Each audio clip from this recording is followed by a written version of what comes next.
Chapter 131, Konosuba Side Part 16.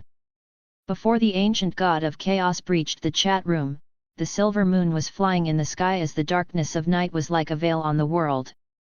The stars were shining in the sky, yet, they were numerous and sparkling, like a blanket across the vast darkness.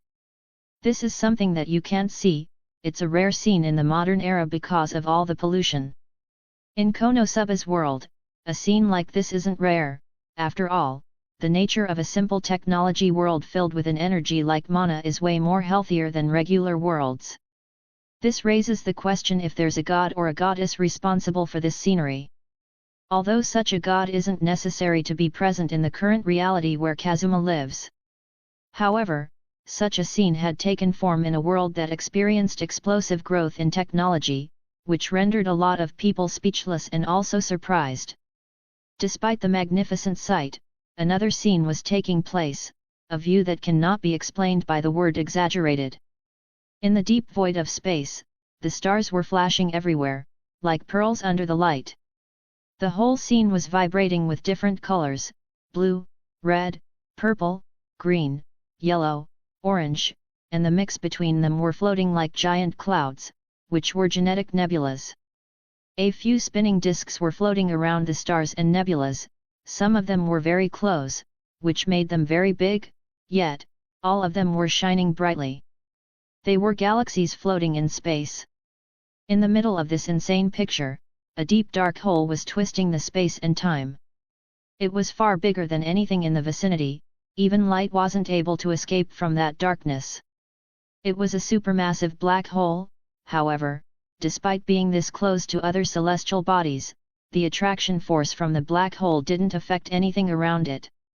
This scene was on a completely different level than the beautiful starry sky in the real world, as it became very pale in comparison. There were even one or two quasars far away in the distance. However, in the middle, facing the supermassive black hole, is the most inconsistent area in all this place. A small portion of the space gas of a dark blue nebula gathered together and made a form completely out of place, a couch. Something that shouldn't exist here. And on the nebula's couch, a person was sitting on the couch. However, his eyes were closed and his arms were resting on both sides of the couch, like he was sleeping in that position. Next to him, a card was floating in the space and spinning slowly. Suddenly, the bright red necklace on his neck flashed with a green color. The green gem in the middle flashed a few times before a deep voice sounded, "What is going on here?" With that voice, the young man's eyes twitched a little before opening directly, like he was just resting his eyes rather than sleeping. "Oh, good morning, Drake. Although I don't think there's a day or night in this place." Looking at the deep void of space, Leo greeted the Red Dragon Emperor's soul in his necklace. However, Drake didn't talk immediately, as he took a moment of silence before saying, "I have to admit, that look of yours became rather disturbing." Hearing that remark, Leo's eyebrow twitched, but he only sighed before saying, "Believe me, this is beyond my control and I also want to stop it." The beyond perfect look according to human standards, coupled with the deep, different colored eyes that almost could reflect the whole cosmology here, made Leo sigh helplessly. He already went beyond the level of turning back. Honestly, he doesn't like this at all, not at all. Each time he remembers this, Leo will curse Venus and the logic that insists that angels should be perfect than all humans. This shouldn't happen only because of the angels' physics, but Venus's concept was like throwing fuel on the fire. Then, what happened to your spiritual landscape? Drake looked at the wonders of space shining brightly as he wondered what happened here. "Oh, this. Well, let's say, my mind was fucking with me and this is the result of my retaliation." Leo shook his head at the cosmic scenery. "Ha!" Drake wondered if he didn't hear that correctly as Leo sighed and told him a small story. After sleeping, knocking himself out, Leo shouldn't have any perception of the outside world, unless an enemy or an energy fluctuation appeared around him. However, something has changed suddenly as Leo opened his eyes. He was standing in his spiritual landscape, but instead of being a pitch-black space, it became the same scene inside his origin. The very, very deep ocean with the unfathomable cliff at the front. Glancing at the cliff for a moment, Leo noticed the tarot card of the Fool was floating next to him and releasing a small golden light with a tiny platinum gleam. The light from the card brightened the darkness, illuminating the dark blue floor. However, the picture on the card changed. The jester stopped laughing as he stood in front of the cliff with a blank expression. Did this become some sort of the unchanging scenery of my heart or what? Leo shook his head at the condition of his spiritual landscape before he got an idea. Compared to the Origins domain, the spiritual landscape is very flexible, which made Leo want to try to change the current picture into something else. With a snap of his fingers, the deep ocean vanished and was replaced with a green forest. However, Leo stood in his place because just in front of him there was a cliff. Like the forest and earth was cut off at that position and turned into a bottomless cliff that the wind was whistling around it. Leo didn't believe this as he started to change the scenery over and over. A river? It'll have a bottomless waterfall. A sea? It'll be cut off and turn into a cliff. A volcano? The magma will cool down and drop into a deep hole. Even a city will be cut in half just for the cliff to exist. Reaching the limits of patience, Leo dropped the Big Bang and manifested the cosmic scenery. However, he stood there silently looking at the supermassive black hole. Staring at the black hole with emotionless eyes, Leo had a pretty strong feeling that his mind is fucking with him. Like perceiving his emotions, a table appeared as Leo, who saw it, took a deep breath and flipped it over. It flew quickly and vanished inside the black hole. Feeling a little better, Leo turned a nebula into a couch and sat down while noticing that he could use the chat room. Well, it wasn't a surprise because he could use it inside his spiritual landscape during Asgard's accident. He chatted with Saitama, who was the only member online, before talking with Kaguya, then he knocked himself again, and now, he was awakened by Drake. Drake was speechless by this small story before sighed and said, the more time I spend with you, the more I can't understand what is going on in your mind. Is that so? Great. Leo clapped his hands, which made Drake sigh again in annoyance. Even a dragon will suffer with this guy. Come on, don't be like that. Look, if you want to know something, why don't you just ask? Leo looked at the necklace as Drake said, are you sure you'll answer? Nope, Leo answered immediately as the Red Dragon Emperor took a deep breath and said, for someone aiming at power, you're really jumping everywhere. Without the need for me to continue, Leo smiled as he chuckled and said, really?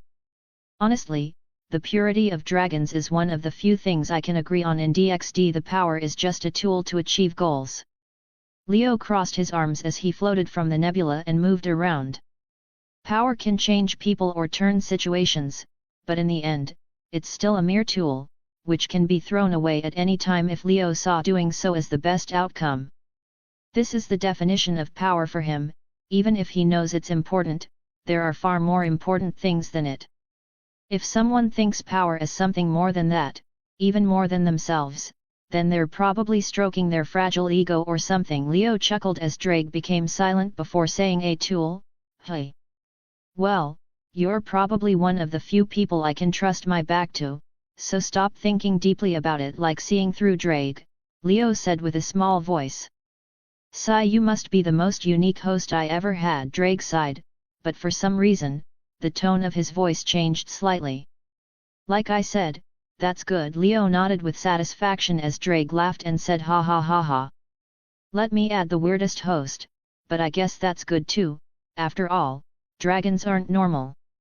Well, normal is just an ever-changing logic put by humans. Ugh, forget it, at least you get it. Suddenly, while looking at the cosmic scenery, Leo touched the back of his left shoulder. There was a milky white star mark, which was glowing with very faint light.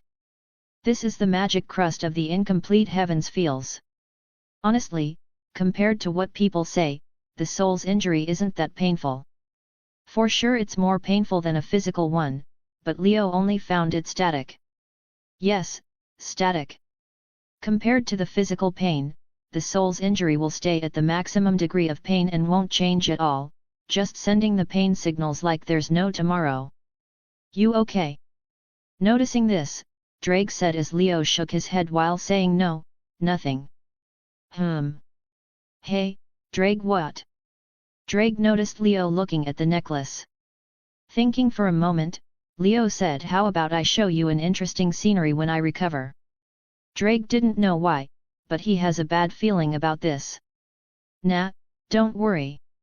Although it isn't pretty like this one, I guess it's worth witnessing at least one time, Leo said with a small voice, which made Drake confused. Unlike the usual tone of his voice that sounds like he's planning something, Drake felt Leo's tone was calm and slightly hesitating. The problem is, he usually makes you know that he's planning something, but even so, you can't escape.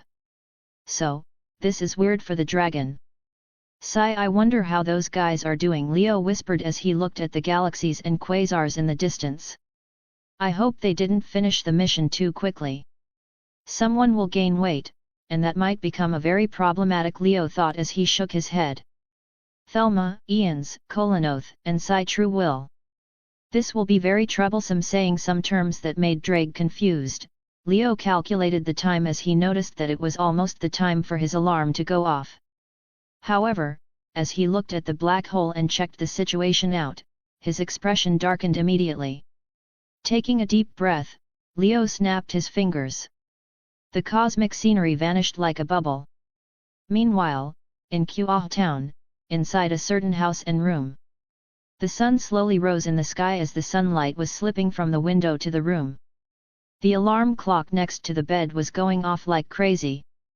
Crack! Suddenly, an invisible force crushed the clock before it spun and turned into a small ball. The ball fell on the desk and continued spinning. Leo was lying on the bed, however, he wasn't in a normal condition. His pupils became a slit and his eyes were gleaming with mana, showing that his emotions weren't in a complete check. Regardless, he didn't care as his brain was working at a high speed. His bed seems to be 2.13 centimeters lower than usual and the temperature around his body is higher than normal. And in front of him, a blonde girl is holding his body like a pillow as she was sleeping soundly with nothing on her body except the blanket. Ha ha ha ha. Drake was laughing at the current situation while rolling inside the necklace gem. He finally knew why Leo's expression was like he ate a fly. She invaded my room. The mana, which was almost turning into alter talisma, was rippling in Leo's eyes. Despite him being unconscious or Nero having his mana, Leo still didn't understand how she could escape his perception and sneak up on him like this, but he didn't care. His room is off limits. Off limits? It's like you invited yourself into a dragon's lair, the hell's pit of a demon, or heaven that the angel guards. Which by surprise, he's all the above.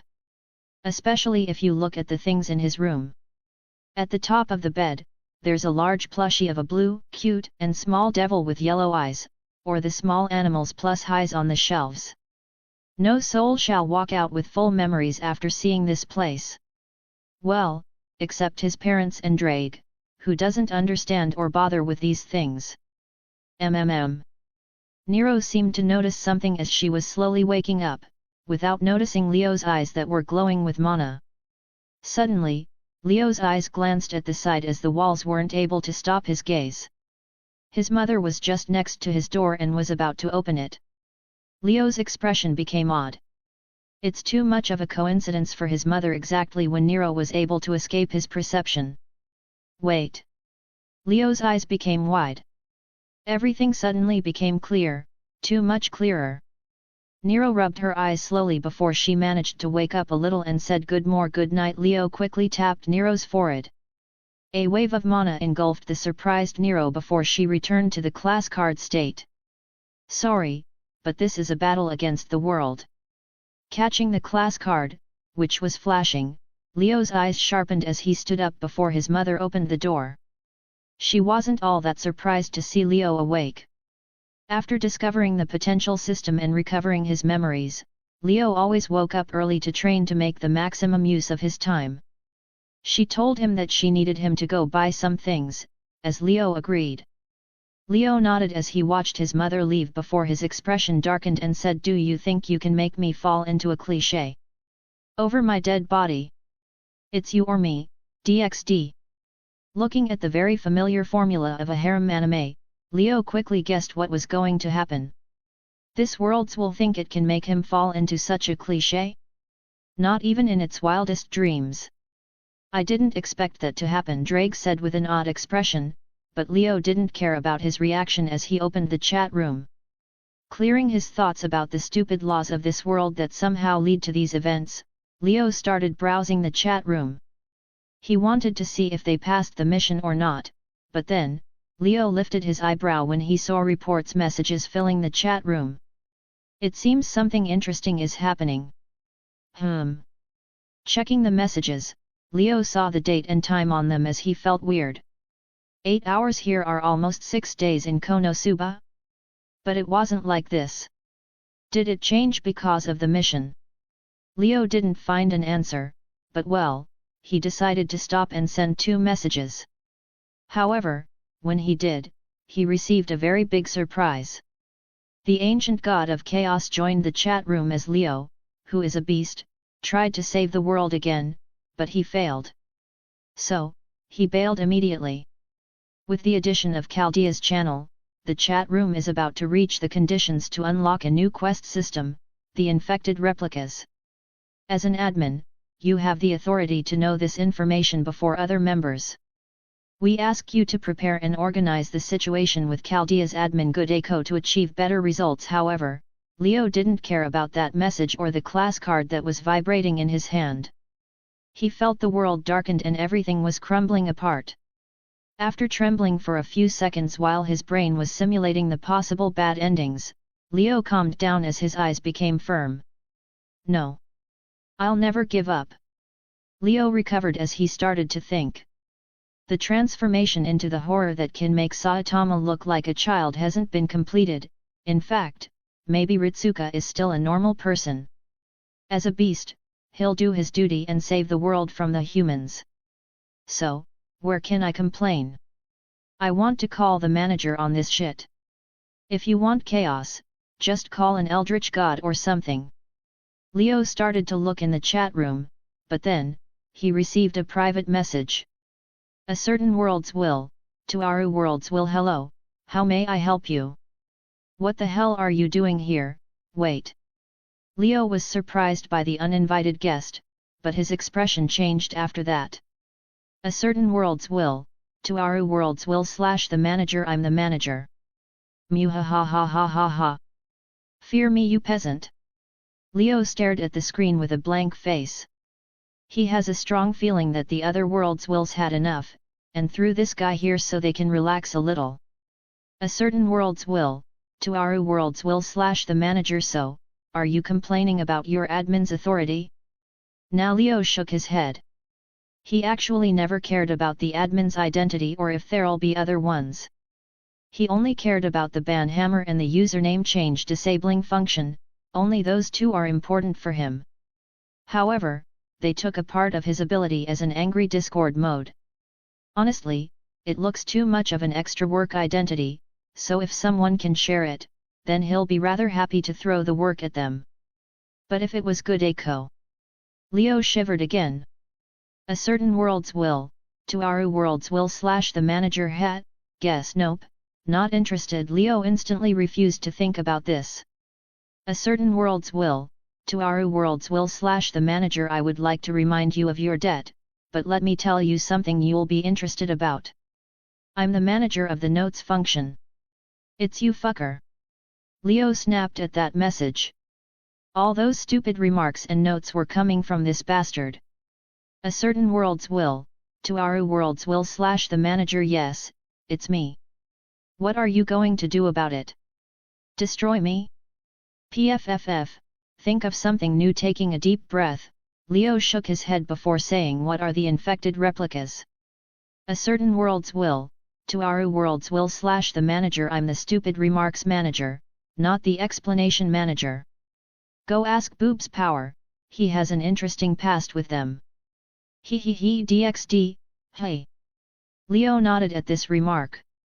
A certain world's will, to our world's will / the manager, but hey, I left you a small present, but for now, I'll watch your career with great interest. Leo stared at the last message before he sighed and fell on the bed again. He lost almost all his energy to do anything now. Writing with this primitive language is hard. Why can't I use an eldritch one? Anyway, I found the comment for good echo. For a special person, you can't hide or run from the madness. Leo just closed his eyes and decided to ignore all the reality for some time. Meanwhile, in Konosuba's world, Kaguya shook her head to clear the headache. Then, she took some very deep breaths, just to prepare her mind and heart. No, they can't send that abomination here. Be logical, Kaguya, we kinda are saving the world, so something like that is unaccepted. Calming her heart, Kaguya looked at the chat. Good echo, Chaldea's admin. Hello, can someone explain to me this? Chat? It's called that, right? Sounds like a normal person. A rare species in this chat room. Kaguya felt slightly relaxed, but she still didn't drop her guard. Advocate of gender equality, that name. It makes fear itself afraid. Bree, stop scaring the new member with your nonsense. Neat princess, we need to explain the chat room to an admin. Big sister Lion, oh, the new member is a new authority figure. Good echo, Chaldea's admin. Sorry, but I really don't know much about this. I only accepted the invitation because a screen that told me that I can meet Lucifer, advocate of gender equality. Bree, Big sister Lion, neat princess, oh my. Good echo, Chaldea's admin. Did I say something wrong? Neat princess, no, but... Please take a seat and let's have a talk. Currently, Kaguya was grinning for some reason while covering her mouth with her sleeve. She had a quite good feeling that this will be an interesting talk. Chapter 132, Konosuba Side Part 17. In a world filled with the technology of the modern era, a huge fire that spread to the whole planet was burning slowly. The cities, buildings, even the smallest creation made by humans on this planet was engulfed in the red-orange flames, blackening, melting, and crumbling under the flames. Looking at what happened to this planet, one might think it's a dream or a nightmare, but the dust and hot air made the one realize this is reality and everything was getting consumed by the raging fire. In this doomsday scene, no person, well, at least no human was visible around the globe anymore. Instead, some weird skeletons and zombies were visible everywhere, even some ghosts-like creatures, which were wraiths, were wandering aimlessly. The number of undead in a certain place usually shows how many people died and all the massacres that went around, but this scene was repeating all around the globe, like the human race was completely extinct, which was, in fact, the truth. The history, civilization, achievements of humans, and all their traces on the planet were vanishing bit by bit, starting from their lives to their creations, slowly melting under fire. In the year of 2004, the world was still normal and everything was proceeding in the usual ways. Suddenly, a large, bright light appeared in the sky on a certain day. Humanity, including Magi, didn't understand the nature of the light, nor they ever will. The light didn't halt for a moment before it fell down. Like a massive tsunami, the light shone on the whole planet. The light that carried so much heat values, which made it the hottest thing on the planet, swept the world like a storm and ignited it on fire. Yet, like it was a judgment from the sky, the light mostly targeted a specific target, the human's race. No human was able to escape the blazing brightness as they burned into ashes before melting into the light. On that day, humanity, which ruled the planet as the self-proclaimed superior race, vanished like snow melting in summer. The counter-force, especially Alea, stood helplessly, without any power to resist as the humanity turned into heat values and merged with the light ring in the space. However, not everything was burned to the ground. In the nuclear city of Fuyuki, a particular activity called the Holy Grail War is still active. 7 mages and 7 historical figures, sometimes more, fight for the not-so-almighty Holy Grail to achieve their wishes. Apparently, the Holy Grail won't wait for anyone, even if humanity was extinct. But if you look at it in another way, the Holy Grail was one of the causes of this event like always. However, when the light swept the Magi, who summoned servants, were directly burned into dust, leaving the war and their servants. But their servants didn't care that much about the situation. The 7 servants, well, at least what is left of them, are still fighting against each other, even during humanity's visible extinction. Yet, the fighting suddenly stopped as a new force emerged, which attracted the hatred of the defeated servants, who turned into shadow servants. A state of heroic spirits that's one rank less than actual servants. Despite that, in an abandoned school building in Fuyuki, the new force that joined the war was having a weird time. That's quite the look you have there, archer. Did you pierce yourself with your swords? Quite interesting for an archer. Leaning on the wall, a man with long blue hair and robes said with a lot of sarcasm in his tone. However, his grin was wide while looking at the reaction of a tall man with red clothing despite being unable to see the screen in the air. The man in red clothing was looking at the air, exactly at the holographic screen, as his expression darkened. Hearing the voice of the other man, Archer snorted and said, "Did you only learn to bark after losing your teeth, caster?" The caster of the current war, Cu Kulane, clenched his long staff before he said, "Nothing to worry about, I can still easily crack your skull with my staff. No need to waste my spear on you." Cu immediately knew that Archer was talking about his current class, so he retorted immediately as the smell of gunpowder was filling the air between the two servants. "That stick, hey?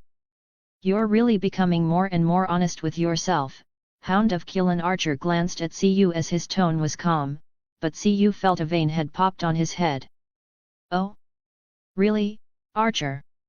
Cu said as the atmosphere was showing the sign of an upcoming fight, but then he heard, "Caster, Archer, please stop. Our current situation is very bad and the last thing we need is a fight here. Tch." Cu just leaned on the wall again while clicking his tongue. "Humph!" Archer snorted before returning his attention to the screen in front of him. Despite their reaction, both of them stopped as an orange-haired girl sighed before looking to the side. "What do you mean by the emergency protocol of Chaldea? How come I never know about this? Also, why is there nothing at all, even a fluctuation of mana? Mash Kyrie light, are you making fun of me?"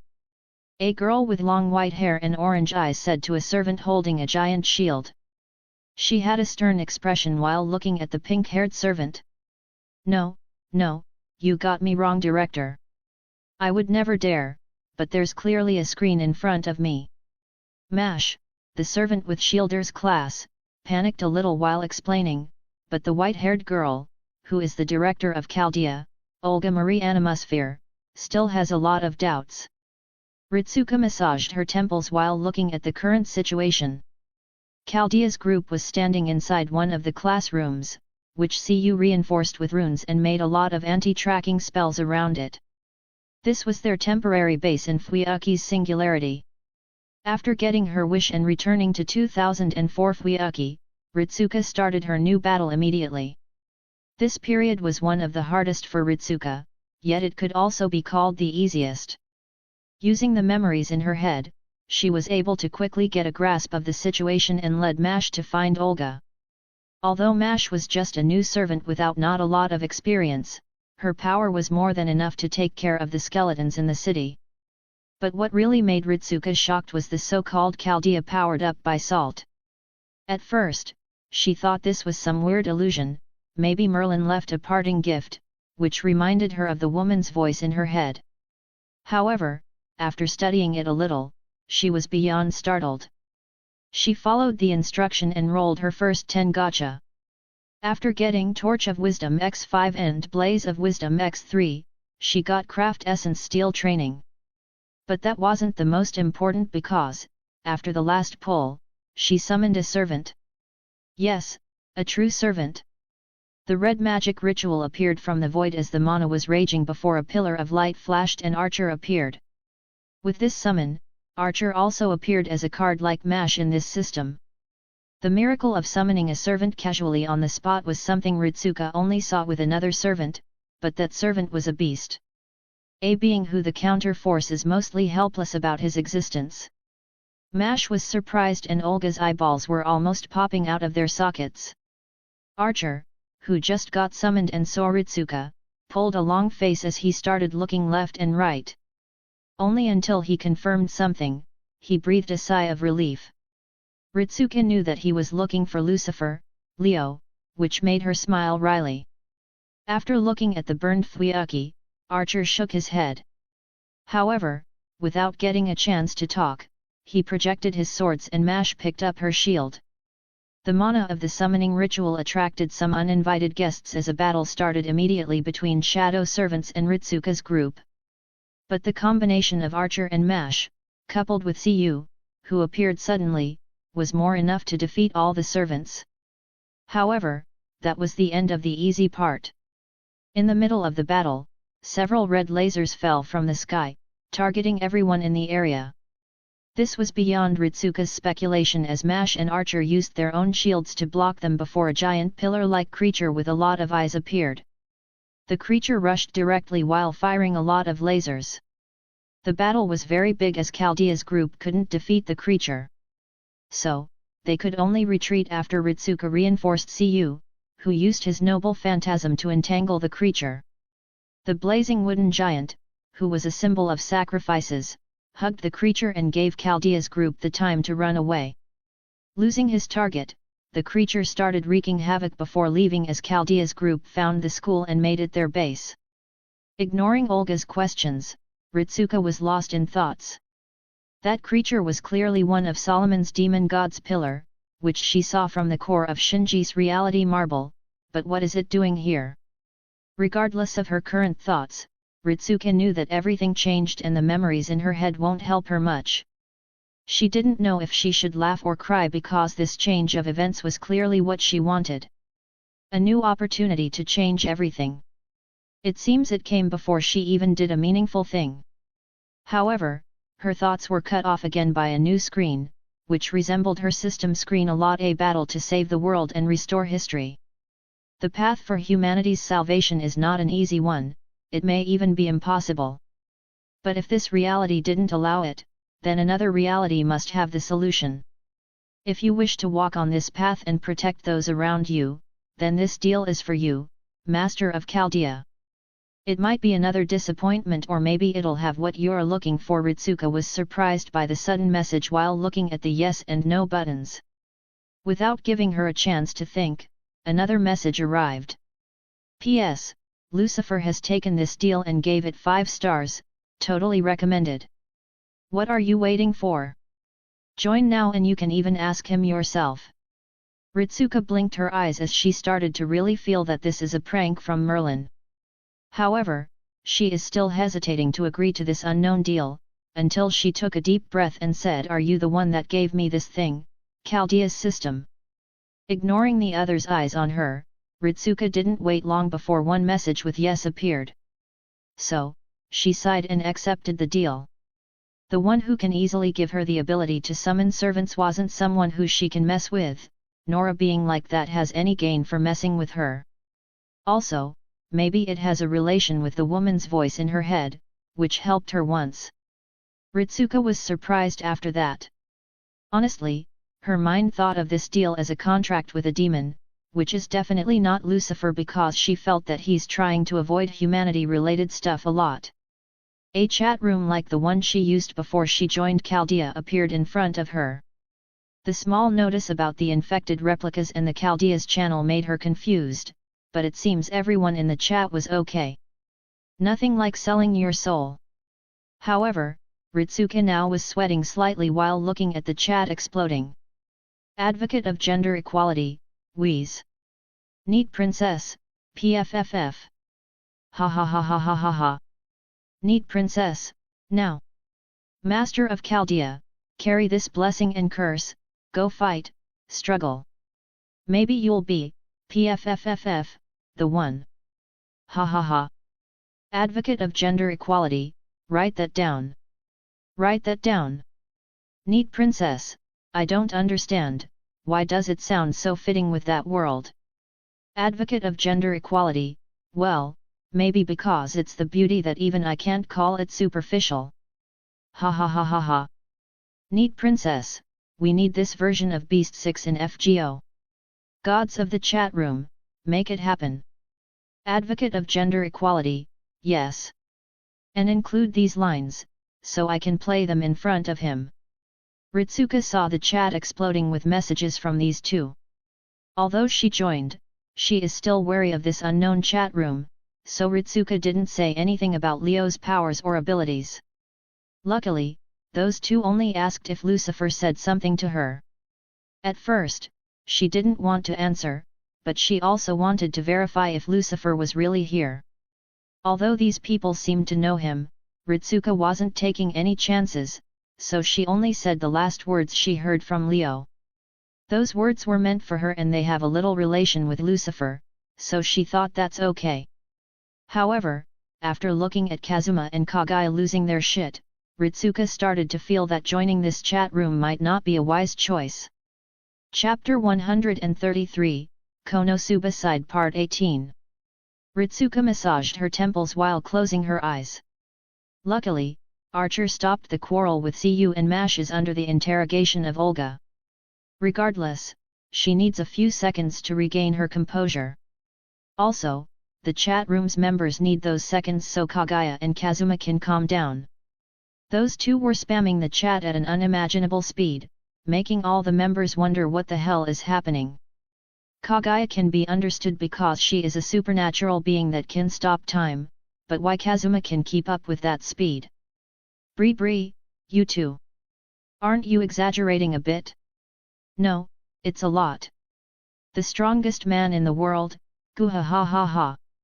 Of course, they're going overboard, which sounds interesting, yet, I don't understand why a hero for fun. A lot of notifications. Saitama, who doesn't log very much, kept his messages short as always, but his presence was still weak as long as he didn't punch stuff. Big Sister Lion, now, they are just having fun, let them continue. Everyone was already in the chat room by the moment Chaldea's channel opened. After all, that notification was sent to everyone without an exception because it's very important. However, they were quickly baffled by the duo spamming messages. Yet, there was an anomaly in the chat now, which was spotted by Misaka. Bree, hey! What are you trying to do? Big Sister Lion, who? Me. Bree, is there someone else encouraging them? Big Sister Lion, well, the new member seems to be the spark that started this, so Yegudeko, Chaldea's admin, please, don't involve me in this. Bree, oi! Don't involve the new member in this. I'm speaking about you. Big Sister Lion, what? How could you say something like that, Mikoto? I'm just trying to be a good big sister and provide support. Is that wrong? Bree, you're just trying to see where this will go, and why I'm talking to you in the chat room. Misaka clenched her fist while the blue arcs of electricity flashed on it. Her gaze was fixed on Leon, who hugged the back of her head and started whistling while saying the wind is sure loud this day despite the weather being completely calm. Neat princess, you're physically, mentally, and spiritually unqualified to be my big sister. Advocate of gender equality, like she said, you crude women. A vein popped on Leon's forehead when she saw Kazuma's message while Misaka sighed softly. She felt a useless battle will start between Kazuma and Leon. And why is it useless? Well, because they can't do anything to each other. Kazuma can't hit Leon because of her speed and experience, and Leon can't hit Kazuma and his dodge hack skill. So, it'll probably be a funny scene to watch. Anyway, Misaka stopped paying attention to this and typed using her thoughts. At first, when she joined the chat room, using thoughts to type was slightly confusing, but after optimizing the data and making some calculations, she got used to it instantly.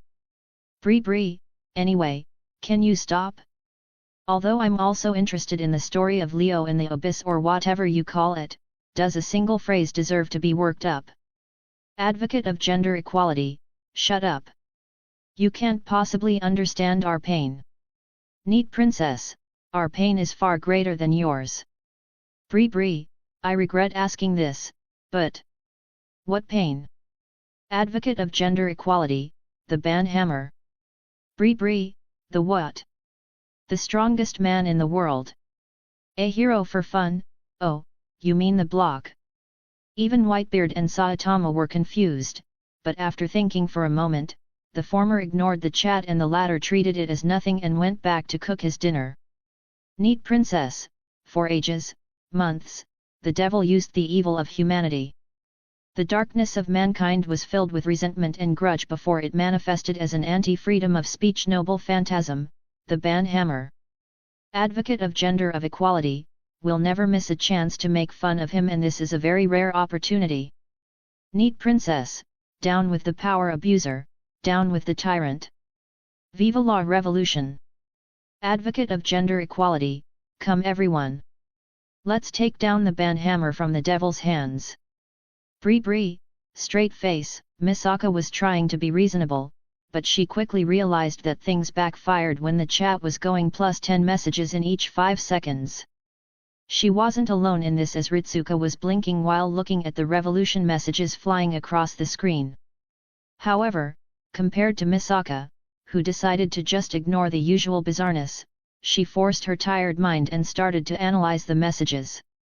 Although it was a complete mess, Ritsuka managed to salvage a few important pieces of information and keywords. Abyss, devil, which sounds weird, but she remembered that's what Lucifer kept calling the world, or she should say, Leo. Advocate of gender equality, but for our ambitions to sprout, we need your help, evil god, Good Echo. Good Echo, Chaldea's admin et. Neat princess, I hate to admit it, but we're still much weaker than the authority abuser, so it's up to you, the other authority figure, to lead the way. Ritsuka was shocked by the sudden revolution declaration as she froze in her place. Also, when did she become an evil god? Advocate of gender equality, and don't think I forget you, Leon. Big Sister Lion, how did the conversation come to me? Leon was just chilling and watching the madness. She thought this would be a good show until she was involved. Advocate of gender equality, you're an expert revolutionist, right? Big Sister Lion, nope, I didn't hear or see anything. Advocate of gender equality, now, join the cause and the dark side, and I'll reward you handsomely. Big Sister Lion, reward? You mean more debts on your shoulders, right? Advocate of gender equality, humph. It seems you didn't know about it, but you're talking to a future billionaire. Big Sister Lion, future, hey? So, you're still penniless. Advocate of gender equality? Well, yes, but actually no. Big Sister Lion, no deal. Advocate of gender equality. Neat princess, future is a period that comes after time passes in present, Kazuma-san. Advocate of gender equality. Ritsuka never felt this confused in her whole life. What is exactly going on, kept repeating in her head, but without any result. However, if these guys are going about a revolution against the devil, doesn't that mean? Bree, just ignore them and don't take their nonsense seriously. Just for you know, this is the 5th time they announced the revolution. Suddenly, Ritsuka received a private message from a member called Bree, who seemed to be the only person she can have a normal conversation with. Good Echo, Chaldea's admin. What do you mean? Bree, like I said, it's just nonsense they use to pass time. Mostly joking and stuff, but it's easy to get confused if you're new. Good Echo, Chaldea's admin. I see, Bree, usually this would end quickly if Leo blocked them a few times. By the way, you're also an admin, can you block them?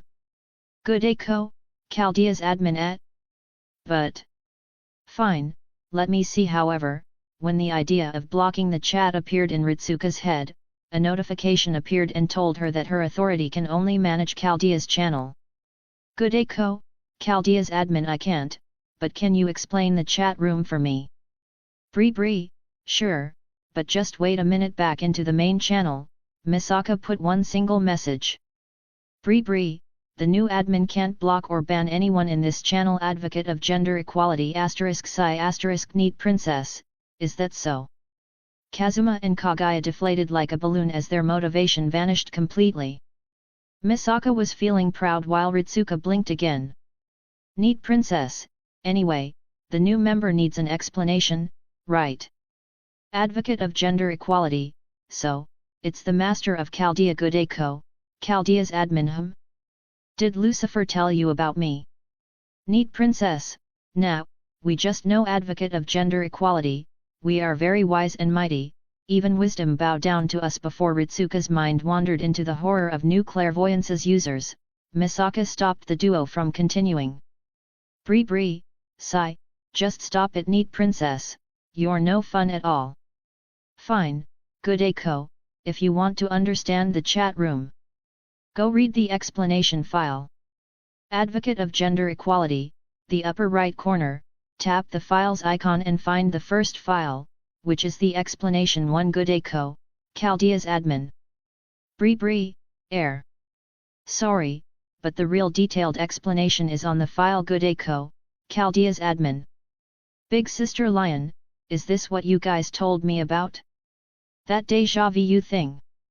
With a blank face, Ritsuka exited the main channel and went to read the explanation file, completely ignoring Masha's eyes that were pleading for help. The explanation was rather simple, even if it's somehow slightly long because of the different aspects in it. However, when she reached the part of different worlds and universes, she stopped. Is this the second true magic? That was her first thought, but then, she saw the simple explanation to the members' worlds. Neat princess, oh, yeah. Before you say this is second true magic, I don't think the parallel world's operation can even surpass its own world, which is type moon. This chat room work with different verses, which contain worlds that has multiverses in them, each with their different laws and rules. Advocate of gender equality, I think someone needs to update the explanation file and also add type moon's world. Neat princess, are you that someone? Advocate of gender equality, nope, you. Neat princess, me neither. Bree, straight face, the strongest man in the world, gwahahaha. Ritsuka took a few moments to comprehend that the true magic, which originates from the swirl of the roots, the dream of all magus, is theoretically being surpassed by this chat room. No, if that was the case, then the chat room has completely crushed the second true magic, at least in the upper limit of power. However, she quickly stopped thinking about these very complicated things. Goodeko, Chaldea's admin then, can I ask something? Neat princess, it depends on the question. Goodeko, Chaldea's admin then, is Lucifer that you know is someone who usually keep an annoyed and bored look on his face, like he had enough of everything. But when something interesting happened, he'll grin like he's planning something. Despite that, when things become serious, he's the first one to stand up despite complaining about it. Big Sister Lion, that's oddly specific. Advocate of gender equality, I know, and it's kinda scaring me. Neat princess, well, that's our Tsundere admin. It appears that you know him very well, or at least interacted with him to know these things. Goodeko, Chaldea's admin. One last question, is his name, Leo? Advocate of gender equality, yeah, Lucifer Morningstar is like a middle name. When the chat's members were confused by this question, Ritsuka, who was still using telepathic typing, sent another message. Goodeko, Chaldea's admin Leo. He didn't even tell me his real name. Big Sister Lion, oh, well, maybe he didn't expect to meet you again, so he didn't want to leave more ties. Advocate of gender equality, yeah, knowing him, he'll probably finish the mission as soon as possible as long as the conditions were available. Neat princess, it'll be much painful and sad to separate with close people to you, and we don't know how or when the chat send invitation. Ritsuka clenched her fist. Although she understands their meaning very well, she's just. If someone was in her previous position, then a person came and offered a hand, even if that being was the literal manifestation of evil. Ritsuka just lowered her head a little before raising it as her eyes flashed. The confusion in her eyes was replaced with determination. Good day Chaldea's admin I see, then I'll ask Lucifer about his name when I meet him. Big Sister Lion, didn't we just tell you that? Good day Chaldea's admin I know, but it doesn't matter. I'll hear it from him personally. Until then, I'll call him, Lucifer. Everyone in the chat room was slightly surprised by this development, however, that only increased their curiosity. Bree, Good day Chaldea's admin you can just call me, Ritsuka Fujimura. Bree, then, Fujimura-san, can you tell me how did you know, Leo? Good day Chaldea's admin Well, I think I was kinda his master. Neat princess, advocate of gender equality, PFFF. Neat princess, PFFFF, ha ha ha ha ha. Advocate of gender equality, ah ha ha ah ha ha ha. The chat exploded again as Ritsuka stared at it with a blank face. However, she didn't notice that Archer was looking at her. To be honest, Archer felt this period and this summon must be the weirdest in all his life as a counter-guardian. And he isn't talking about the last timeline of the Holy Grail War. It's this summon when Ritsuka managed to somehow call him from the heroic throne. Yes, she called him, Shiro Emiya, the heroic spirit, not the servant. The one standing here is the true prototype of all Archer servants' versions in different realities. That's why he could remember everything about Ritsuka and Leo. However, despite having the mind and memories, this shell can't support his power.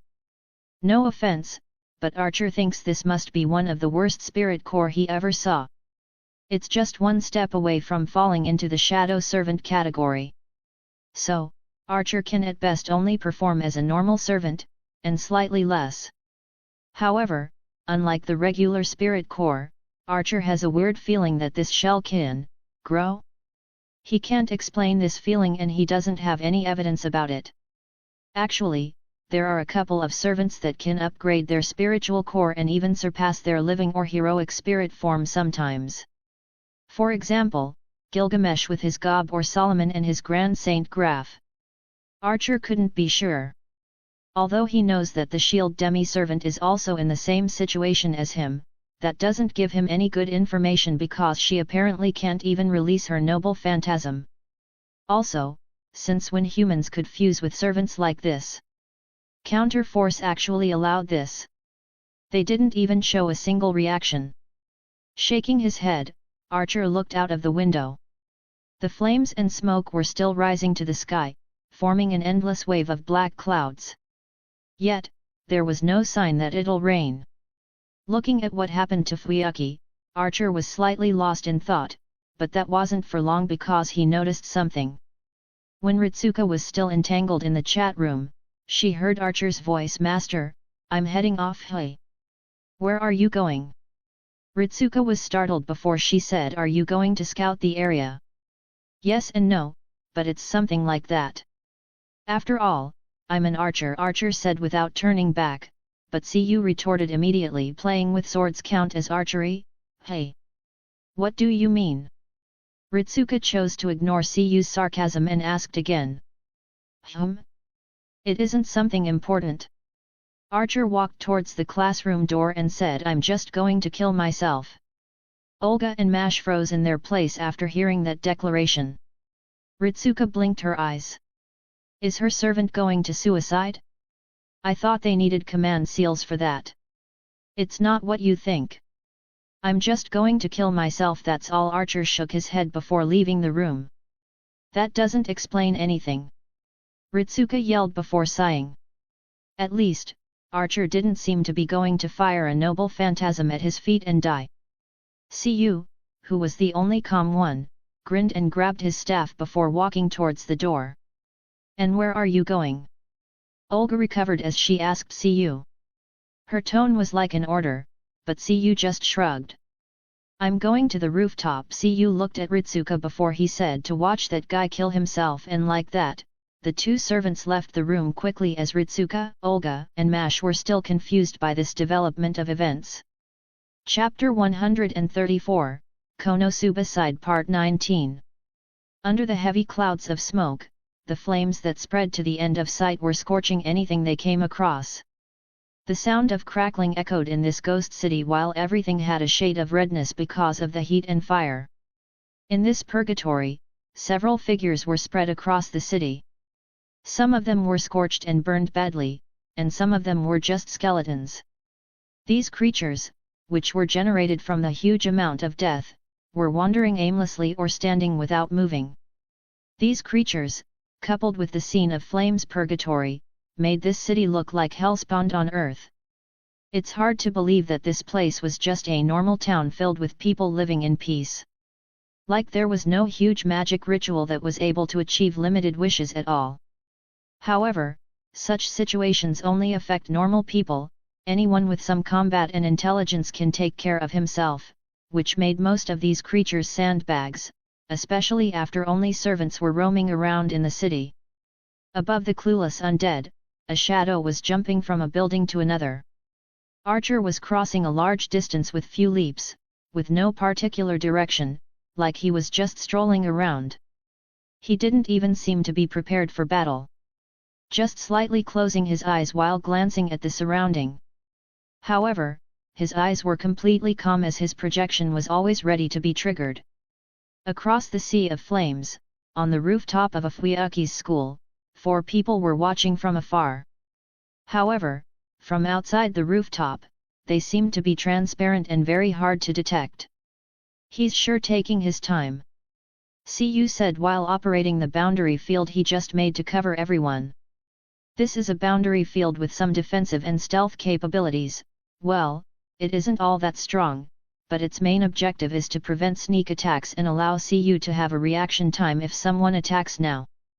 Chaldea's team gathered here after the great announcement from Archer, so they came to watch, although only Cu and Mash can see that far while Olga didn't want to waste mana, and Ritsuka didn't have any spells of that category, but she could check Archer's location from her system after arriving here. Ritsuka closed the chat and stared at the screen. She wore a serious expression from the moment Archer left. He won't just drop down, right? Mash looked at Archer jumping from a building to another with his eyes closed. She wasn't sure about this anymore. This is a waste of time. Why did you allow a servant, especially an archer, to go to the front? Olga frowned as she was muttering under her breath. Her expression darkened, which made her look so upset. Although I want to agree, I think you need to observe more, little girl. Cu grinned when he heard Olga's words. Don't worry, director, things don't seem to be simple. Before Olga said anything, Ritsuka said without taking her eyes off the screen. What do you mean, senior? Mash was confused slightly, so she asked. Do you think he went there just for a reason like killing himself? Ritsuka answered while studying the screen in front of her. She saw an icon showing Archer's picture and there were 3 icons at the side, which were named after her Mystic Code's spells. Maybe I can use my Mystic Code on the servants? No, does it work with this description? Ritsuka saw the description of spells was slightly different as she thought for a moment before saying the enemy is also an archer. Clever. Cu nodded before he said the enemy is an identical archer to that guy, who know no honor and can use a lot of underneath means. You want to say that an enemy in the dark might be staring at us? Mash understood immediately while Olga's expression became darker.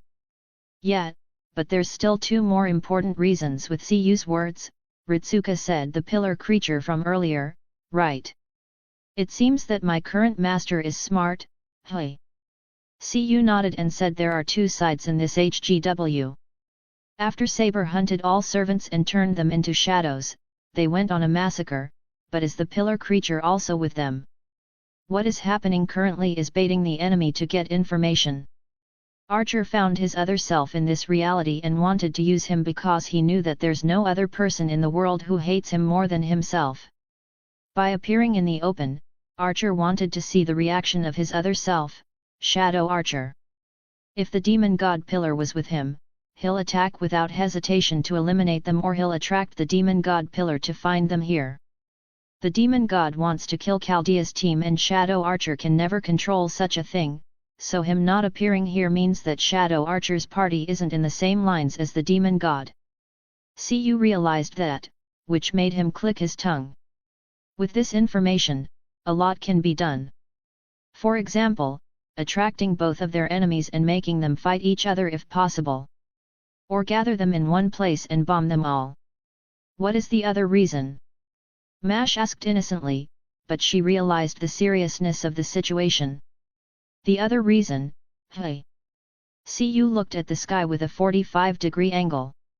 His voice was deep and serious that it made everyone feel that things aren't simple. Killing himself, Cu grinned as the serious atmosphere was shattered like glass. Mash blinked innocently while Olga almost fell. Ritsuka felt speechless before she massaged her temples and said, "So, don't worry, Director. It's better if we use this time to think about our next move. Did you manage to contact Chaldea?" "Humph. You don't need to remind me, Ritsuka Fujimura.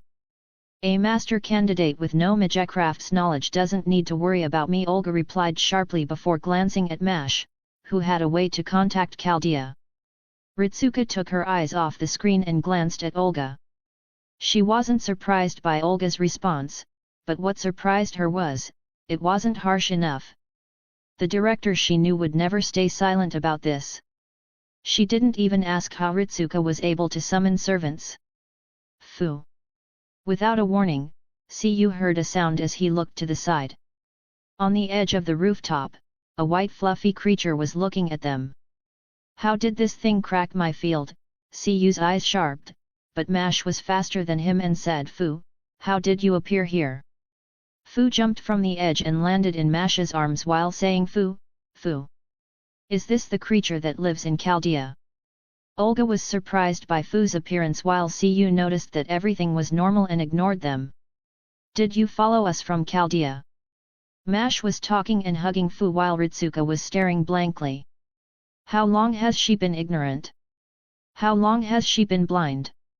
To be honest, if someone came to her and said that a fluffy white creature is one of the 7 grand calamities against all humanity, she'll think they are hallucinating. But after all that she saw, Ritsuka realized that the most dangerous thing in Chaldea was Fu. It's like you put a nuclear bomb in your home and slept next to it. A beast, the greatest disaster against humanity. Blankly staring at Fu, who was cuddling in Mash's arms, Ritsuka was beyond speechless. Do you still dare to call yourself a beast? Don't you have any dignity and honor as the greatest evil? If a beast was acting like this, what does this make humanity? Ritsuka continued with her thoughts before Fu looked at her and said, "Fu, Fu." Fu said, "They are pests." But why did Fu say this for Senior? Mash was confused while Ritsuka didn't understand how, but she felt her whole species was insulted right now. However, only Cu noticed that Olga was staring at Ritsuka's hand with a complicated expression. "Why? You know this will happen, so why didn't you say anything?" Father glancing at Ritsuka's hand, which had traces of 6 wings command seals, Olga had a lot of complicated emotions. Ding, ding, hello, can you hear me? Anyone there?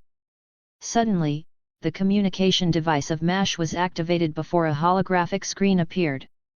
Thank God, is everyone okay? Is that you, Director, but how? A man with a long orange ponytail appeared as a projection with a worried and confused expression on his face. After Romani Archaman appeared and the connection with Chaldea was established, Olga took the lead and started to ask questions. The other didn't bother her as she was talking about Chaldea's situation. When Olga's finished her commands to Chaldea, Cu was staring at Archer, who stopped on top of a building and took his bow. "Hey, Master, I happen to know a way to help that guy," Cu said with a funny tone, but Ritsuka directly said, "Can you help him?" You asked if before how. Cu was slightly surprised by this amount of trust, but he just shrugged and said, "Yeah, do you want to?" Of course Ritsuka glanced at her system while Olga and Mash noticed the situation. "Okay." Raising his staff in the surprised eyes of everyone, Cu said with a smile that will make children cry, "Show me the best shocked expression you have." Boom. Slamming his staff on the ground, the whole boundary field was broken as Cu released his mana, announcing his presence. And without any delay, several red arrows of mana crossed the distance towards Chaldea's team. Staring at the arrows rushing towards them and Archer projecting his bow, Ritsuka sighed helplessly. It's time to start again. Ah! What just happened? Can you hear me? Romani suddenly lost contact with the team as he shouted at the screen, even if he knew it was a useless act. Stabilize the signal, try all the means to reach them again. Giving the orders, Romani sighed as he glanced at the screen, but his eyes were slightly complicated. Things are coming together, aren't they? Romani closed his eyes slightly as he put his hand on his chest. There was a golden ring with small cracks hanging on his neck like a necklace. Shaking his head, Romani returned to work immediately. It isn't time to be lost in thoughts at all. Meanwhile, when Ritsuka exits the chat for a few minutes, a couple of hours passed in Konosuba's world, showing a huge difference between the two worlds' times. With Ritsuka leaving, the group quickly got bored and they exited the chat quickly. However, to their surprise, Kagaya told everyone to meet at the city gate before they left. After thinking for a moment, everyone went to the city gate. They didn't have anything important to do currently, and they were also curious about Kagaya's words. It didn't take long for everyone to gather together. Whitebeard was just around, punching frogs. Misaka and Leon were walking around the city, so they were slightly late, and Kazuma being the last to arrive. Kagaya didn't say anything as the team departed into the road. So, where are we going? Kazuma asked, but he kinda recognized this road. Somewhere interesting, Kagaya said ambiguously while smiling. You discovered something, didn't you? Misaka stared at Kagaya with suspiciousness, but the latter continued to smile. So mysterious, Leon said in a long tone while looking at the surroundings. Whitebeard, who was slightly taller than the trees, didn't say anything while walking forward in slow steps. Oh, right. Kazuma-san. Kagaya suddenly pumped her fist on her palm before looking at Kazuma. What? Kazuma's attention was drawn to Kagaya before she said, when I said everyone, I meant everyone, chat room, right? Yeah, Kazuma nodded naturally, of course, he knew this simple thing. Then, what is this? Kagaya pointed at Aqua, and Darkness holding Megaman while following them with Kazuma. Don't ask me. Kazuma shook his head while denying having any connection to the current situation. What? This goddess wanted to follow and help you, isn't this a great honor? Aqua buffed her chest, but Kazuma glanced at her and said, you just don't have money, so you followed as a knight. It's my duty to protect my allies in their journey. Darkness was beaming with heroicness, but Kazuma looked at her with contempt and said, you sure about that? Of course, meeting some monsters that'll attack me and knock me while trying to subject me to all vile treat me. A blush appeared on Darkness' face, but Kazuma just stopped her before she continued. However, everyone, even Whitebeard, was staring at Darkness with a weird gaze. We're a team, Kazuma. We'll always support each other as friends, and with our powers together, nothing can stop us. Megaman's words and smile made Kazuma stop in his place before he sighed. Scratching his head, Kazuma looked at her with a smile and said, you know. His expression quickly vanished before he said, I'd believe you more if you could walk on your own and not tagging along just because you were afraid to be left alone. No, that's completely wrong. With our power combined, we can do anything. Aren't we comrades? Megaman said with a smile, but this time, her smile was slightly twitching and she didn't dare to make eye contact with Kazuma. Fuck your friendship power. Kazuma snapped immediately while waving the gun in his hand. Ignoring this farce, Kagaya shook her head before looking at the front. Between the trees, she could faintly see a large castle on top of the cliff. That's their destination. Chapter 135, Konosuba Side Part 20. Sir, please, think about it just for a moment. In a large hall inside an abandoned castle, a hoarse, yet helpless, voice echoed in the space. No, it isn't the right time yet, another voice sounded, but unlike the former one, the voice was deep, heavy, and carried some oppression. Unlike the rest of the castle, which is filled with different types of undead, this hall is the only place where they don't wander aimlessly. The cracks on the walls, partially broken chandelier, and the slightly tattered red carpet showed that this room might be the most preserved place in this old castle. In such a place, two figures could be seen at the end of the hall. This hall might make people feel creepy as their imagination starts to wander into all the horror plots, but those two weren't fazed at all. However, everything would make sense if you could see their looks. A dark headless armor holding his head in his arm and a hooded robe Lich. The former was sitting on a large chair and closing his eyes, and the latter was sighing with a helpless expression on his dead face. "Rookie, you need to understand the dull Ahan." Beldia stood up from his seat and walked. Each step he took was slow and steady until he reached the window.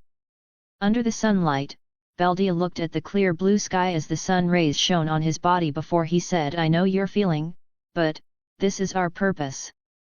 Staying here without doing anything despite." Lich said helplessly.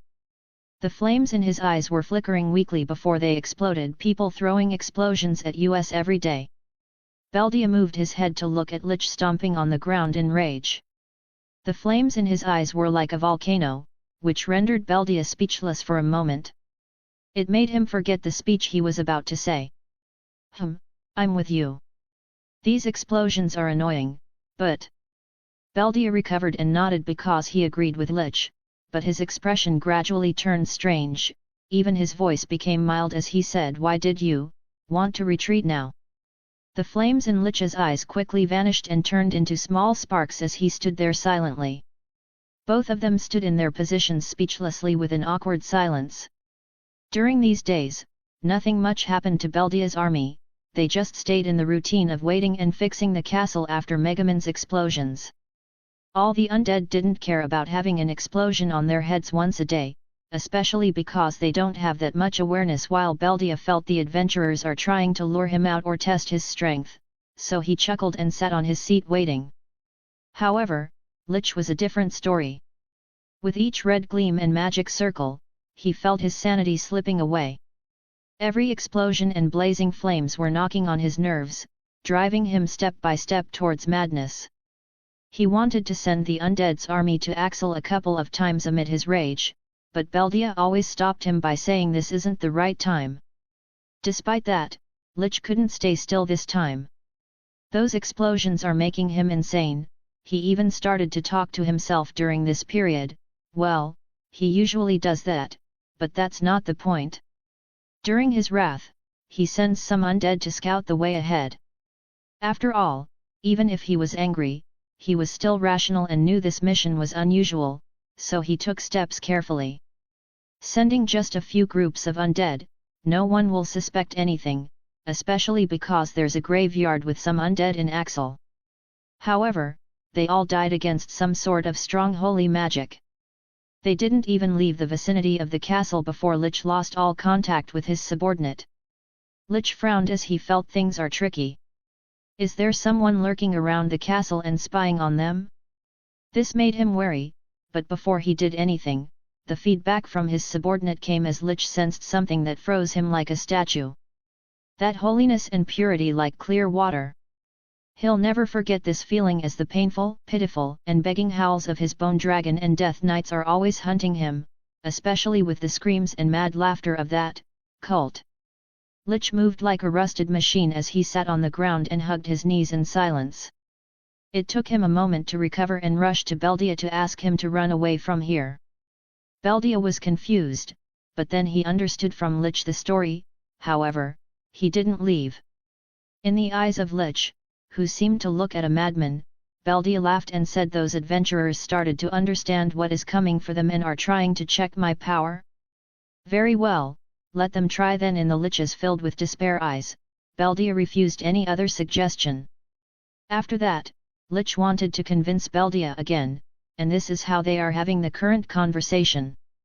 "I know your fears of them. But if we stay under their shadow our whole life, well, death, we'll never move forward." Beldia looked out of the window as his words silenced Lich. We're already dead, there's not much left for us as people. The only thing we can truly keep is our obsession and regret. If we allow them to take that, then... Beldia didn't continue, but Lich understood the meaning of his words. Now, look at us. Beldia did a turn to face Lich. His cape was flying behind him before he said, like pitiful creatures, they are silently lurking around, not daring to face us because they are afraid. Those lowlifes fear our strength and resort to the underhanded means, completely showing their true look. Do you understand now, rookie? Those newbie adventurers in Axel should fear us. Beldia clenched his fist as his voice vibrated in the empty hall. After those words, the silence filled the hall again before Lich sighed and said, I understand, but... I'll mobilize the army. The screams of my dragon are still in my ears. Cough him, permission granted, you can even mobilize my death knights, I'll summon more to prepare a gift for our lurking guests. Beldia felt awkward as he coughed and recovered his image. This guy doesn't play according to the rules. Shouldn't he be now excited and looking forward to life, death, and the future? Well, he's a good follow anyway. Despite his calm and collected look on the outside, an entire inner monologue was happening inside Beldia's mind. I wonder what plans and ideas those adventurers came up with this time. Beldia looked at the forest outside the window and said, Humph, they should be already shaking from the number of undead in front of the castle and don't know how to pass them. Need to pass them? Lich asked with a weird tone. Do they need to pass them? Can't they just sneak around them, or throw one of those explosions? Lich was actually on his way to scatter the troops slightly and let at least half of them bury themselves to make a trap and trick the enemy. This is the basic necromancer's tactics. Lich wanted to give the enemy a false sense of security while Beldia wanted to crush them with sheer force. Of course. Step by step, they face all the trouble and danger to reach their goal, only to see me. Beldia turned around as his red eyes were glowing. Whoosh! A faint sound appeared from behind and something hit his body, but Beldia, who was in an excited state, didn't care and continued. A mighty enemy in an empty ghostly hall. This will fill them with despair. Lord Beldia, Lich said uncertainly while tilting his head. They'll clench their weapons in fear, and... Suddenly, Beldia woke up from his fantasies and said, Do you smell that? Beldia's head inside the helmet moved a little before showing a confused expression and said, This smell. Are you cooking something, rookie? Why the hell would undead cook? And how can you smell? Lich had a blank expression before he pointed at Beldia. Beldia felt weird, then he turned his head only to see his entire back burning in flames. Oh, I was the thing getting cooked, no wonder the smell was nice and fragrant. Beldia nodded naturally before his eyes winded and he screamed, I'm on flames. My beautiful cape. No. Put it down, put it down. Beldia started freaking out while Lich stood there speechless. Although he knew he should act now, Lich felt completely speechless and couldn't move at all while watching Beldia freaking out, juggling his head in his arms. Crack! Suddenly, the window behind Beldia was completely shattered before a red shadow left a crimson trail in the air and hit Beldia's head. The red bullet hit Beldia's head in the air as the impact launched him like a missile. Beldia's head turned into a ball of smoke and flames while flying through the other side window. Lord Beldia! Lich ignored Beldia's body, which was rolling on the ground, and looked outside the window. At the garden of the castle, Beldia's head fell in the middle of the undead while screaming, Put it down, hurry! Lord Beldia! Lich was concerned for a moment, but then, his expression became dull again. They are attacking. I need to go back and look cool. No. Beldia started to say random stuff in the middle of the flames before an undead threw dirt at him, which entered his mouth. These undead were working in repairing the castle, so they grabbed the shovels and poured dirt and sand on Beldia's head, drowning him while Lich watched in an awkward silence. Meanwhile, near the castle, Kazuma put the sniper rifle down as he had a strange expression on his face.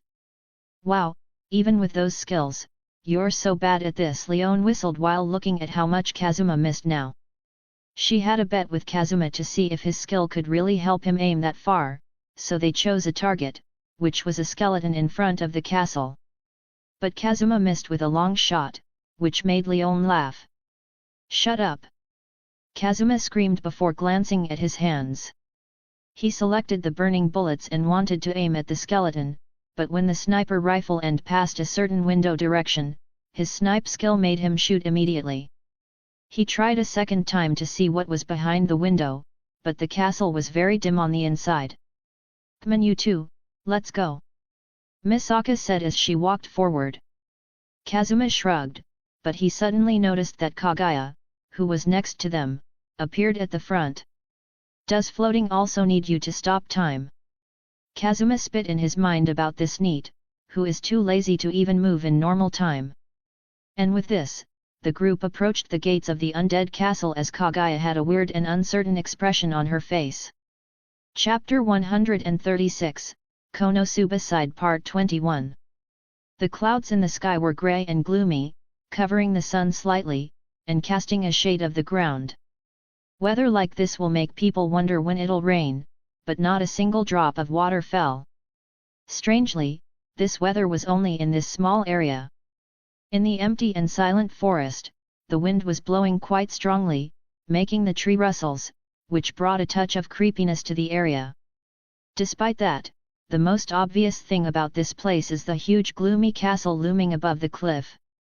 The whole building looked worn out, the walls filled with cracks, and the windows were broken, but it had a weird feeling lingering in the air. Like a dark shadow being cast on it, the whole castle was radiating with a creepy and dark aura. This type of aura usually shouldn't be felt by humans, but when moving close to the castle, they will instantly feel the different atmosphere carried by the building. Moreover, the red spots that were moving the shadows of the castle were more than enough to say, "This is a bad place to be in." Those red lights were moving slowly around the castle as the shadows made it hard to see their true shape, but like eyes, they were all focusing on the area outside the building. Glancing at the castle with his skill, Kazuma Cloud easily identifies the real identity of those red spots. They were undead, a lot of undead, moving around the castle. Some were holding basic weapons like swords and spears while some were raiding dead horses, which Kazuma guessed were death knights. Isn't this too much? Kazuma couldn't help but swallow his saliva when he tried to count the number of undead within the castle. They were filling all the corners of the castle, leaving almost no gap. He didn't know if this should be all of them because his danger skill is reacting to the underground, which means either there are traps or some undead still didn't leave their coffins. This made Kazuma think about those zombies waves that he saw in movies. Although the number here was less than billions of zombies in the movie based on Earth, not everyone could keep a straight face while looking at hundreds of corpses rushing forward. TCH, if I know about this, I'd have used my explosion closer. A low tongue click was heard as Megumin showed a sad look on her face. Just imagining the scene of bones flying under her explosion, made Megumin regretful about this opportunity. Despite that, her expression would be wonderful if she knew this is the base of the Demon's King General. Pant, this is. Darkness had a fleshed look on her face while looking at the huge number of undead. Her mind was already wandering into some dangerous territories. Kazuma's eyes had a look of giving up on everything. Why can't he find some normal teammates? Is this a curse from you? Glancing at Dio's word, which was clearly crafted by the devil, Kazuma couldn't help but produce some ideas. Why do I feel they are staring at me? Compared to the others, Aqua was feeling a huge sense of crisis because all the eyes of the undead, without an exception, were aiming at her. Aqua felt goosebumps all over her skin before she looked at the side and said, "I'm just imagining things, right?" Right. However, she didn't know that Kazuma already classified her as bait number 1. Ugh! Misaka couldn't help but feel disgust when looking at the core moving. Things might be not respectable for the dead, but the dead are kinda alive and kicking right now. Calm down, Mikoto. Just Don't look at them and use iron sand. Yes, I can do this. Misaka was trying to prepare mentally while cheering herself up. When she was doing that, Whitebeard squinted his eyes because the gate of the castle was smaller than him. Whitebeard never felt a problem about his height in his world.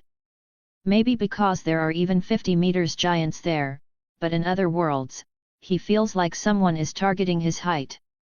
Yo, Kaguya, did you find something? Leon came walking next to Kaguya, who was floating and seemed to think about something. No, nothing important.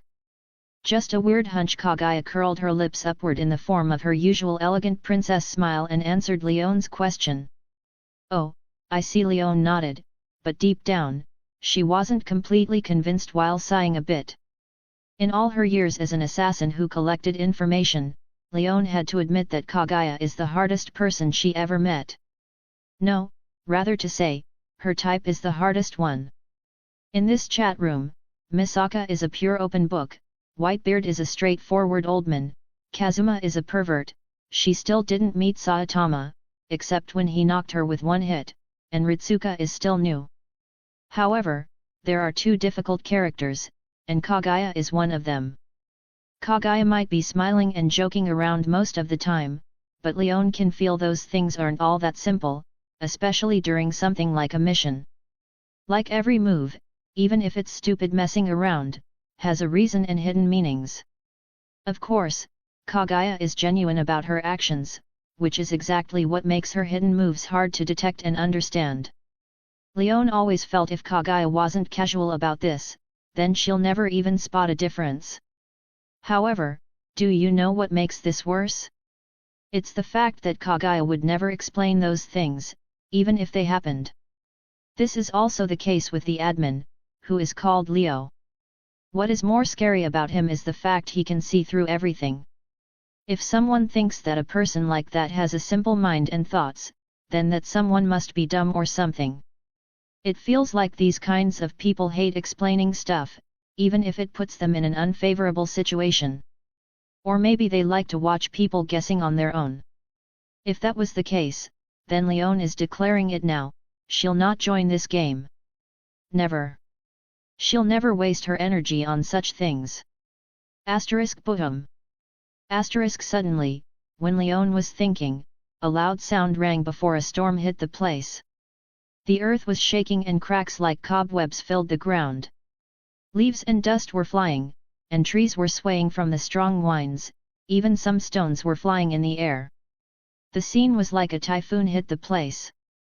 Leon moved quickly and covered her face with her hand, but the winds didn't last long before they calmed down. Opening her eyes, Leon saw a dark cloud flashing with electric sparks in front of her before it collapsed like sand. Misaka was shining with electric arcs like snakes around her forehead while iron sand was gushing from the ground, which stopped the winds. Feeling Leon's eyes, Misaka blinked before she raised her chest proudly, which made Leon blink before she also raised her plump chest. Misaka's face darkened instantly and Leon grinned at this scene. However, they quickly glanced at the front to see Whitebeard lowering his naginata as the whole castle wall turned into rubles. With just one wave of his weapon, the vacuum wave of the slash tore the air in half before it destroyed the castle wall completely. Some undead was already torn apart with broken bones and skulls, but this was like a signal as the undead started moving. Exhaling from his nose, Whitebeard looked forward and said, I made a proper door. If the world won't make a door in his size, then Whitebeard will make one, even if it meant to break every wall he comes across. The group couldn't help but be speechless by this action, but their attention was quickly attracted by the army of the dead, which is heading their way, or rather. Why me? Aqua screamed as the whole army of undead did a sharp turn and avoided Whitebeard before they headed straight towards Aqua. Everyone was speechless by this development, even Whitebeard had a scary look on his face when all undead moved around him while Kazuma nodded calmly. Kazuma figured out that bait number 1, Aqua, is working well, even before the battle started. However, that didn't last long because he saw darkness running towards Aqua to block the undead. No, she threw herself at them. Another moment of speechlessness fell on the group, especially when darkness dived into the group of undead to save Aqua, but the undead just ignored her. The same scene with Whitebeard surfaced again, but darkness stood there shaking all over. She probably thought that even lowly undead don't care about her at all. Kazuma dropped in his hands with a blank face. Looking at the side, he saw Misaka, who had seemed to shiver when she saw the undead while Kagaya and Leon were watching the show. Ah, suddenly, I don't want to do this anymore. Maybe I should go back home and sleep. Yeah, I should do that. Kazuma was already ready to bail because his sanity won't support this, but before he took another step, an earthquake hit the place. Bayam. On the right side of the castle, the ground was shattered as some hidden skeletons and zombies flew towards the sky while the wind carried them like leaves. Oh? You're really courageous, isn't it? Whitebeard waved with his naginata again, dispelling all the raging airflow with his power. However, his expression was quite scary now. Every step was spreading cracks on the ground while a huge oppression was lingering around Whitebeard. This is just subconscious use for Conqueror Haki, but even so, the air became heavy. If Whitebeard didn't stop it, this aura would affect the people around him. However, compared with the heavy air and dangerous atmosphere, Kazuma's attention was on the huge number of undead that Whitebeard cleared. They were falling like dominoes with each step of Whitebeard, which made Kazuma's smile twitch. Oi! Don't take all the EXP. A man has to have his priorities, and Kazuma is seeing these undead as EXP packs more than danger at this point. So, he raised his gun and sword and began to clear the undead rushing behind Aqua. Although Kazuma still didn't understand why the strongest figure against undead is running away, he doesn't mind a good bait. Looking at this scene, Kagaya and Leon were watching and showing while Misaka sighed and joined the battle. Meanwhile, inside the main hall, Lich looked at Beldia recovering his head and red cape before he sat on the large chair. Despite that, his cape still has burn traces and his head had small mud stains, which rendered Lich speechless. So, they have arrived, hey. Holding the large sword in a hand and his head in another, Beldia did a pose while speaking. However, in Lich's eyes, he seemed to be perfecting his image.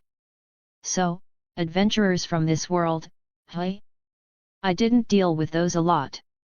I only met those lunatics, but unlike the holy magic they have, I don't think adventurers are all priests with holy magic, and loose screws. Unlike Beldia, who was looking forward to this after all the bombardment, Lich is calculating the benefits and consequence of this fight. However, Lich didn't blame Beldia. He has to admit that Dullahan has some durable nerves to keep his calms during all those explosions and waiting patiently. Only a few have that kind of tolerance. If Lich would ask himself, he'd be already in Axel trying to curse this explosion madman to death. So, how long do you think they'll take, or will they even be able to arrive here? Although he asked, Lich, know that adventurers shouldn't all be that stupid to throw themselves to death, especially if they had a magician capable of using explosion magic. Lich didn't answer because he was checking the undead to figure the battle power of the so-called adventurers.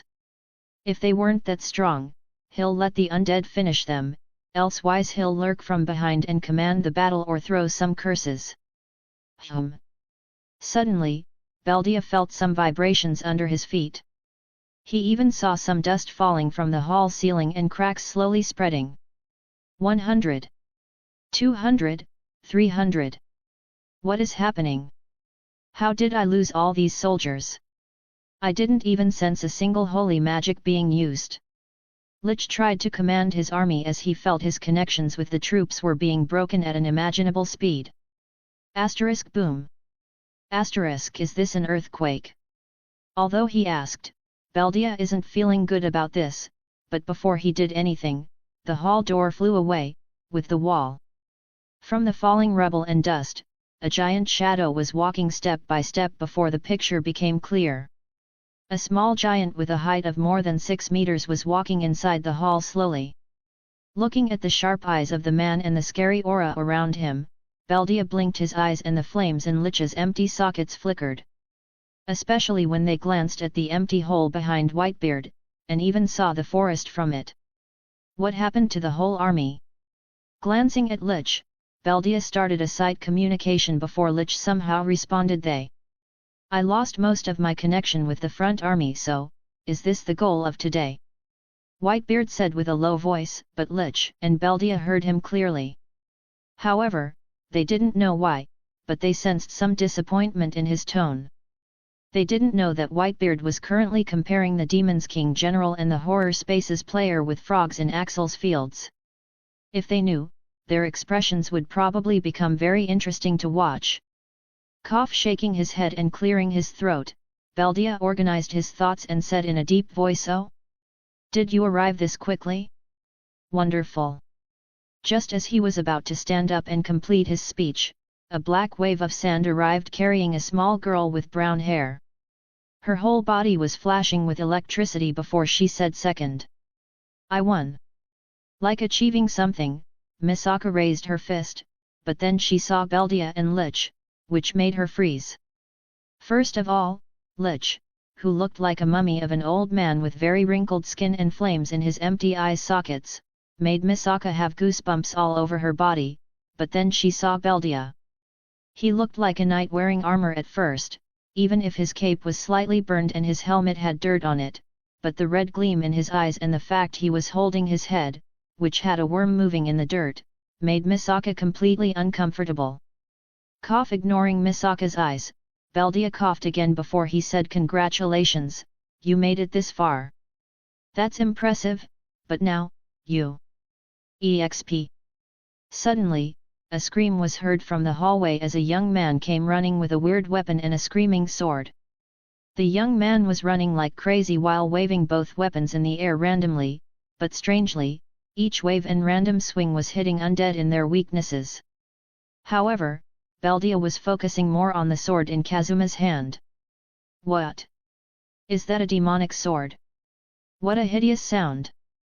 Beldia's eyes became serious as Kazuma entered the room. Coughing for the third time, Beldia looked at the people here and said, "Now, your luck has come to an EXP." However, Beldia didn't finish his words again because Kazuma, in his mad rush, shot him directly without warning. Beldia's instinct kicked in and blocked the bullet with his large sword, which left some flames burning strangely on his sword. However, looking at the flames and the familiar way of attack, Beldia solidified for a moment before he said, "It was you." "What, me?" Kazuma asked in confusion, but Beldia pointed at him and said, "You're quite courageous to actually attempt to sneak attack me, yet." "Oh, everyone's in here, we were lookin'." Leon and the rest came slowly, but this time, Beldia interrupted them. Again, and again, "God damn it, what wrong with you people?" Screaming to the top of his lungs, Beldia's eyes shone with ominous light before he said, "Let me finish my words in peace." Although the method was unusual, Beldia's actions made everyone speechless as they looked at him. Pant. "Well, now. Without further ado, I'm one of the Demon's King General, the Dullahan, Beldia. You foolish humans, who dares to bomb my castle and attack me, be ready for your end." A dark aura began to surface of Beldia as he prepared himself for the battle. However, Kazuma, Misaka, and Aqua had a long look on their faces before they turned to look at Megumin, who was trying to lower her sense of presence. The great archwizard from the Crimson Demons is reconsidering her choices of bombing. But for now, she can only hope that Beldia didn't notice her. "You evil monster! Don't you dare to raise your weapon on my allies? As a knight, I'll be your opponent." Ignoring everyone, Darkness was the first to jump forward and raise her sword. "Oh? A knight, you say? Very well, prepare yourself," Beldia said with interest. Darkness, just let the old man punch this guy and get over with," Kazuma advised from the side, but Darkness shook her head and said, "No, this is the duty of a knight. Also, can't you see how this Dullahan is eyeing my body like a beast with his filthy eyes?" "What? Excuse me?" Kazuma and Beldia said at the same time as the former became expressionless and the latter blinked in confusion. Can't you see how his evil and filthy eyes are measuring every part of my body like an animal? He's probably thinking of which cell he's going to throw me in after catching me and... Darkness blushed like a tomato before she said Kazuma.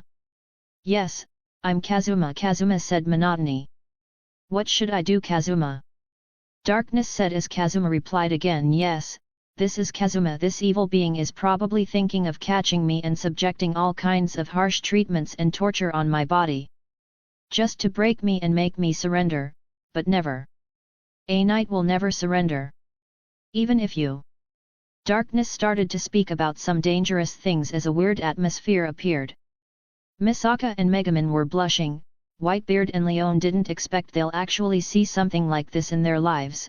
Kazuma seemed like he's giving up, and Kagaya and Aqua were watching. I think there's a misunderstanding.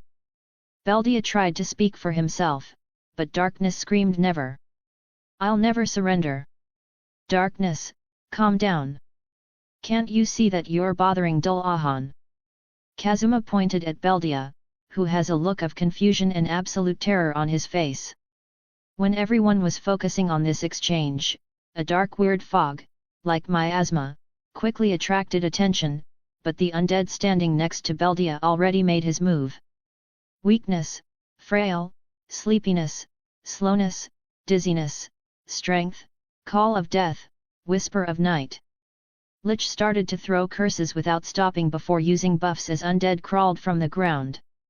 Using these spells, most of the group quickly felt strength leaving their bodies.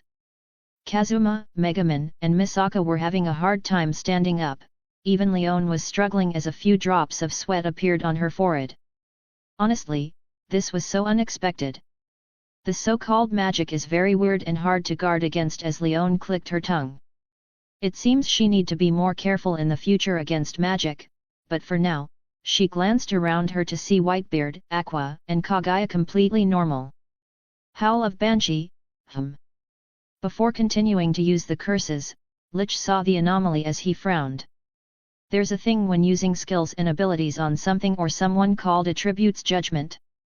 Basically, it's a measurement according to the 4 attributes of strength, agility, vitality, and intelligence, which determine the effectiveness of abilities on the said targets. However, Lich blinked when he saw 2 complete immunity and a very weak effect 1, the difference in attributes is very huge at a glance. Did you just try to curse this goddess? Aqua titled her head like looking at a retard. Feeling the slight weakness on his body, Whitebeard frowned before he stepped fiercely on the ground. Boom! A shock wave hit the place before the undead underground were crushed as the cobwebs of cracks kept spreading and the castle was shaking. Aqua also raised her hand, purified all the undead around and dispelled the curses easily. She didn't forget to act smugly as all the thanks in Kazuma's heart vanished. Tch Lich frowned as he started to prepare the escape plan before he screamed corpses explosion. The ceiling was broken before several zombies jumped and their bodies started to swell, like they're going to explode. Bayam this time, a faint white light appeared on Whitebeard's fist before he punched upwards. Then the zombies and the whole upper part of the castle vanished. Lich and Beldia stood in a daze while looking at the sky and the clouds from the new window that Whitebeard made. Damn it! What the hell? How could this be an easy world for the love of God? The situation entered the worst possible scenario. Lich's thoughts moved quickly before he was going to detonate the rest of the zombies to create an opportunity to escape by an underground tunnel he prepared. However, Whitebeard waved his naginata, which was vibrating, again. On the right side of the castle, there was a cliff, but now, the cliff vanished as half of the castle fell like a piece of domino. Both the group, Lich and Beldia, stood there in silence as Whitebeard lowered his weapon. Oi, oi, oi! Isn't Axel a city of newbies? What the hell is this monster? Beldia almost dropped his head from the shock. Humph, not bad. Beldia would never show his thoughts on his face, but Lich next to him threw his staff and said, "Okay, I'm done." What? Beldia turned his head to see Lich lying on the ground. Honestly, I should have died long ago, if I knew something like this would happen, I wouldn't have raised from the dead at all. With a self-mocking laugh, Lich looked at the sky and continued, it's an easy world they said, it's easy money they said, think of it like a vacation they said, but what did I get? A bunch of madmen chasing after me at the start, and look, pointing at Aqua, Lich said their cult leader is here. After that, Lich continued to speak about his experience as everyone's expression became strange. Gradually, it turned into a sigh and pity. Ah, you broke him, Kazuma said as he shook his head, but he clearly heard the word world, and easy money, so if he isn't completely wrong, then this is a player. Never say that, rookie. Suddenly, Lich heard a voice before he looked at Beldia staring at him seriously. Even if it looked impossible and we'll get purified now, we'll never go down like this. As long as our last obsession and regret are here, we'll never go down. So, get up, Lich. Hearing those words, Lich's eyes flickered before he said Beldia. Some light went back to Lich's eyes fire as he gritted his teeth and looked at the surrender option. Looking at this scene from a shonen show, Misaka looked around before she said, guys, I think we are the bad guys here. Strangely, and for some reason, everyone nodded slowly, but they stopped like that. Out of the blue, a strange wave of energy spread to the surrounding as the world's colors inverted before everything stood still. Well, this was a scene to behold. Kaguya shook her head when she remembered what she just witnessed. Honestly, she regrets not taking the camera out. Anyway. Floating in the air, Kaguya got closer to Lich before she was lost in thoughts. After a while, she said, do I do it or not? Without knowing when, there was a small milky white crystal in her hand, shining with mysterious gleam. Closing her eyes, Kaguya's thoughts circled quickly about this subject. Before the team entered the castle, Kaguya jumped into the time stop because she wanted to check some things. Like if there's a player or an anomaly in the castle, or maybe with them leaving, something will happen in Axel. Although it's tiring to check, Kaguya just sighed and went with it. However, before when she got the first glance on Lich, the chat room reacted. Opening the chat room, Kaguya was surprised by a new optional objective that appeared in the mission. Optional objective: grab the gemming crystal and attach it to the player in the castle. The attachment must be made in the irregular time zone, and no other member, except Neat Princess, has to be present. Press here to receive the objective item. PS, if you want some answers, perform this task. Kaguya stood in her place as a lot of questions appeared on her mind.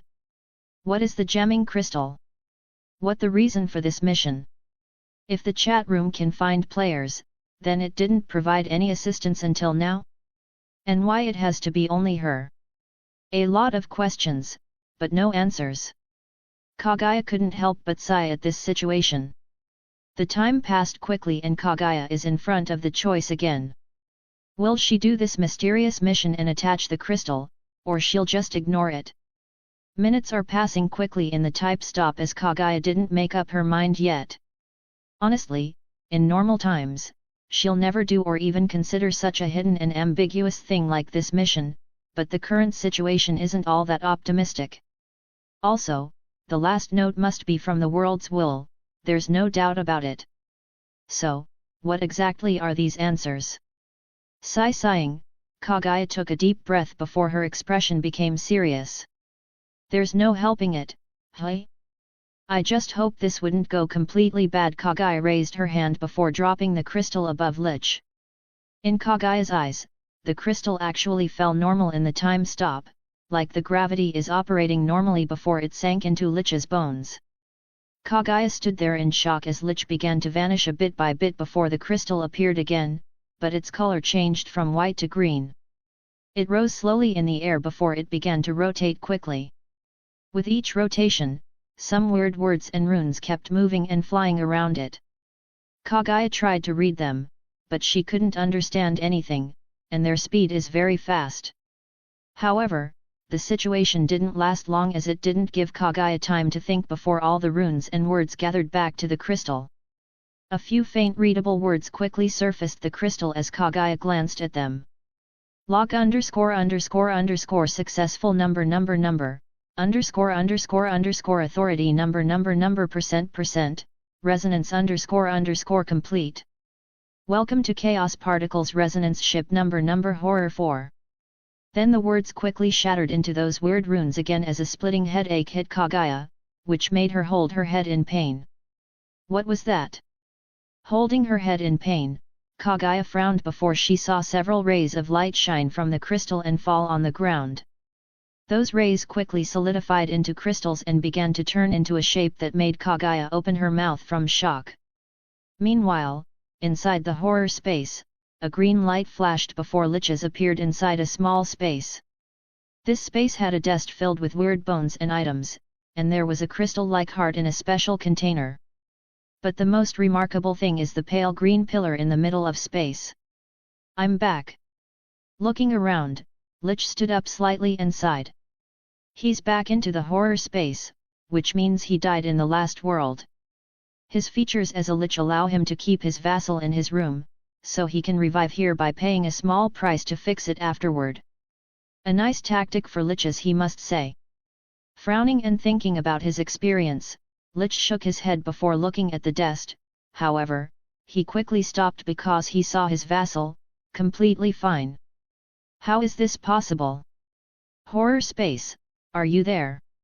Frowning, Lich knew that there was no way he could survive that accident, so he hurried and called the green pillar, which is a small command window to interact with the horror space.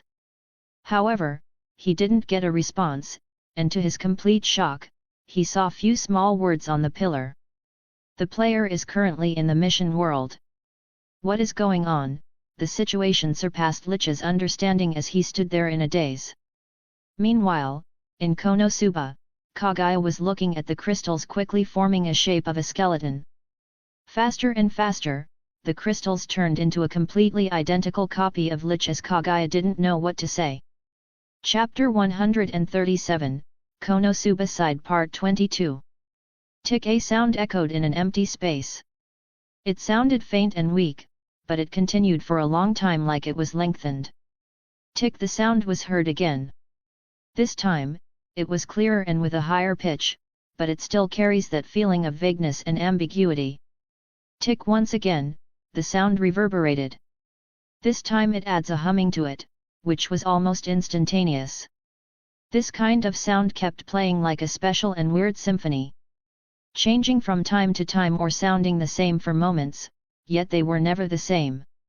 It was like different frequencies are being used and changing the wavelength of the sound with each time they move. Of course, this would be accurate in the material world, but the laws of science are kind of far-fetched to try to explain the situation here. This is a dark grey space stretching to the end of the site. It was strange and gave people dizziness and a nauseating feeling after going through a big roller coaster a few times. In other words, the dark grey space was like a mysterious fog that made people lose their senses. In such a place where nothing resembles the material world, there was an anomaly that made this scene stranger. In this complete dark grey space, there was a hard-to-detect white and green light in the middle. It was like a grey dark mass or substance blending with this dark space, which is very hard to detect if it weren't for the faint milky white light around it. The mass was in humanoid shape, but it didn't keep that form completely as it moved like a liquid once in a while. In the hands of the grey mass, the white light reduced into an aurora that locked a green gleam like a cage. The green light resembled a screen filled with different symbols and runes that kept moving non-stop, but under the white halo, it slowly became under control until it turned into a normal text. The text was crude and seemed to be written in a hurry with terrible handwriting, but it's still readable and could be understood. However, it looked very strange for a high-end thing like a light screen to have such writing. The grey mass didn't seem to be bothered by the terrible handwriting as it looked with its faceless face, which for some reason, had a white weird symbol that looked like this, straight face. DX, Horror 4 has achieved initial success and I can finally relax a little. Phew, I have to say that I worked really hard these days. Well, my goal requires even someone as magnificent, great, and humble as myself to work a lot. Wait, what was my goal again? The grey mass didn't move while scrolling the screen down, but for some reason, the white mark on its face deepened. DX, so, I figured my goal. It took me a while, but I remembered. I don't want to move a muscle, that's why I made these ships. As I expect from myself, the grey mass expression slightly distorted, even the white aura became dim for a moment. DX, I found a problem with the initial design. I made the ships to check every element and particle. But with the engines, frequency receivers, and the ability to cross the grand void, I didn't design the automatic service system. I have to walk to every ship and activate them manually, for every element and particle. I want to murder someone. DX, okay, today for sure, everything is ready and I started my travel. I wonder what I'll find or who I'll meet, however, I'm sure this will be an adventure that I'm looking forward to. If I wasn't lost right now, I still want to murder somebody. The grey mass raised its head, like looking at the sky in silence before reading again. DX, the time is passing quickly, yet slow at the same time. Looking at the original worlds and illusionary realities coloring this tasteless void in a daze, I think I achieved some enlightenment from this.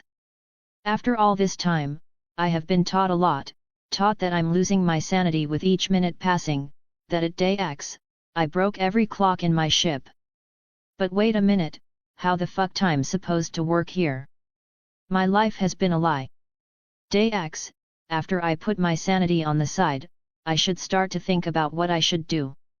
Honestly, I don't have much to do here, the elements are scanning normally. Am I useless? DX, father. Why? Why did you have to leave me? Why? Wait, I don't have a dad.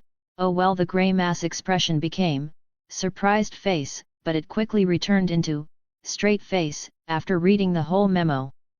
DX, my frequency receivers and element scanners are catching something, or maybe this is just my mind playing tricks on me.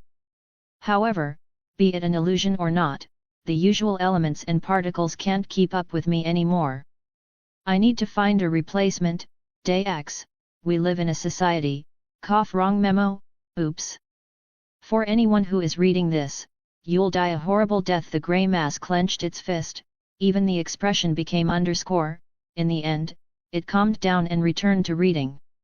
DX, in this cursed void that should be burned in the most horrible place in existence, I spotted a weird bend in reality far away. I suppose it's a void hole, one of the greatest disasters in the grand void. It has the reputation of turning the radius of thousands of universes into a wasteland. I don't know what to do anymore and I'm fucking bored, so I went to it directly.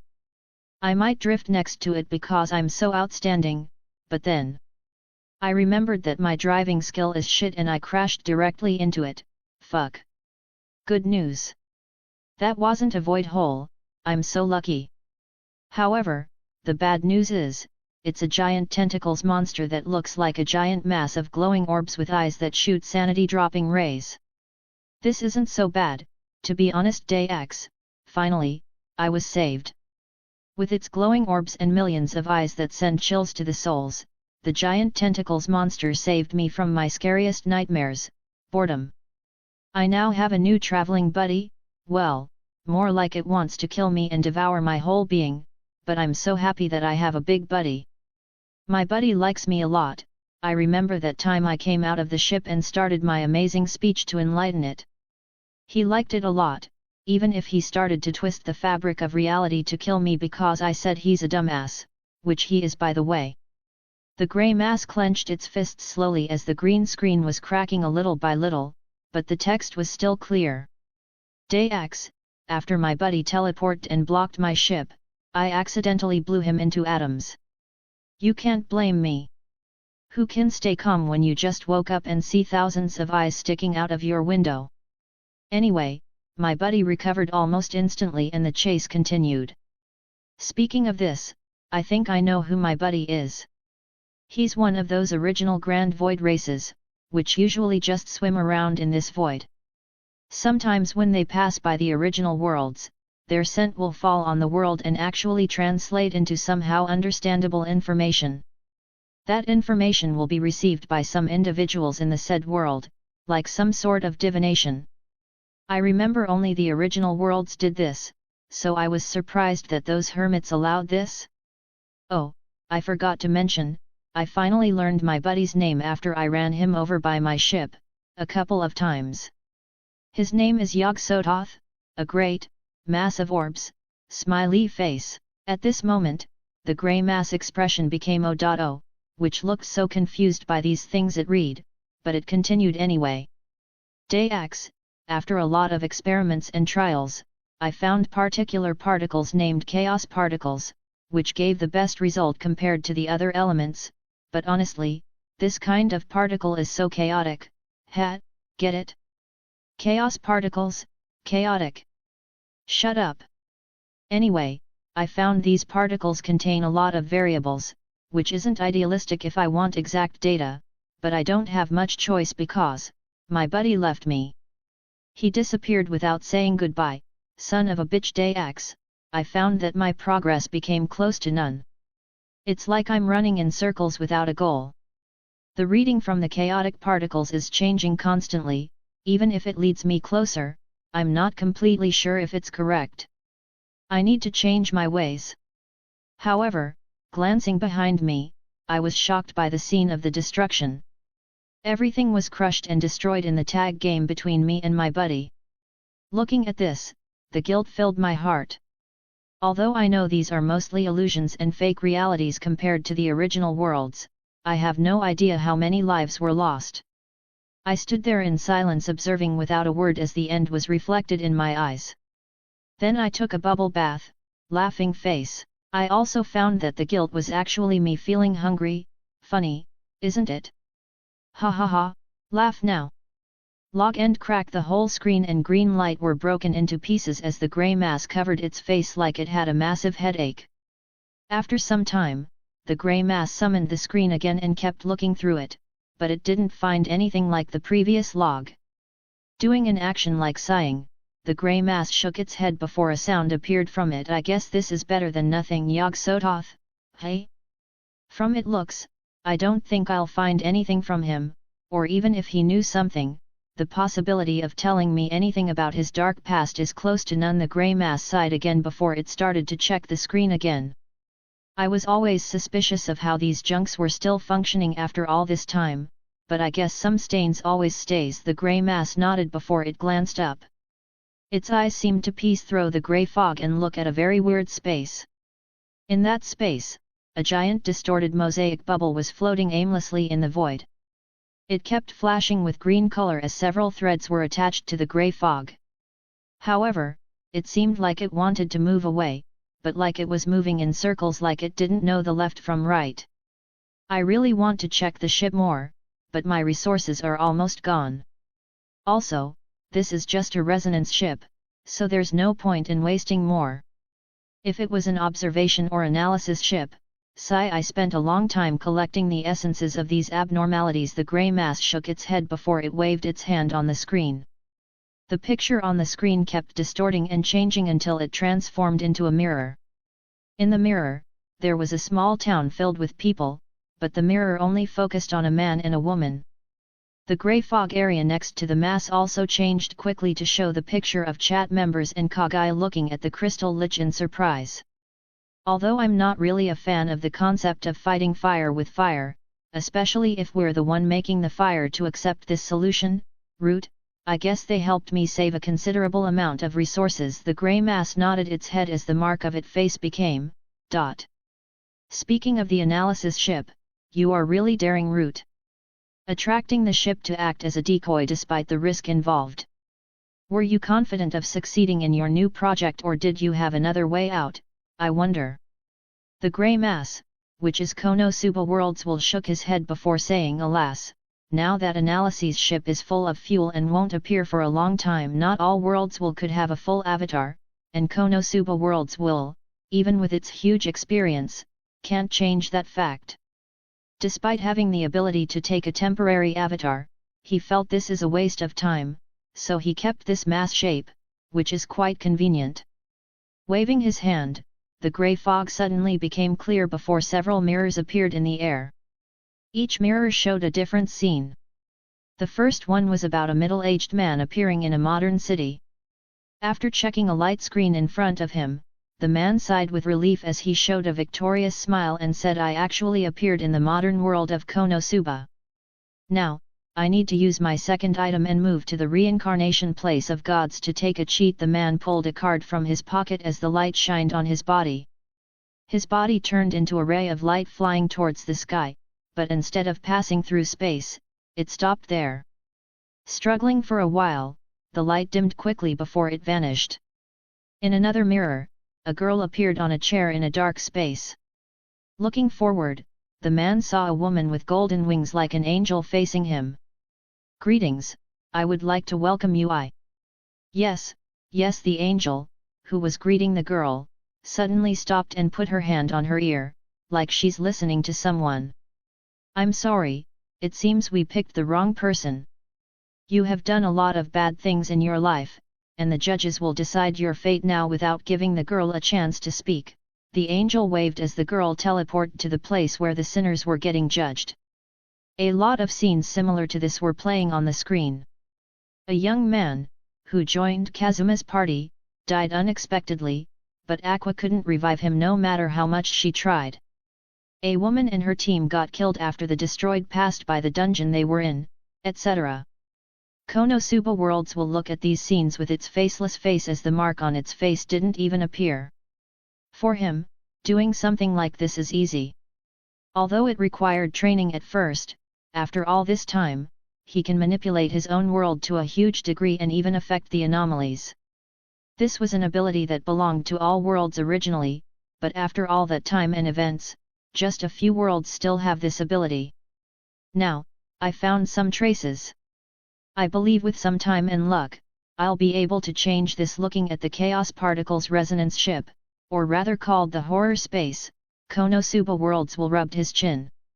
If it weren't for them to act as bait, I won't be able to deceive the ship this easily, but I guess they're losing their temper a lot. Rubbing his chin, Konosuba Worlds will looked at the screen showing the chat's members, then he looked at the two remaining players across his realities before pumping his fist on his palm.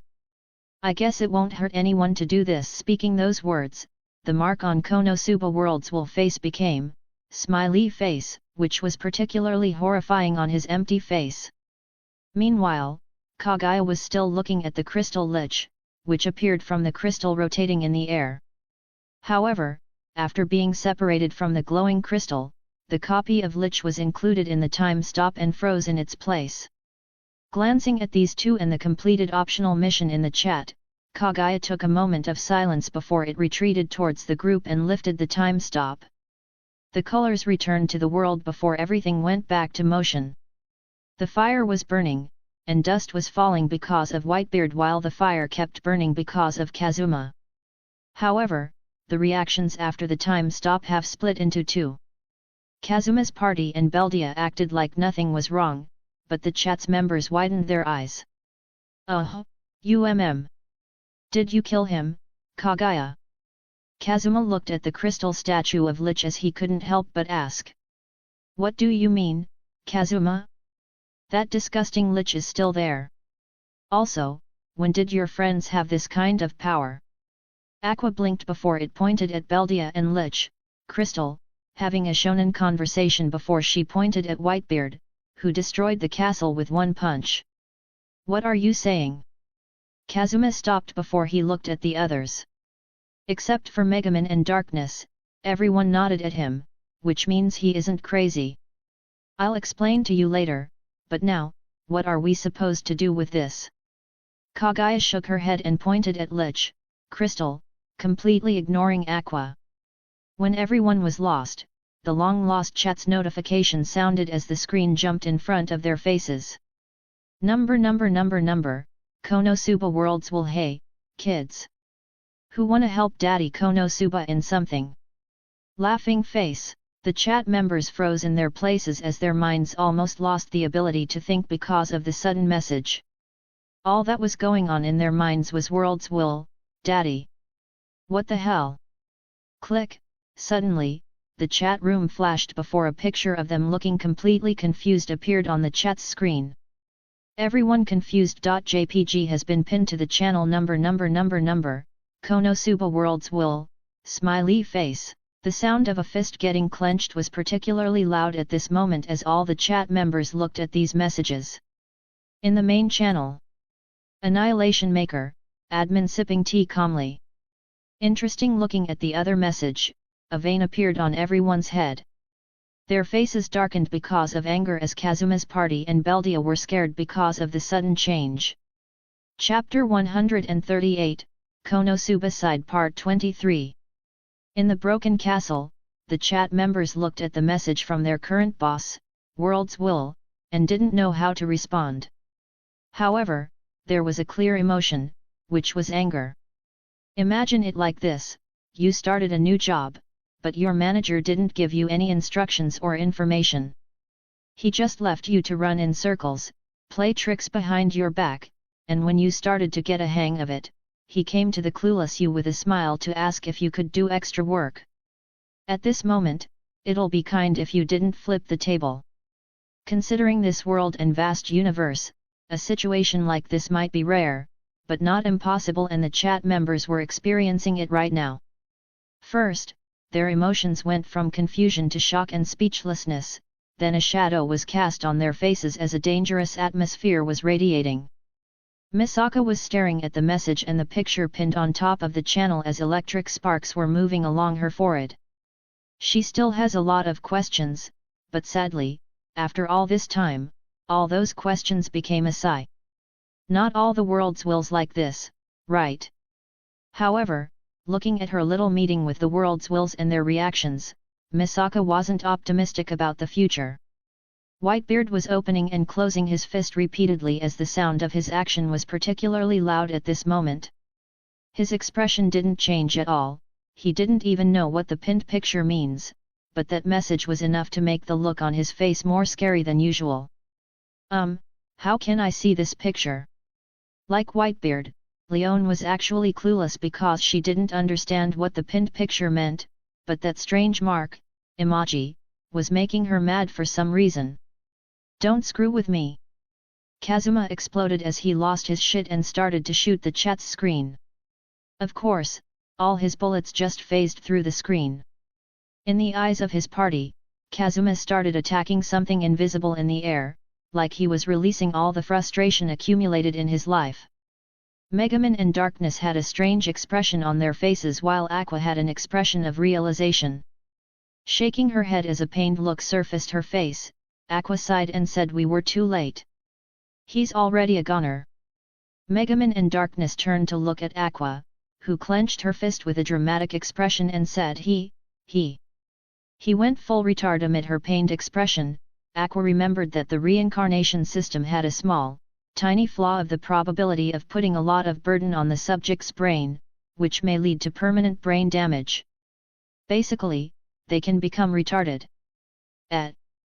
Kazuma stopped as he turned slowly to see his party giving him a pained look filled with pity.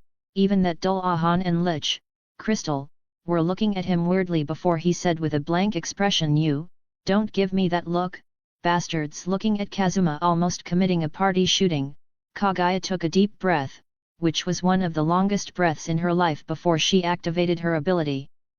As the world was engulfed in complete silence, Kaguya rubbed her temples as only she and the chat remembers were excluded from the eternal moment. Although it's a time stop, she actually just stretches the length of a moment into eternity, but even an eternity doesn't feel enough to cure her current headache. "From the moment I put that crystal, I got this headache. While the headache is almost completely gone, Kaguya can be sure that it wasn't just because of the stupidity going on." Opening her eyes, Kaguya took a glance at everyone. Obviously, all of them were angry as they exchanged a look with Kaguya. No words or signs were needed, just with one eye contact, the chats remembered nodded slowly before opening their chat and typing. They even sent the message at the same time. This amount of synchronization between completely different people without any training was very surprisingly shocking, but their messages were another story. "Advocate of gender equality, Dinete Princess, I refuse. Bree, I won't accept. Big Sister Lion, no deal. The strongest man in the world, know the complete harmony in refusing their boss without changing expression strangely made the chat's members one step closer together. Isn't this your world? Leon looked at Kazuma's message and asked, but Kazuma didn't raise his head while saying with a monotone voice, you see, I already gave up on this good-for-nothing world. Oh, Leon just turned her head away while thinking she shouldn't have asked. Number, Konosuba worlds. Well, I got rejected, how sad, sad face. Number, Konosuba worlds. Well, oh, well. There's still 2 abnormalities in this reality, enjoy looking for them, have few on dash. Another moment of silence fell on this place, which was more quiet and awkward than the time stop itself. You bastard! Giving a borderline impossible mission without any explanation, and now you want help. And what the fuck is daddy shit? Kazuma was losing his shit again as everyone watched him in silence. Although they were speechless because of Kazuma's actions, the chat's members completely agree with him. Number, Konosuba worlds. Will borderline impossible? Shocked, oh, don't even try to say it was easy or something. These bastards have anti-detection and our boss doesn't want to give any clues, but also wants to screw with us. Do you think it's easy? Kazuma was getting angrier with each word, but the next message froze him. From the beginning to the end, who the idiot that thinks he can find a hidden target in such a backward world easily? Not to forget, this world isn't technically a peaceful place. Wars are going every day at the borders of the kingdom between the Demon King's army, all the monsters and natural disasters, and coupled with some shenanigans from the reincarnators of Aqua, make this almost impossible. On top of that, there was a little to no clue at all. Even this current lich was just a lucky guess. Heck! The first guess was actually it's Aqua's fault, which says a lot. Number, Konosuba worlds. Well, no, I meant, why do you think it's borderline? It's, in fact, impossible, smiley face. Another wave of silence hit the place. So, you gave us an impossible mission. Misaka blinked as her calculation power stagnated for a moment. Number, Konosuba worlds. Will accept blowing up the planet or somehow finding them, yes. Here a for you. Do you think this is funny? Kazuma glared at the chat screen while almost shoving his face inside. Number, Konosuba worlds. Will yes, dash. Why, you little? Then what's the point of this mission? Kazuma still wants to continue his shooting on the screen, but he heard a deep voice. Looking at it like this, an impossible mission is pointless, but that's just from our perspective.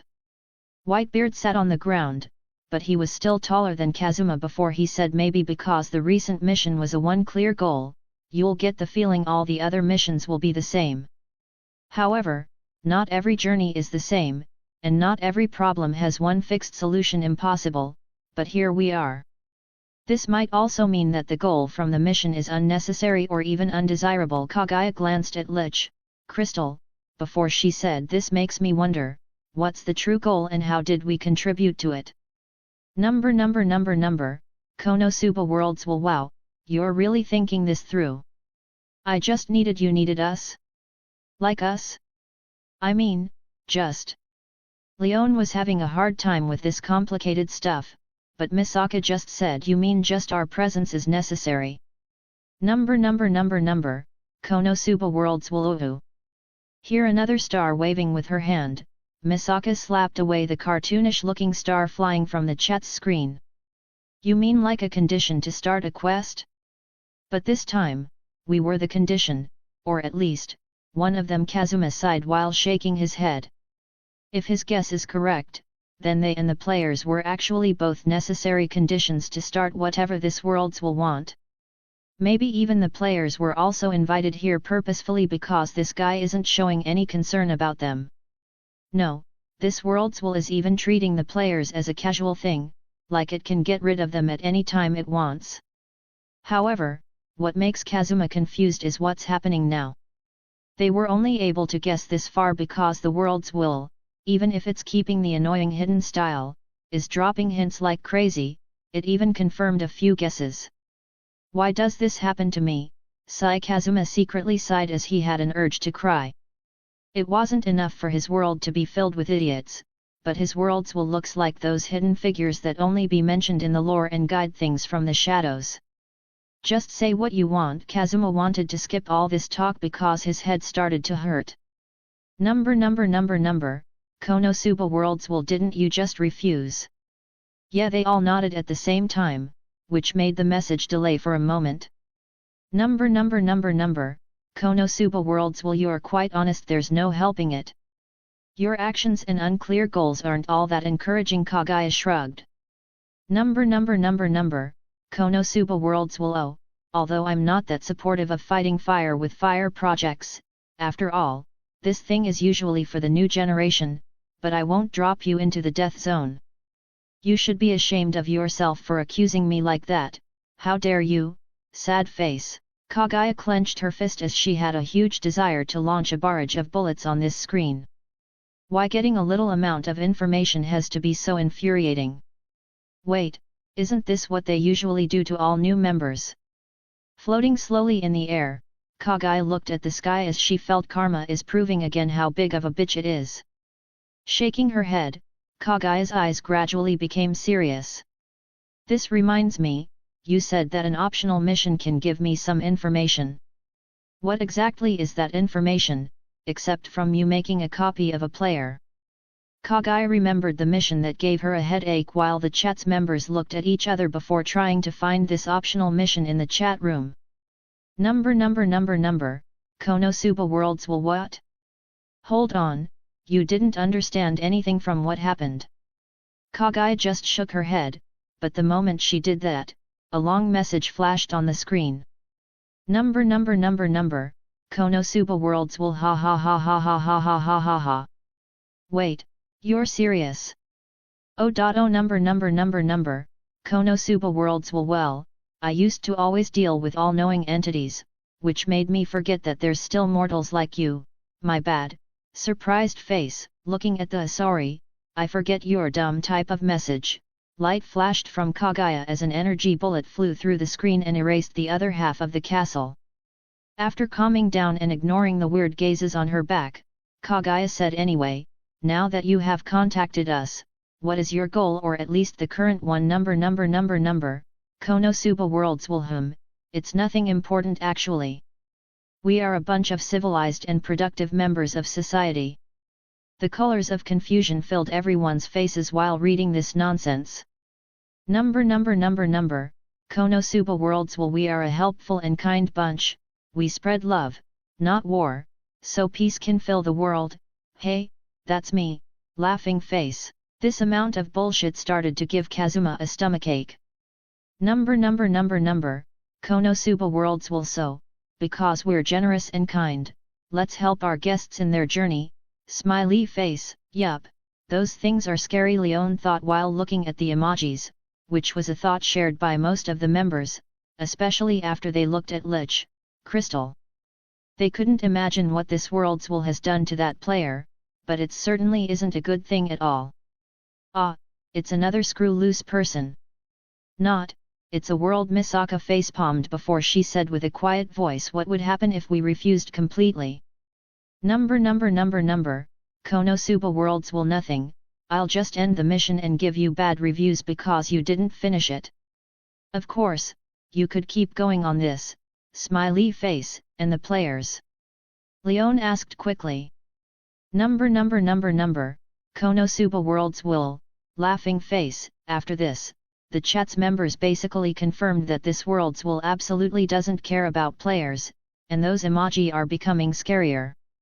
Does this have something to do with this new generation thing? Do the worlds has generations? Glancing at each other, they quickly nodded.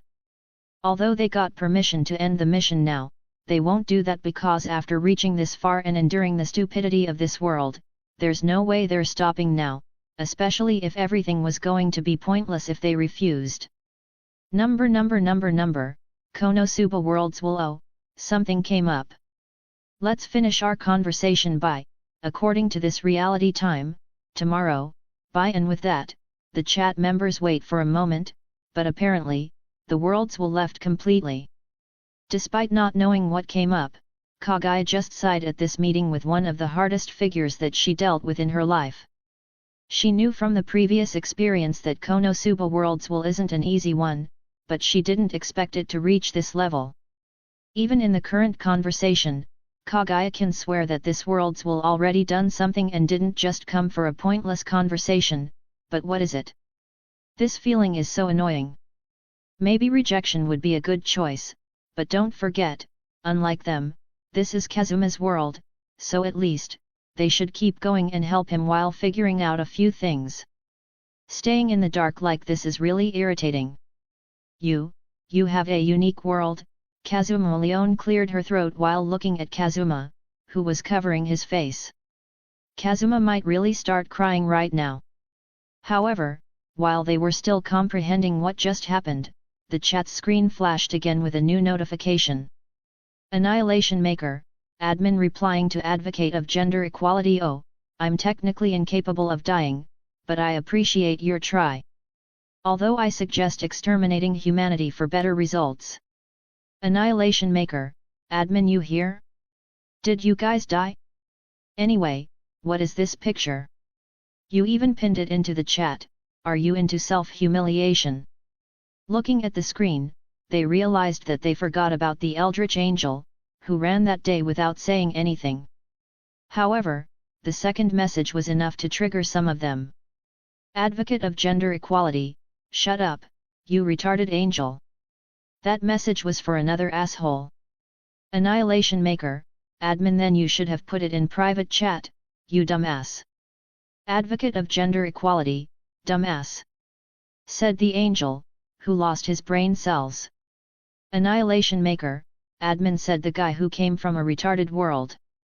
Looking at the trash talk on the screen, Kaguya rubbed her temples before an idea flashed in her head. Although it doesn't seem like it most of the time, they do have a kinda all-knowing entity. Advocate of gender equality, fuck off. Annihilation Make, admin, no, you fuck off. Advocate of gender equality, no, you. Annihilation Make, admin, no, you. Advocate of gender equality, no, you. Annihilation Make, admin, no, you. Before Kaguya began anything, the spam of no, you that filled the screen made her rub her temples again.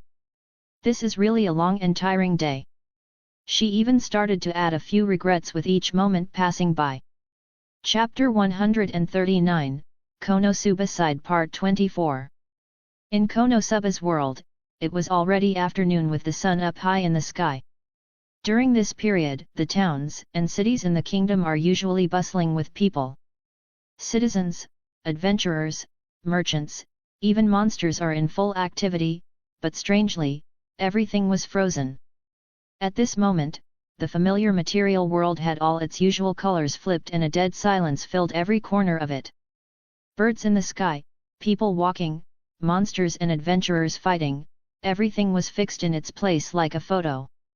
In this world, a castle in the forest was the only thing that still had movement and sound. Inside, there were few frozen people and 2 monsters. All of them had different expressions, like the headless knight, who was able to raise his sword and declare a battle or something, while the crystal maid lich had a bitter expression. The other were 3 girls, who had an expression filled with sadness and pity, which was particularly annoying for someone. However, inside this room, there were still only 5 people, who still have the ability to move normally. Despite that, since they started to look at an invisible thing in the air, all of them were pretty much frozen like the other statues. Neat Princess, Leo, can I have a word with you? Annihilation Maker, admin, I refuse. GIF, et. Kaguya, who was going all serious in trying to solve this, froze again in her place. Neat Princess, why? I didn't even say a thing.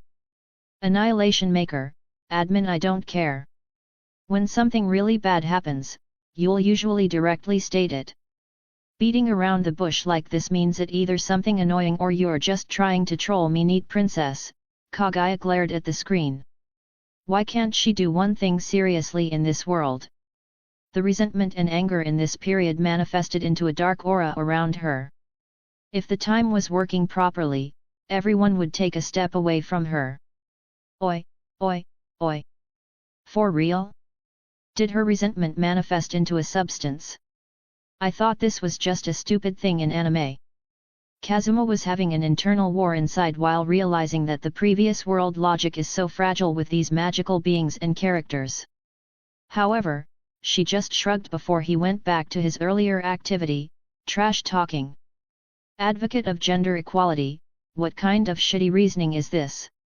Annihilation Maker, admin A reasoning that you'll also use advocate of gender equality, of course, but that doesn't mean that I'll not judge you for it, which is something you'll also do. Annihilation Maker, admin Touche Big Sister Lion, you two are just hypocrites. Annihilation Maker, admin thank you. Advocate of gender equality, thank you very much. Big Sister Lion, you're not welcome. The strongest man in the world, goo ha ha ha ha ha.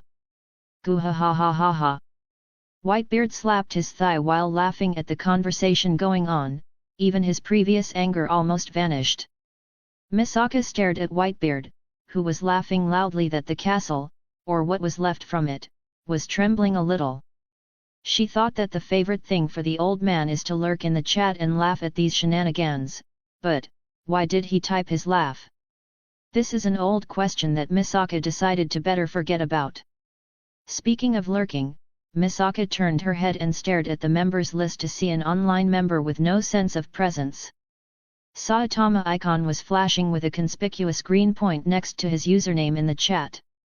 Bree, it seems almost everyone is in the chat room today. Another ancient lurker is currently in the chat room. Saitama, who usually doesn't chat, just lurks in the chat silently unless someone mentions him, but even if they do, he'll only answer with "oh" or "that's interesting." Honestly, if it wasn't for the fact that the chat room doesn't provide an option to set status, they'll never know if he's online or not without asking. Big Sister Lion, oh, is the Baldy here? A hero for fun. Yes, Big Sister Lion, sorry, but it really hard to remember you're here because you don't talk much, also, your presence is kinda low to a hero for fun. Advocate of gender equality, everyone? Oh, you reminded me. We have a harem king, I mean a harem queen. Shouldn't she has the ability to change genders, or maybe I'm tripping. Big Sister Lion, Bree, she what? Advocate of gender equality, forget it. Fgo is always confusing. Bree, don't try to avoid the question. And why am I typing here while you're next to me? Misaka's eyebrow twitched while looking at the screen. She felt if this continues, it would become a bad habit eventually. Advocate of gender equality, anyway, the new member knows you very well, stupid angel. Annihilation Maker, admin I don't know what you're talking about, retarded human. Advocate of gender equality, oi. Don't try to pretend. Your glorious deeds and noble sacrifice has already been spread to the chat, they are so beautiful that I can't call them superficial. Ha ha ha ha. Annihilation Maker, admin. I'm satisfied. No matter what happened after this, I don't have any regrets. Kazuma had a wide smile on his face. They have been under the tyranny of the devil for far too long, it's time for karma to become a bitch again. Looking at Kazuma's smile, the chat members had a weird look because that smile was creepy for some reason. Neat princess, all of you shut up. You. Tell me everything you know. Annihilation Maker, admin what? Fine, everything started from when I was a little kid. I always asked myself, why people are idiots. So, I went on a journey to control my hollow side and just to become the Hokage, but to do so, I need to collect the 7 Dragon BA, advocate of gender equality, PFFFF. Neat princess, Destiny. Fate. Keep it in this category, tell me what you know about them. Annihilation Maker, admin EO, why? I don't like Destiny. It's all sticky, intricate, irritating, and it gets everywhere. Neat princess, the dark aura around Kaguya was on the verge of exploding. She one step away from rage quitting this mission once and for all. Advocate of gender equality, thank you. Very cool, Mr. Starwalker. But I have to admit that the situation isn't easy. Annihilation Maker, admin. Is it really important? I feel some negative energy from Kagaya's message for some reason, but maybe my senses are playing tricks on me. Advocate of gender equality? Well, I don't know how to describe it, to be honest, but it's getting to my nerves and it involves the world's will. Despite that, I have to say that you got some accurate senses. Bree, calm down, take a deep breath, and explain it slowly. Neat princess, I'll remember this. Anyway, it started like this.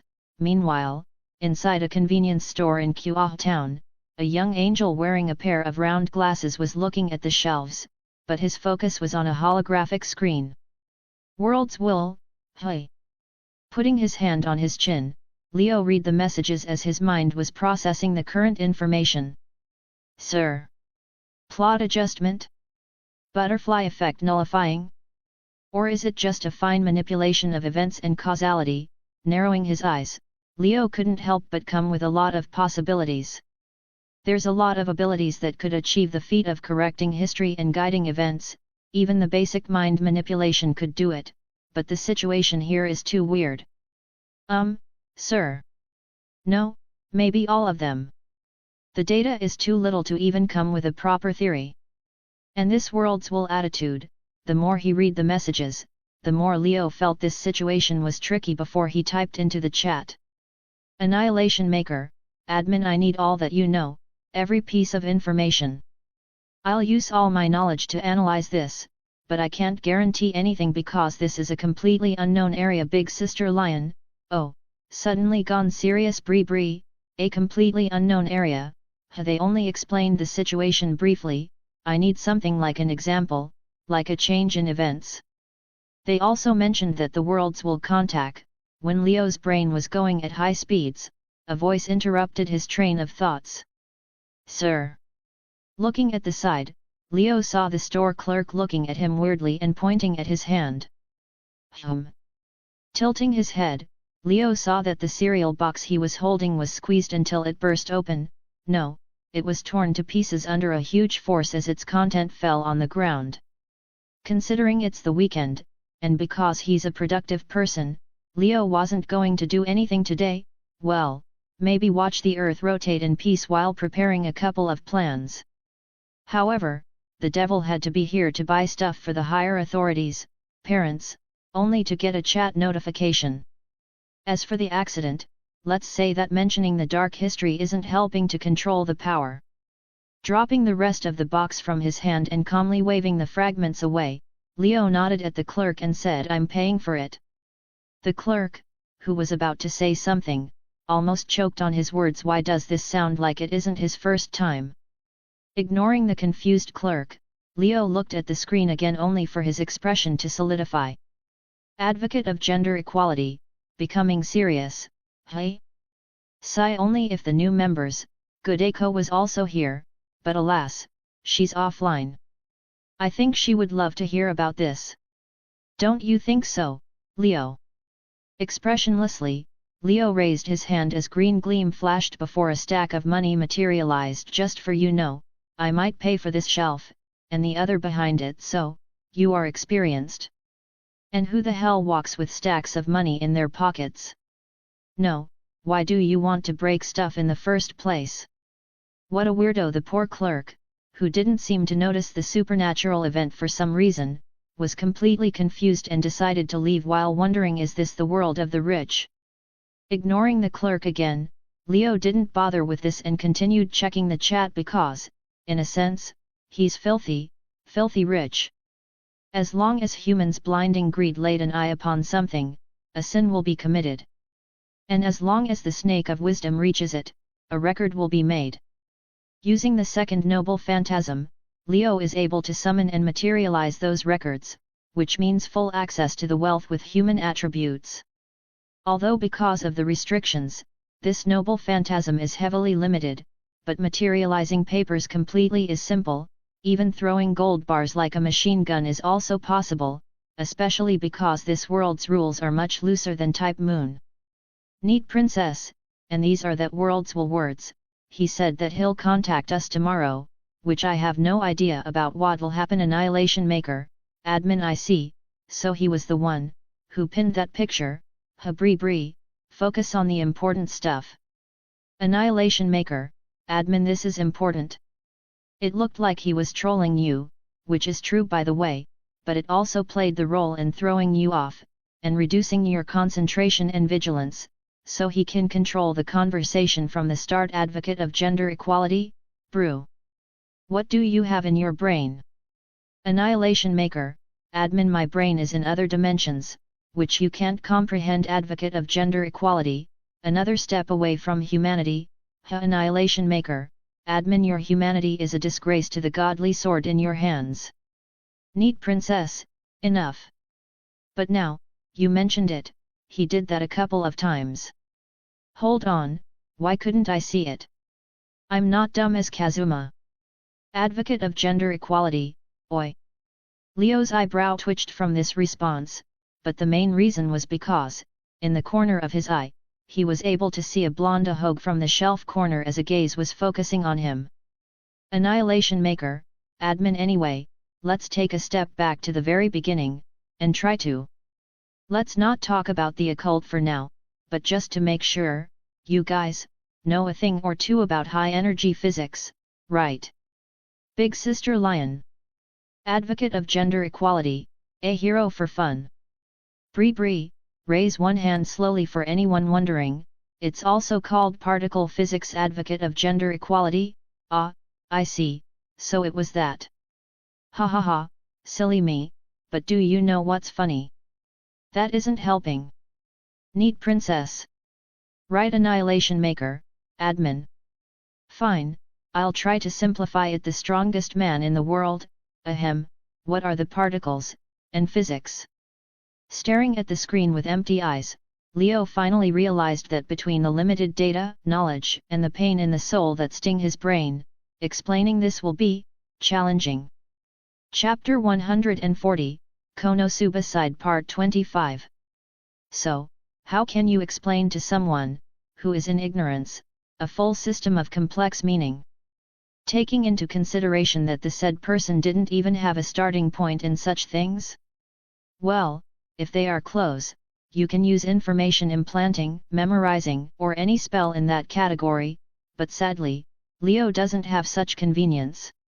Maybe this is one of the drawbacks of knowing a lot of things beyond humans' understanding. Even 93, IWAS, only gave the knowledge to Aleister Crowley when he was a very powerful magician. Sighing helplessly, Leo just accepted the situation. There's no point in thinking too much about it. It's not like he'll explain how and why the microcosmic forces interweave with the macrocosmic forces. Annihilation Maker, admin there's no helping it and it isn't anyone's fault anyway. But now I look at it, in a sense, we have two members in the Aeon of Isis. Advocate of gender equality, the what? Annihilation Maker, admin it's something much more complicated, so don't worry about it. Anyway, let's start with the basics, which all of you should be able to understand easily. You know what our job and main mission in this chat, right? Walking away from the shelf and ignoring certain eyes on him, Leo kept typing in the chat with his mind. However, some of his calculation power gathered on his hand. Bree, help the entities called the world's wills by stopping the abnormalities, which are the agents of outer gods and multiversal spaces. Annihilation Maker, admin correct, but I need you to focus on the word help. In fact, our main focus is to help the world's will in the problems that generate from external factors.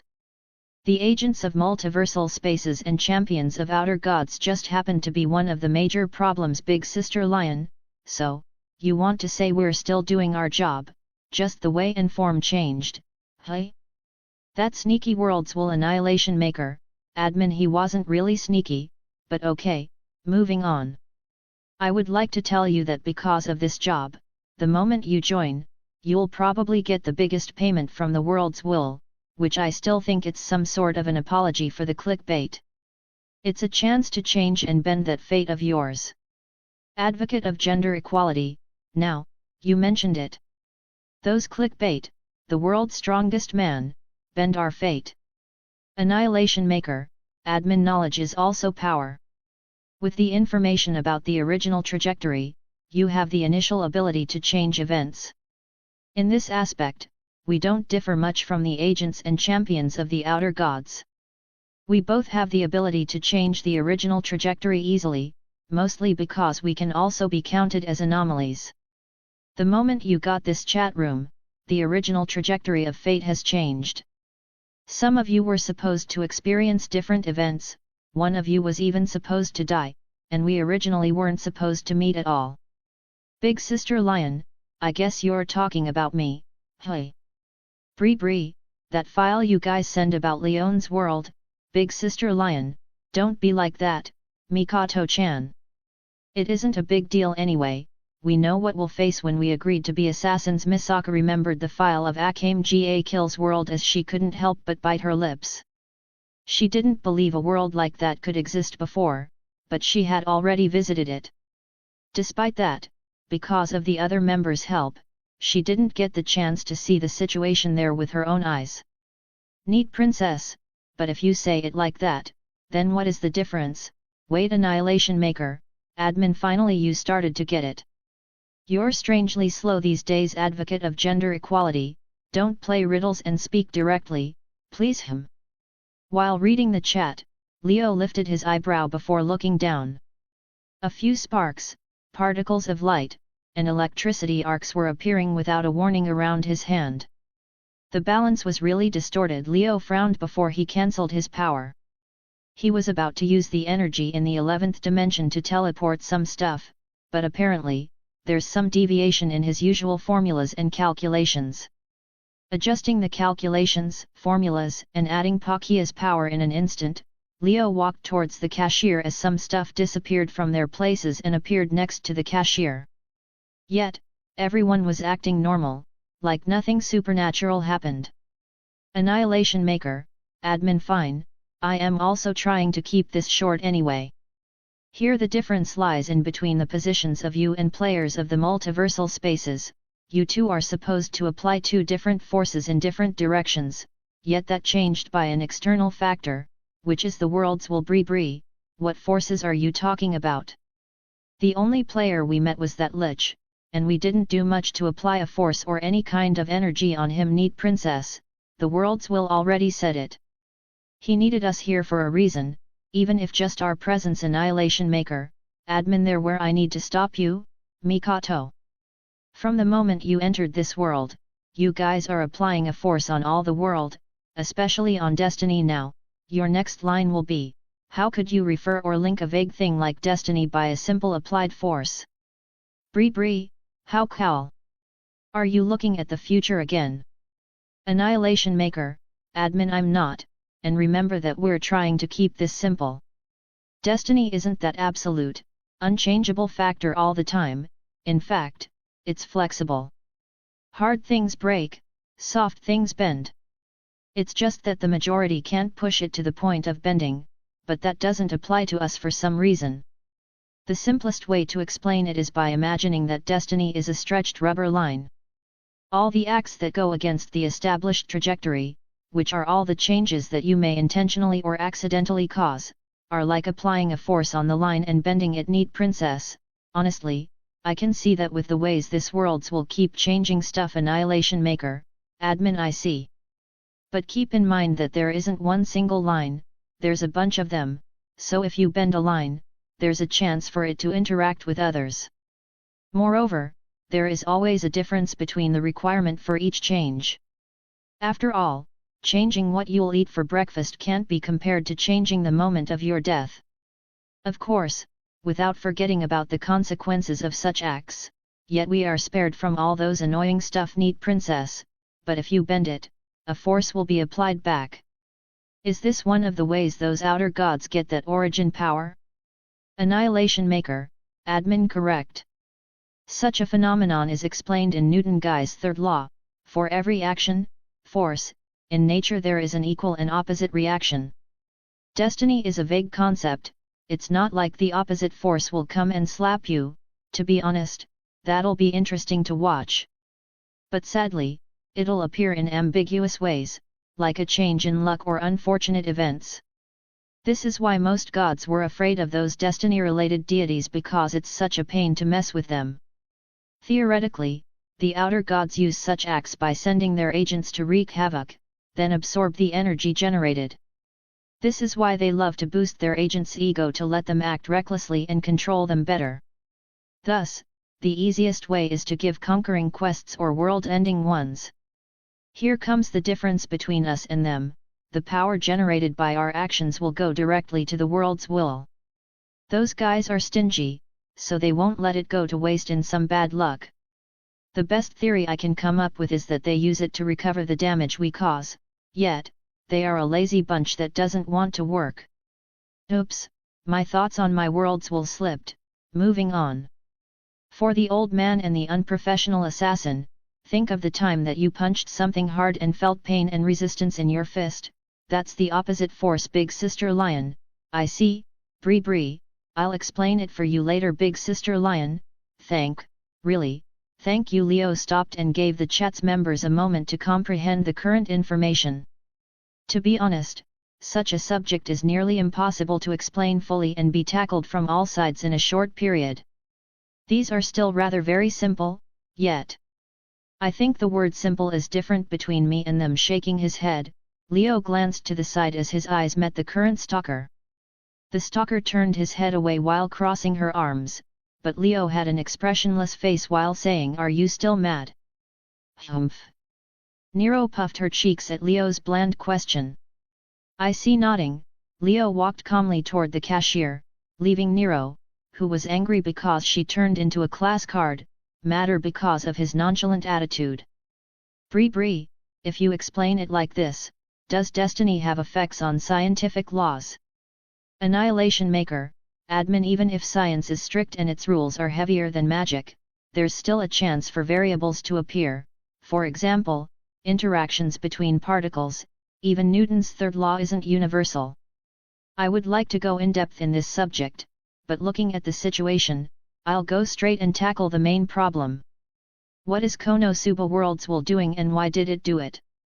I need to remind you that this part is pure theories, even the upper part still has theories in it. Like I said, this is a completely unknown area. The strongest man in the world, Big Sister Lion. Okay, Whitebeard closed his eyes like he's trying to understand, but honestly, he was already lost from the moment that Newton or whatever his name was mentioned. Leone also kinda gave up. Now, she can only hope to understand later, or maybe she'll just follow the assassin's rules and only do the job without understanding why. Advocate of gender equality, now, you lost me. Well, I should have expected this from destiny-related stuff. Annihilation Maker, admin. There's no helping it, so let me just finish it. The world's wills, or at least what I saw until now, always aim to reduce the losses and consumption. First, you and players are two different parties applying different forces on the destiny. Rather than the multiversal space absorbing that generated energy, the world will interrupt it and gather it all. We can assume that because this world's will doesn't seem to be putting the intruders in his eyes. Somehow, the world's will put these two parties in opposite directions, then it will preserve energy and symmetry, making the force jump up and down between you two. Each time, the generated energy will get stronger because of the two external factors, which are the players and the chat's members. By doing so, the world's will is lowering the costs of what it's doing by using the energy from you two. Neat, princess. If you say that, that means that the fixing and adjusting the plot is also a result of that plan. Annihilation Maker, admin. I'd like to think of it more like a side effect of his actions. To balance and keep the symmetry somehow, the world's will surely go for a familiar place or gather the energy where it can use it to the fullest, which is the most familiar destiny line, the original trajectory. You also said something about a crystal of some kind. Maybe that crystal was the container or the guide of energy, which took off like a warhead using that player's coordinates. Reading the long explanations and theories, the chat's members couldn't help but be silent. Honestly, they got a large amount of information, even if it's still in the category of theory. However, knowing this makes them more and more confused about this world's will and its actions, but like Leo's said, this is a completely unknown domain, which is hard to understand. Considering they have a lot of time because of Kagai's ability, the chat's members, who understood a little, took a moment to comprehend the current information. Meanwhile, in DXD, Leo saw the chat went silent as he stopped typing and shrugged because he could guess what's happening. Paying for the stuff, throwing them in a subspace, and leaving the store, Leo nodded before he heard a sound behind him. Nobody notices what you're doing. The devil appears in many forms, the devil is always around us, but we just don't notice. The ability to lurk around humans without notice is something basic to demons, yet, Leo's darkness is deceptive, so he can push that aspect further by making a whole domain. Leo glanced at Nero and said, "Are you still mad?" "Of course. Why did you lock me in the class card like that?" Nero expressed her feeling directly, like she was wronged, but before she continued, she reacted quickly and grabbed a kin thrown at her. "You know that you brought that upon yourself, right? Do you think it's okay to invade a magician's, angel's, workshop casually?" Leo opened the can of iced tea with a blank expression because he can see how this will go. "Yes. I was able to enter the workshop of my court magicians at any time I wanted. They were honored that the emperor is visiting them." Answering instantly, Nero had a tone of take for granted, which isn't strange for the emperor. "But what is this?" Raising the can, a look of confusion surfaced on Nero's face before Leo said, "Open it, and drink what's inside. Isn't these things included in the Spirit Core's information?" "Ooh. Is this an offering?" "Omu. I accept your apology for some reason." Nero did a 180-degree and brightened up while opening the iced tea can. "I did nothing to apologize though." "And she isn't listening." Shrugging his shoulders, Leo took a sip from the iced tea while checking the chat. "Neat princess, can I ask how much are you sure about this theory?" "Annihilation Maker, admin, based on what you gave, I ran several simulations in my mind, yet this is the best I could come up with. I advise to not rely on it a lot because this is still ridiculous even for me. This theory still has a lot of holes. For example, the amount of energy generated. Taking the Tree of Life theory as a reference, the world is split into 4 layers. Asaya, world of action, is the material realm where you guys are in the lowest layer, so the world's will actions are starting from this place, yet it can generate enough energy to impact the higher realms. Wait, maybe the energy generated isn't a regular one, maybe it has some different rules and laws that allow this. I also believe that Tree of Life theory isn't enough to explain the world's will and outer gods, so let's theoretically assume that there's a 5th realm, a realm beyond Atziluth, world of emanation, where the light of the Ein Sof radiates and is still united with its source. Just how could this world's will do this? If this theory is correct, even if I think there's still a lot of data missing, this act is breaking all the rules and laws. No, maybe this theoretical 5th realm has its own rules and laws that allows. I think I went a little overboard, big sister lion. I think I'll take a step back from here. Bree. Neat princess. A little. Advocate of gender equality. Ah, I see. I understood everything. Who? I'm kidding, I need a break. A hero for fun is offline. Advocate of gender equality. Ah, he gave up. His mind must have been overloaded. Neat princess, we lost a brave soldier, the strongest man in the world. Nods Bree. I still can't get over the fact that you actually used Newton's 3rd law to explain destiny. Annihilation Maker, admin shrugs. Well, I did what I had to do, everything else is up to you now. But I'm also curious about this phenomenon, so let me give you something. Bree, what do you mean?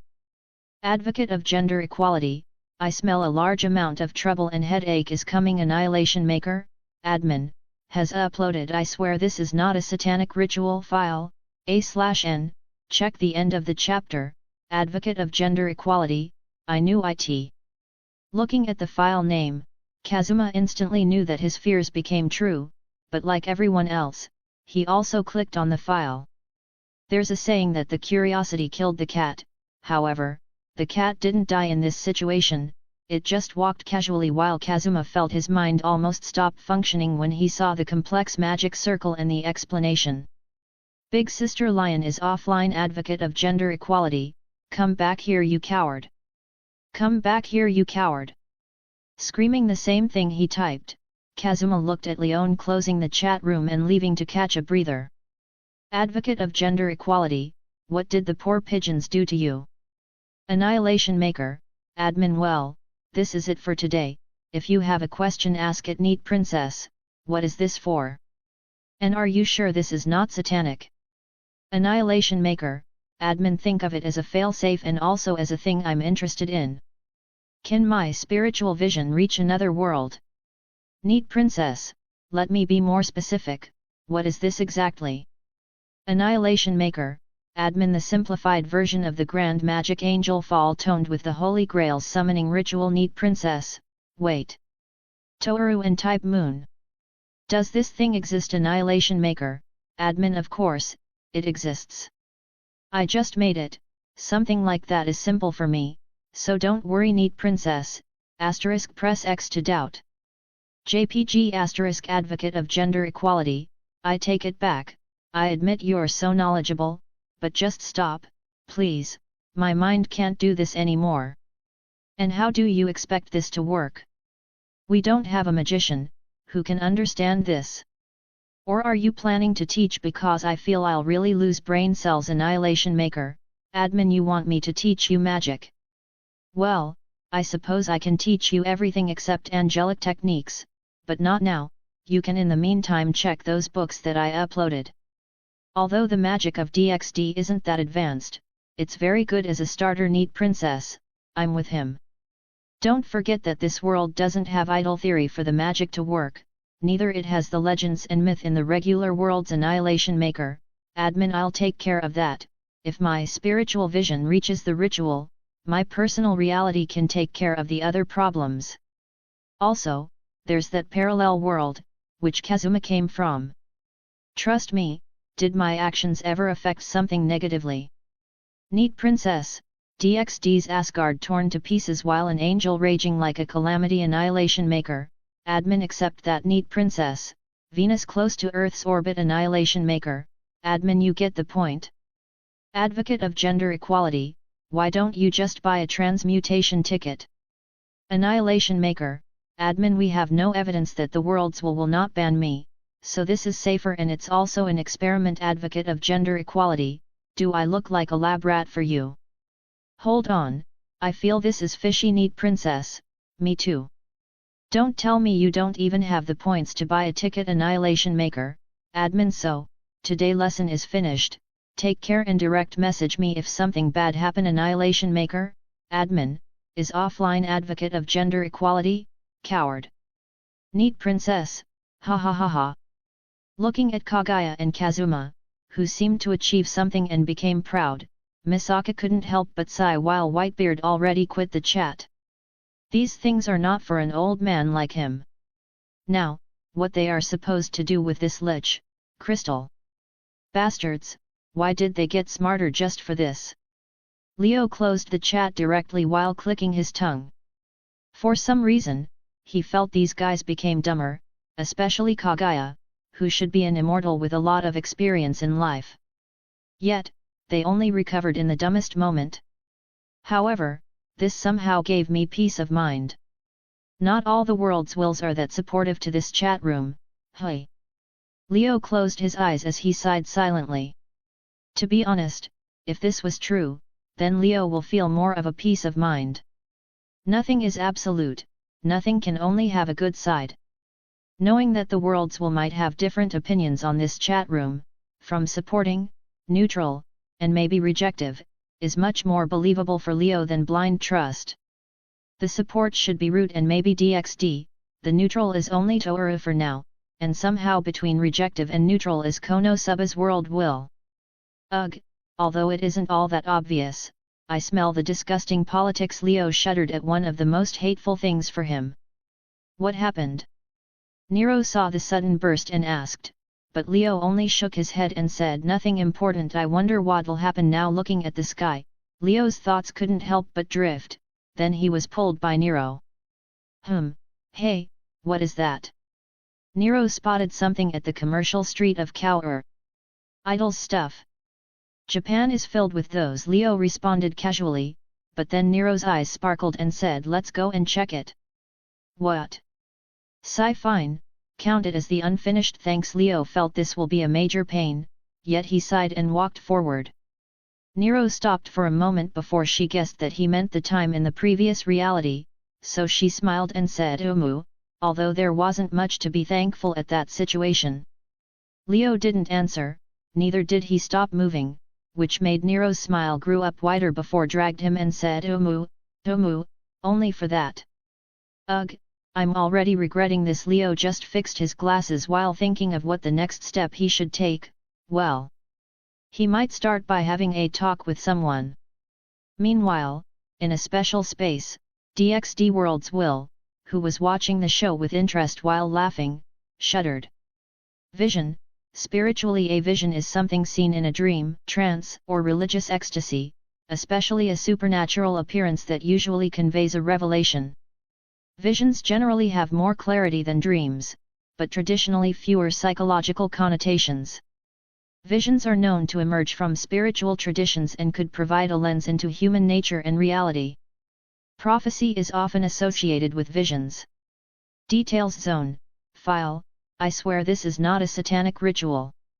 First, you need to draw this magic circle by using the blood of 3 pigeons/doves.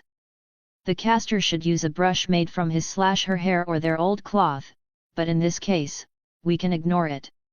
Also, you can use chalk, but you need to soak it in the blood of pigeons/doves. 3 doves/pigeons means the Holy Spirit and also sacrifice. Secondly, when drawing, you don't have to aim for absolute perfection. Those small flaws can also represent distortion, so they are good to have here. Thirdly, after you finish drawing, you need to fix the symbolism of the spell. You require the following. Lotus wand is the angel staff, it represents ether element, putting that on the higher position in Kabbalah. Ether is the element of gods, which is the element that links the 4 elements. The dagger, the colors need to be red, represents the element of fire. Fire is the symbol of power, yet wisdom. This spell is you asking for assistance from the higher beings, so fire is the best medium. Put it on the color of red, Gavura, in Kabbalah. Lastly, the disc, the color needs to be green, represents the earth element and it also means humans, who are made of clay. This represents the destination of the spell and it links with the caster because you are lowering the higher spirituality into the mortal realm. It is required to be put in Makuth, which is the position of humans in Kabbalah. The ether that represents the higher divinity will fall down from the highest position, then it'll be converted into fire element, which symbolizes giving wisdom and power to mortals, then the earth will refer to the destination, which means the caster and receiver of power. Usually, I would like to include the 4 elements, but considering that I'm doing the heavy lifting, these 3 components focus on the Holy Trinity and the higher heaven. This is an act of giving the priority to have contact with the higher realm more, which means you are linking it with me. The spell will drag my spiritual vision through Kabbalah positions into the mortal realm, it's an act of making an angel fall, yet because I'm also a beast, using the summoning ritual will make it much more simpler, especially because there are humans in the opposite world. If the experiment was successful, this ritual will be a fail-safe if things went out of control. Yet, I suggest stopping the spell immediately if you felt something wrong. I don't know how it'll manifest for you, but using a technique like this will usually result in toxins because the spell is beyond your mind understanding, especially because it'll be linked to me. After all, I'm still an angel that humans can't comprehend. Warning: there's an additional step in the ritual that I like you to don't take unless it's absolutely necessary. It's taking the lotus staff and erasing the highest crown, Keter, from Kabbalah during the ritual.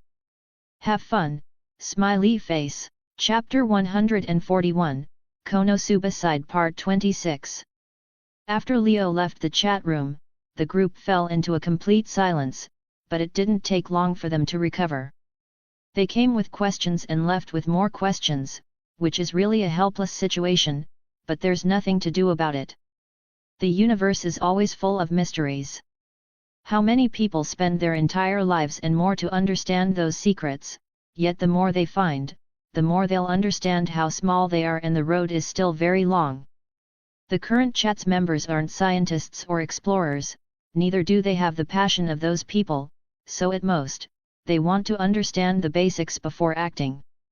Alas, at the end of the day, such subjects and phenomena related to the world's wills and other higher entities are really beyond their domain. No, it's beyond anything that isn't on the ranks of those entities or higher. Even if they got some theories and understanding from a higher being, Leo, such knowledge without a base made them more confused, even if it cleared some questions, like what their presence can affect the world and a theoretical explanation to destiny. Now, what?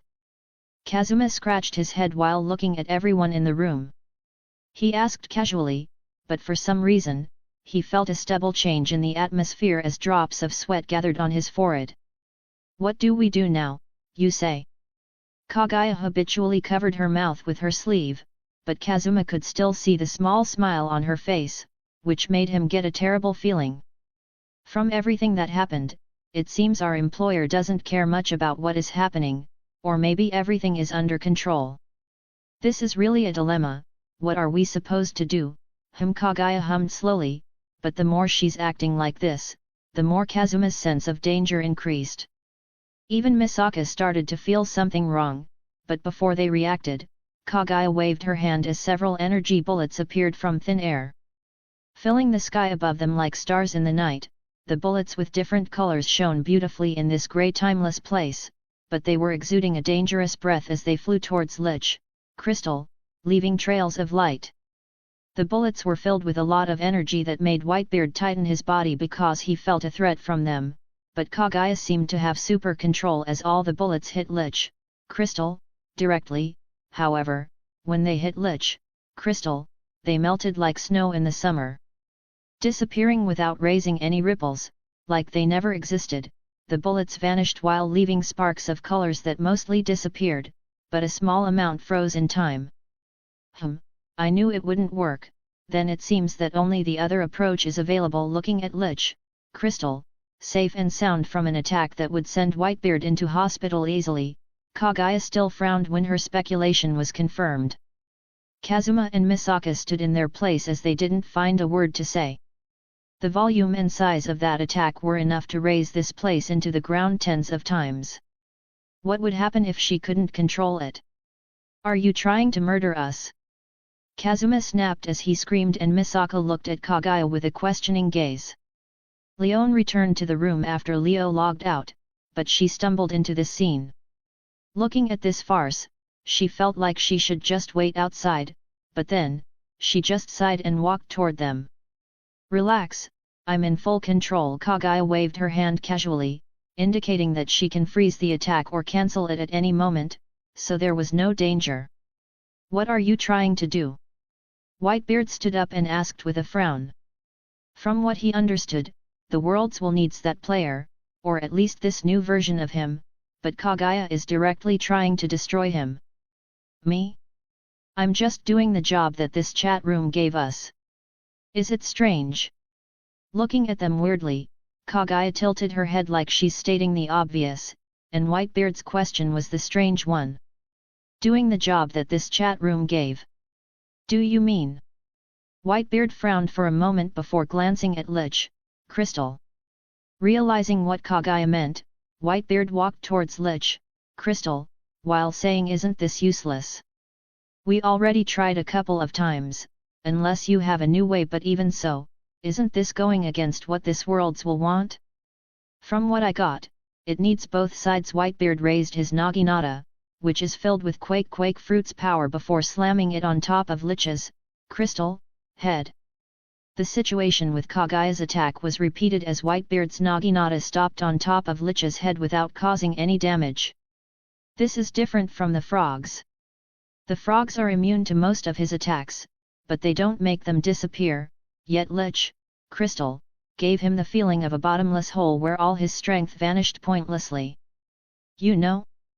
We got enough riddles for today, can you just feel sorry for us and say things directly? Kazuma said with a blank face that seemed to be one step away from giving up on life and this whole situation. She meant that'll go and clear the rest of the remaining players, although I don't know how. Leon put her hand on Kazuma's shoulder and said with a low sigh. Oh, our original pointless quest. Kazuma also sighed. Didn't that option fail badly and prove to be useless? Misaka didn't notice that she rubbed the salt on the wound because all the members remembered the effort that they wasted on it. Yeah, even the world's will said it's impossible, but I had enough. Kaguya threw away all the Princess of the Moon's image and screamed. This world's will kept playing all the time with us and now it wants to play another game. Go to die. Releasing all her feelings, Kaguya started to breathe heavily for a moment before she calmed down. Yet, the chat's members were speechless by this act, but they also relate to this. I don't know what changed after this world's will achieved its goal, but do you know what? Fate, destiny? I don't want to understand anymore, I'll just do what is requested in this main mission, which is to find and destroy. Kaguya's expression became completely serious and majestic, which would be more believable if they didn't see her previous breakdown just now. Then, what do you suggest as a solution for this impossible problem? Whitebeard said calmly, but his raised grin showed that he already agreed. Impossible? Who said that? Ah, it's the world's will, but why do you believe it? Where is the proof? What guarantee that it isn't another mind play, so the world's will can guide our thoughts to believe that the solution it has is the only option? Kaguya's words stuck like a hammer on the head of the chat's members. The world's will is tricking them again? Honestly, they can't deny what she just said, they even believe that it's very believable after all what they experienced. Let me ask again, how do you plan to do this? Kazuma asked helplessly, but he has to admit that Kaguya's words are making too much sense. Nothing, we'll just act like ourselves. That's all. Seeing that they didn't understand, Kaguya sighed and explained more. Although this mission isn't easy, especially with the world's will around, it isn't completely impossible. Kazuma, I have a confession to make, Kaguya said slowly as she looked at Kazuma seriously. A confession?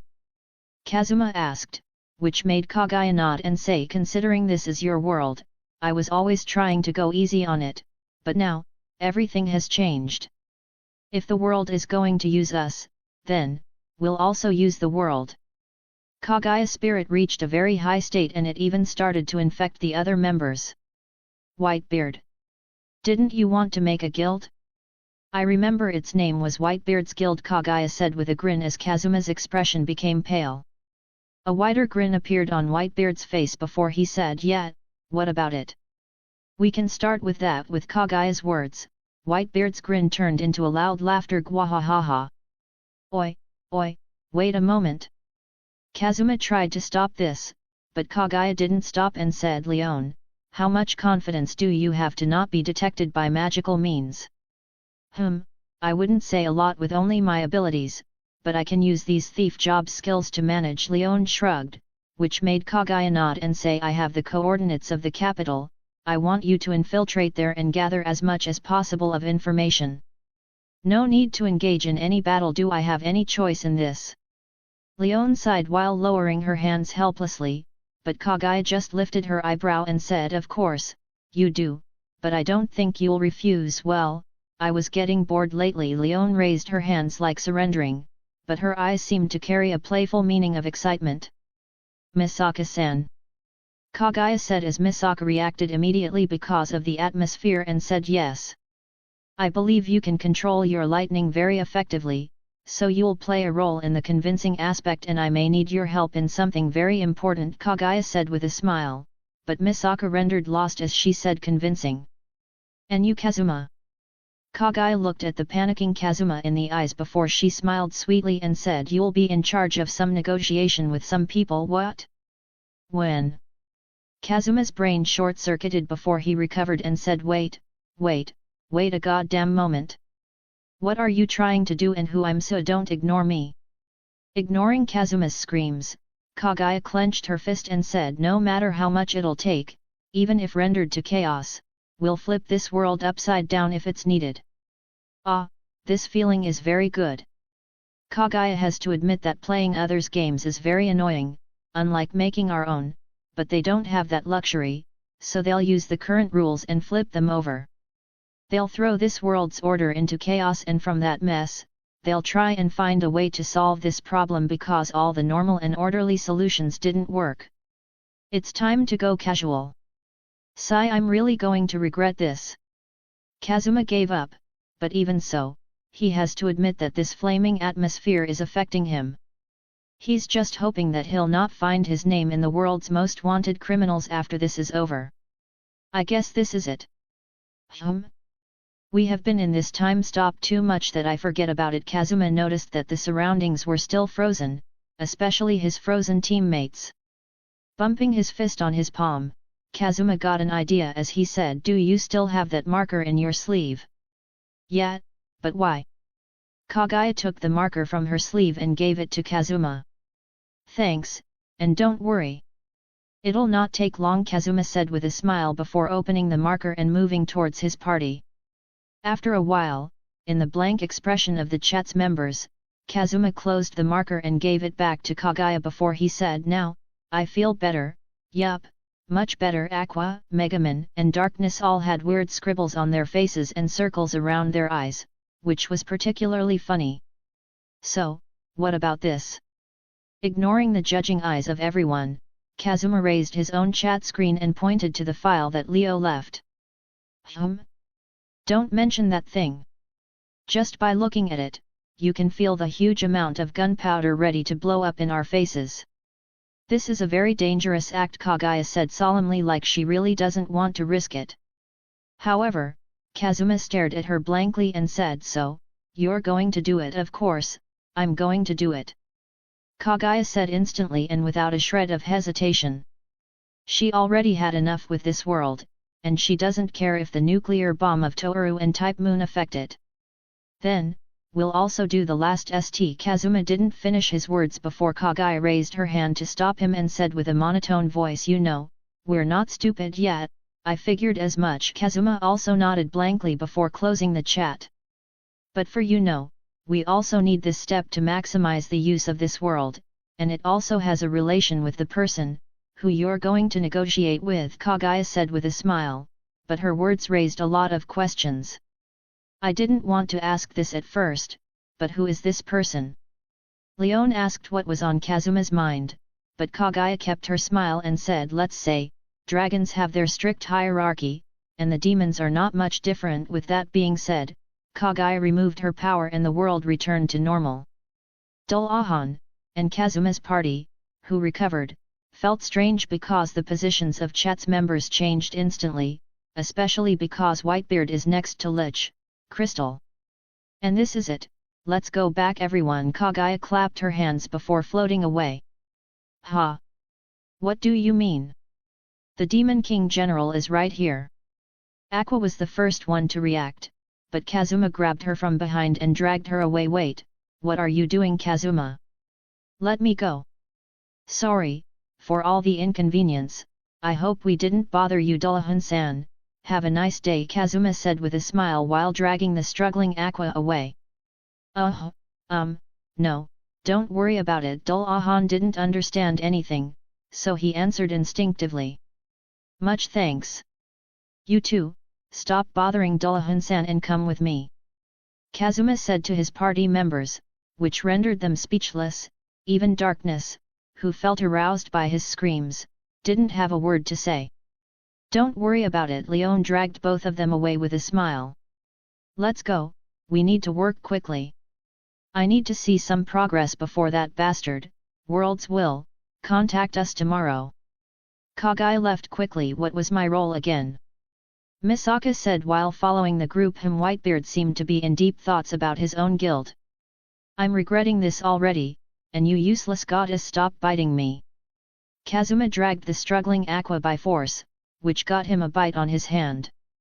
"Let me go." Aqua was struggling. "What is this thing on your face?" "Wait, what do you mean I have them too?" Megumin found the funny drawings on Darkness' face, but Darkness answered her with the same question. Looking at this scene, Dullahan stood there in silence.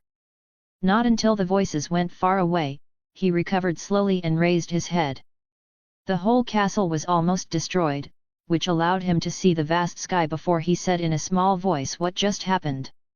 "What a bunch of weirdos, no, they are retards. I had enough, Axel is scary. I'm going back." Dullahan felt that he got a physiological shadow from this encounter as Lich, Crystal, tapped his shoulder. And with this, the fight between the Demon King's general and Chat's members ended in a peaceful manner, which shows how civilized and peaceful both sides are. They are really wonderful role models that everyone should follow, yes, indeed. Chapter 142, Konosuba Side Part 27. When the group decided on their next course of action and awaited the world's will's message, 2 other people were already planning their next steps, despite having much more trouble. 2 people were walking slowly in the green lush forest near a town at a good distance away from Axel. They were a man and a woman, with the former dressed as a rogue and the latter dressed in a combat bodysuit. Their pace was steady and quiet, as if they were taking a walk, but they didn't seem to be appreciating their surroundings. Instead, there was a rather tense feeling between them. 2 people wandering casually through the forest with weapons would most likely be adventurers, but these 2 were different because they gave the impression that they were always defending against each other. What is the meaning of this? Looking around at this forest devoid of intellectual life, Kyle came to a halt and turned to face his teammate, Susan. Despite his expressionless face and calm gaze, Kyle's frustration and rage could be heard in his voice as he held his dagger. Susan, who was walking with a little grin on her face, came to a halt a few meters from Kyle and asked, "Oh, are you going to do it?" "It depends on what do you know about this." Kyle clenched his dagger as his muscles tightened. "What about me? I don't know much better than you, so why did you think I did?" Susan's grin remained as she spoke casually, as if she didn't notice Kyle's blatant threats. Despite her demeanor, her eyes were totally relaxed and concentrated on Kyle in front of her. "Save us some time and don't play dumb." Kyle said this with a blank look on his face, keeping an eye on Susan's every move. "I'm not sure, so why don't you figure it out, and maybe you'll be able to do something useful for once." Susan maintained her grin, but she immediately tilted her head when a throwing knife passed near her left cheek and was nailed to a tree trunk. "With all I've seen, you're really insisting on keeping this mentality considering the situation." Kyle's face was unchanged because he knew murdering this woman would be very difficult for him. He can hit Susan immediately and slice her throat before gene lock takes place from this distance, but he never knows whether she has a secret card or skill. She might also be leading him straight into a trap. As a result, dealing with other players is often the most challenging aspect of the mission. Knowledge is important in the horror space because it allows for preparation and planning to deal with various worlds' aborigines. The players are all very different. When you're about to kill one, a secret ability or hidden cards might appear, making the other players wonder whether they're taking them out of their asses, but then they remember they're doing the same thing, hypocrites. "Oh, you're not at all a gentleman. I thought you'd play the role of a weakling subordinate just to backstab me later." Susan spoke as if her words were mocking Kyle. Those things aren't even worth dirt in space, and I don't want to waste my time on someone like you," Kyle sneered. If it were anyone else, he might lower himself to achieve an advantage later, but this isn't exactly a good strategy against players unless you're absolutely certain. "Do you think an arrogant player, behaving like a wuxia young master and full of himself, will be an easy target to fool? Think twice because the player is most likely only acting to draw smartasses who think it is easy to play the protagonist. The majority of those players, who fell into this trap, either became free loot or cannon fodder. Politeness, sweet words, cavalierly, and kindness have little value in the space. Overall, in a life-or-death scenario, people rarely remember their families and lovers. Susan didn't say anything, but she slowly reached for her bow while Kyle clicked his tongue. While he does not want to sever this glass partnership too soon, the situation has changed drastically as a result of what he saw. He figured it would be difficult to find a hint at first, but after finding a town near Axel, he began to doubt his eyes, ears, and life in general.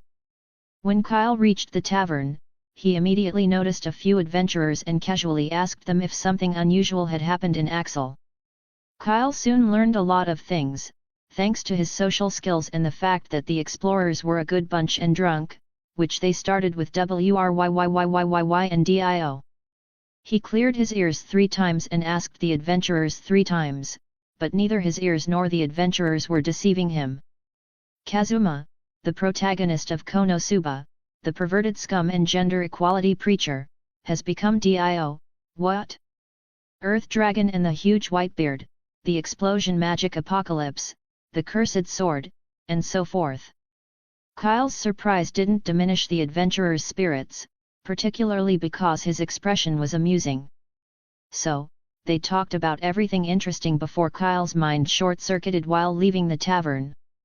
Dear Horror Space, our lovely emotionless monstrosity, are you fucking sure this is Konosuba World?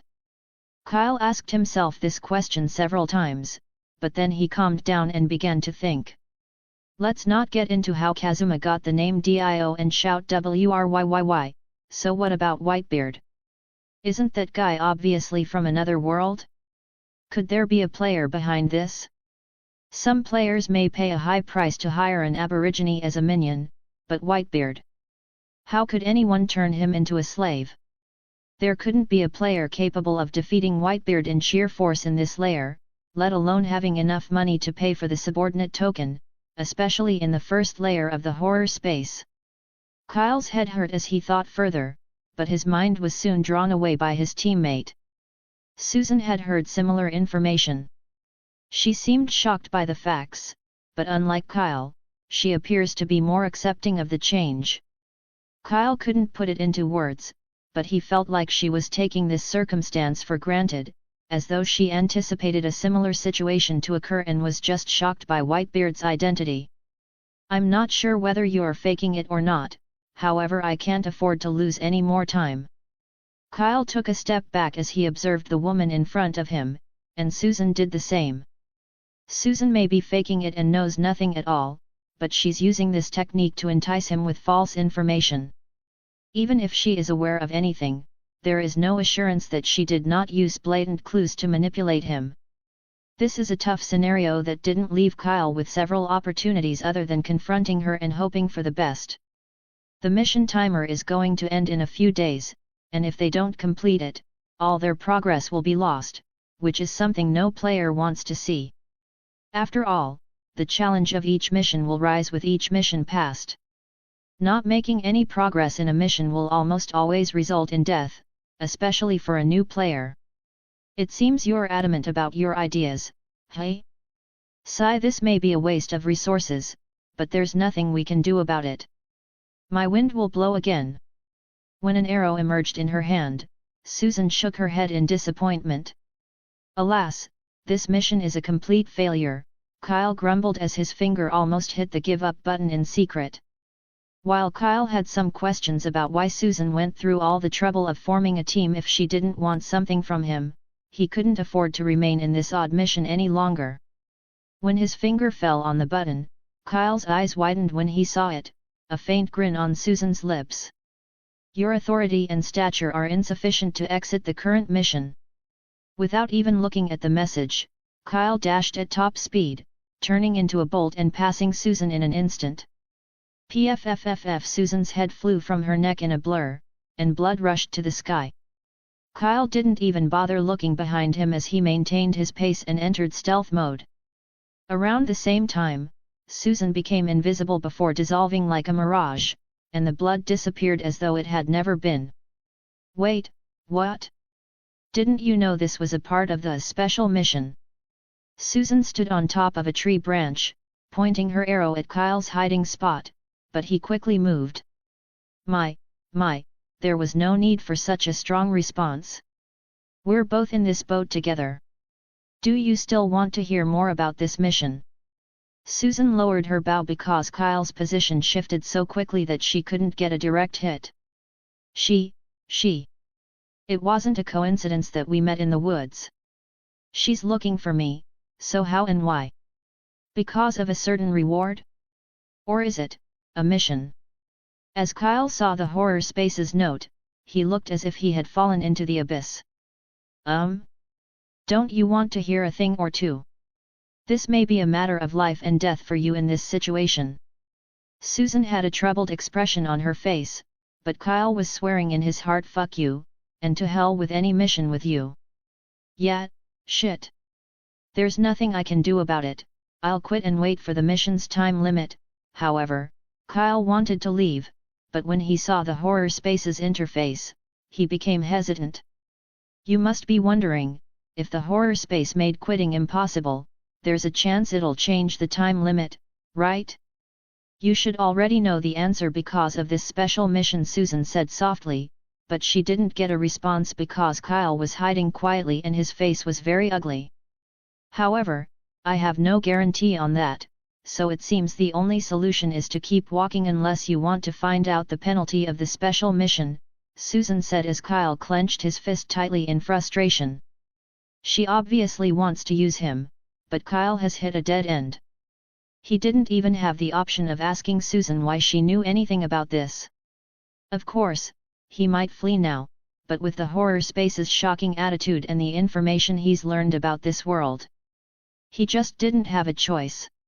Damn it, I hate these quick-witted people. Susan despised Kyle's swift wit, but it won't help him much in this case. Susan chuckled and quietly breathed a sigh of relief. The most complicated part of her scheme, luring Kyle into a dead end, was successful. This, as Kyle suspected, is a part of Susan's mission, but not as a player. The horror space is a fairly neutral entity most of the time. It doesn't favor players, and it certainly doesn't disturb them. Anything is processed according to the situation in order to maintain its own fairness, which is based on the basic rule of the strong flourishing and the weak rotting. The law, though, only applies when the horror space's interests are not on the stack. Kyle has never been in a position like this before, but Susan has. She also assumed the special mission wasn't that different until she learned it was a war between two different spaces. During that time, she discovered a lot of things, including the fact that the horror space isn't some all-powerful, unrivaled being. It's not like the novels where players battle to become the next Lord God or something. They are just soldiers here. In truth, they don't really deserve to be soldiers, they are most likely tools. Susan almost died a couple of times during the mission, but she survived and received the gene lock as well as a chance. An opportunity to advance above the level of a normal player. It's classified as an executioner. She doesn't know anything about this new identity, but based on the name, she can already guess what it does and who it is directed at. The current mission is a trial by the horror space to see if she is capable of becoming an executioner. Susan thought quietly while waiting for Kyle to make up his mind. With your intelligence, you could find something out in a normal situation, but this is one of those things far beyond your expectations. To be honest, there are still a lot of clues about how odd this mission is. Normally, when players begin a mission, they receive the message loading replica XX, but this time it was entering reality XX. Her mission is the same as everyone else's, except there's a little twist. The identity of devices is not as clear as it sounds. After all, a player can never believe that the horror space counts them as devices, whether they are dead or alive. Yet, they are similar to the cold metal sticks in the horror space's eyes. Susan was angered by this fact, but at least she can escape that fate. One of Axel's planting points is already used by a player in her quest bar, leaving her with only one. Now she just needs to prepare the final device or, if the case calls for it, make Kyle die there, which also counts as a planting. The mission is now moving forward at a solid pace.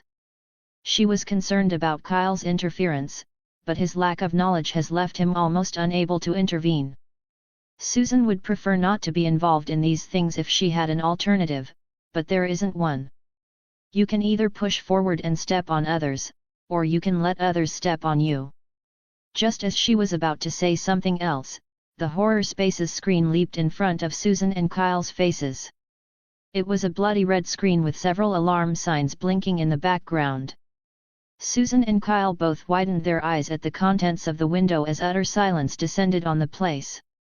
In the meantime, the members of the chat were busy at work on the new strategy. There's a lot to do, and there's only a little time before the worlds will arrive. First, Kaguya tossed Leon, who had a helpless smile on her face, into the teleportation spell that directly leads to the capital. She wouldn't even give her a bottle of alcohol. Misaka went to prepare materials for the spell, amid her mixed feelings about this apparently non-satanic ritual that continues to send demonic vibes. Minus Pigeon's blood, which she would never handle, Misaka went to the blacksmith to find some things and, most specifically, to make the odd lotus staff. Kazuma followed her because he was the one who had to obtain the blood from the pigeons. Misaka took a few steps away from him because he seemed to be looking forward to killing those damn pigeons. Whitebeard continued to consider how to form his guild. According to his understanding, he cannot immediately turn the guild's members into a family, particularly because the chat's members need a large amount of manpower to assist them in this task. Whitebeard thought for some time on Kaguya's suggestion of giving them a reason to participate before agreeing to give Navy 6 an exclusive skill for those who join. He'll propose his own path to power, much as the guild does with adventurers' cards, but only after he checks the new recruits with his own eyes. Kaguya was preoccupied with identifying specific locations and overseeing various aspects of the spell's execution. After she completes this, she will go search for certain people all over the world, which will be a great assistance to the chat's members. Kazuma's party saw Kazuma and his friends come and go in a very busy manner as they had no clue what was going on, but only Aqua had a very bad feeling about this. However, just as everybody was getting productive for the first time in their lives, their attention was interrupted by a glowing screen that nearly hit their faces. Annihilation Maker, admin, has started a stream. Do you wish to join?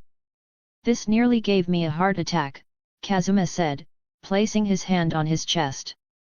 He'll never get used to this screen in front of his face and vision, even now. Because of this damned jump scare, he nearly shot someone instead of the pigeon. Despite his irritation, Kazuma was curious as to why this demon, Leo, wanted to open the stream. Maybe something interesting happened in his world, but they are too busy to care, so Kazuma decided to check briefly before departing. As he decided to enter the stream, the other members had the same thoughts as Kazuma. What awaited them, however, was an orange screen with no other image. What exactly is this? Kazuma stepped closer to the screen, expecting to see more, but it was just an orange screen. Is he playing a prank on us? Kazuma thought it was the most possible reason, but then he felt the image moved. GA. The orange screen morphed into an orange slime creature with black bead eyes that leapt onto the screen with its slimy hands raised up. Kazuma and Misaka, who were totally unprepared for this, yelled in the middle of the street. "Ha, got him," Leo said as he approached the floating SCP-999 and gave it a high five while watching the reactions on the screen. Kaguya blinked her eyes, and Whitebeard had no idea what was going on. Leon had already left without taking a second glance.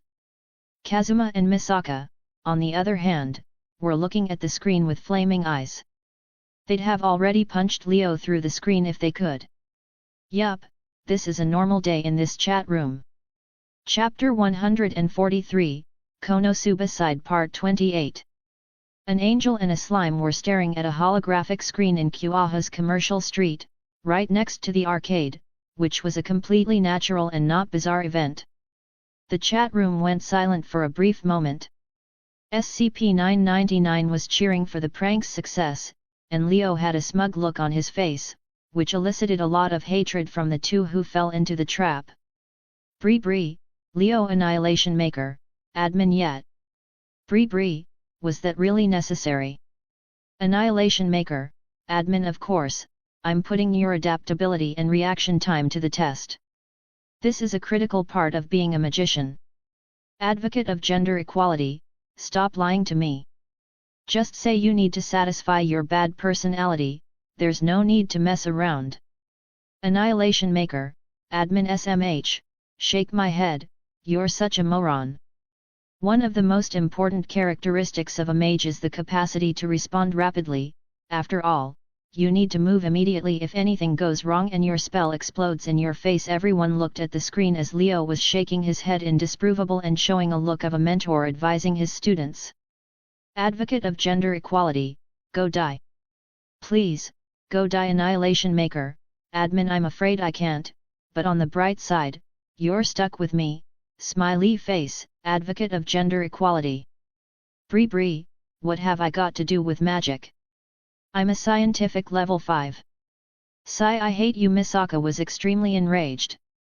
Her rage is racing into the sky in the form of electric arcs, demonstrating how much her feelings influenced her aim field. Annihilation Maker, admin on the contrary, Mikoto, I quite like you. Kazuma was proud to see the Pika Railgun's vengeance deflate like a bubble of air until a crimson blush emerged on Misaka's face. Bree, what's that supposed to mean? Annihilation Maker, admin as a friend advocate of gender equality, I knew it. Neat princess, phew, Mikoto-chan. Bree.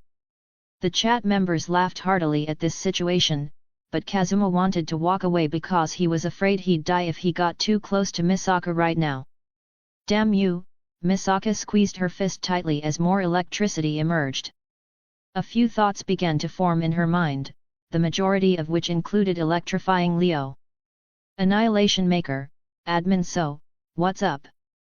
Advocate of gender equality, heaven, this is where I want to send you right now. Annihilation Maker, admin funny, but I didn't laugh. The strongest man in the world, I'm forming a guild. Annihilation Maker, admin I see, a revolt against the kingdom? The good old-fashioned human civil war. The strongest man in the world, I'd like to invite you to join my guild. Annihilation Maker, admin you're inviting me? Do you realize how many organizations and people will gladly die just to hear a word from me? Even committing a handful of genocides in exchange for my teachings? And you're still asking me to join your guild? Advocate of gender equality, that sounds very dangerous. The strongest man in the world, yes. Annihilation Maker, admin all right, I'm a neat princess, so, what exactly do you want? It's not as if you started this stream for no reason. Everyone in the chat became serious when they read Kagaya's message. Annihilation Maker, admin no, I just missed you. Why do you think I have a secret motivation for everything I do? Good grief. Advocate of gender equality, Leo lied naturally as he breathed. Bree, I give up, and why are you typing when you can just talk? The strongest man in the world, did you figure something out? It'll not be like the last time, right? Fine. I'm just experimenting and checking a few things. As an example, consider the time differential between the worlds. As far as I can tell, the time flow in both worlds became nearly equal when I began this stream. Leo's eyes seemed to pierce through the screen to look to the other side, giving some chat members and a certain water goddess goosebumps.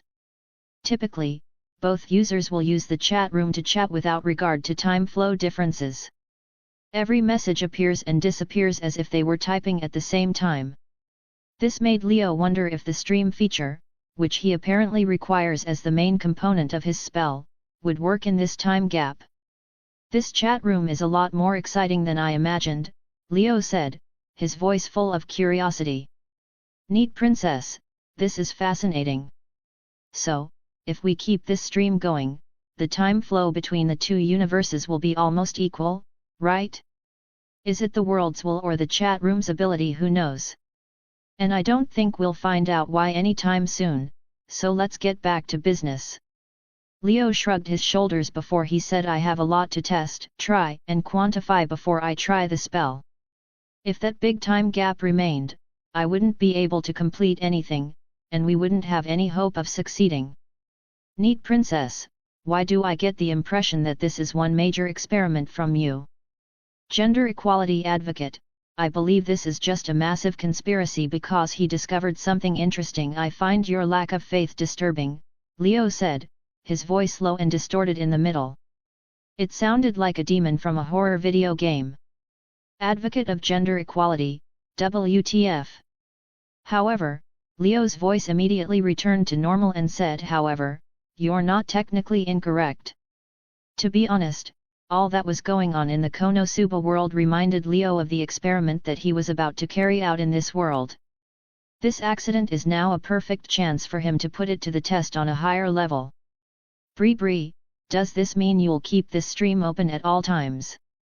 That's exactly what I'm going to do. Misaka's words were acknowledged by Leo until he said, in the meantime, Novem, SCP-999, will keep you a company. Novem waved his slimy tentacle enthusiastically as Leo stepped away from the window. Bree, Novem? 9 in Latin, seriously. Neat princess, slime's stream? I'm not really interested. Advocate of gender equality, isn't the chat's window supposed to follow you everywhere? I changed the options, Leo stated the obvious before walking away, but then he came to a halt and stared at the screen with frightening eyes. If I ever find out that one of you made Novem unhappy.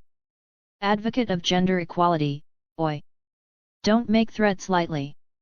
Neat princess, oh? What are you going to do about it? Oh, really? Let us presume that heads will fly. Leo's eyes glowed with an ominous gleam as his hand stretched out and phased into space, causing ripples in the air. Neat princess, kill me? PFFF, why don't you? What is that? Bree, a plushie. But why, it looks like, on the screen, Leo drew his hand from the subspace and took a plush. The plush was normal like every other plush, but everyone was taken aback at how much it resembled Kaguya. What the heck? Kazuma exclaimed as he gazed at the plush in Leo's hand. Advocate of gender equality, is that a Fumo? Kaguya's Fumo, oh god. Heads will fly. Leo's other hand transformed into a blade of light before he put it on the Fumo's neck. Neat princess, Nuhu. You monster, what are you doing to the adorable chibi-me? Stop.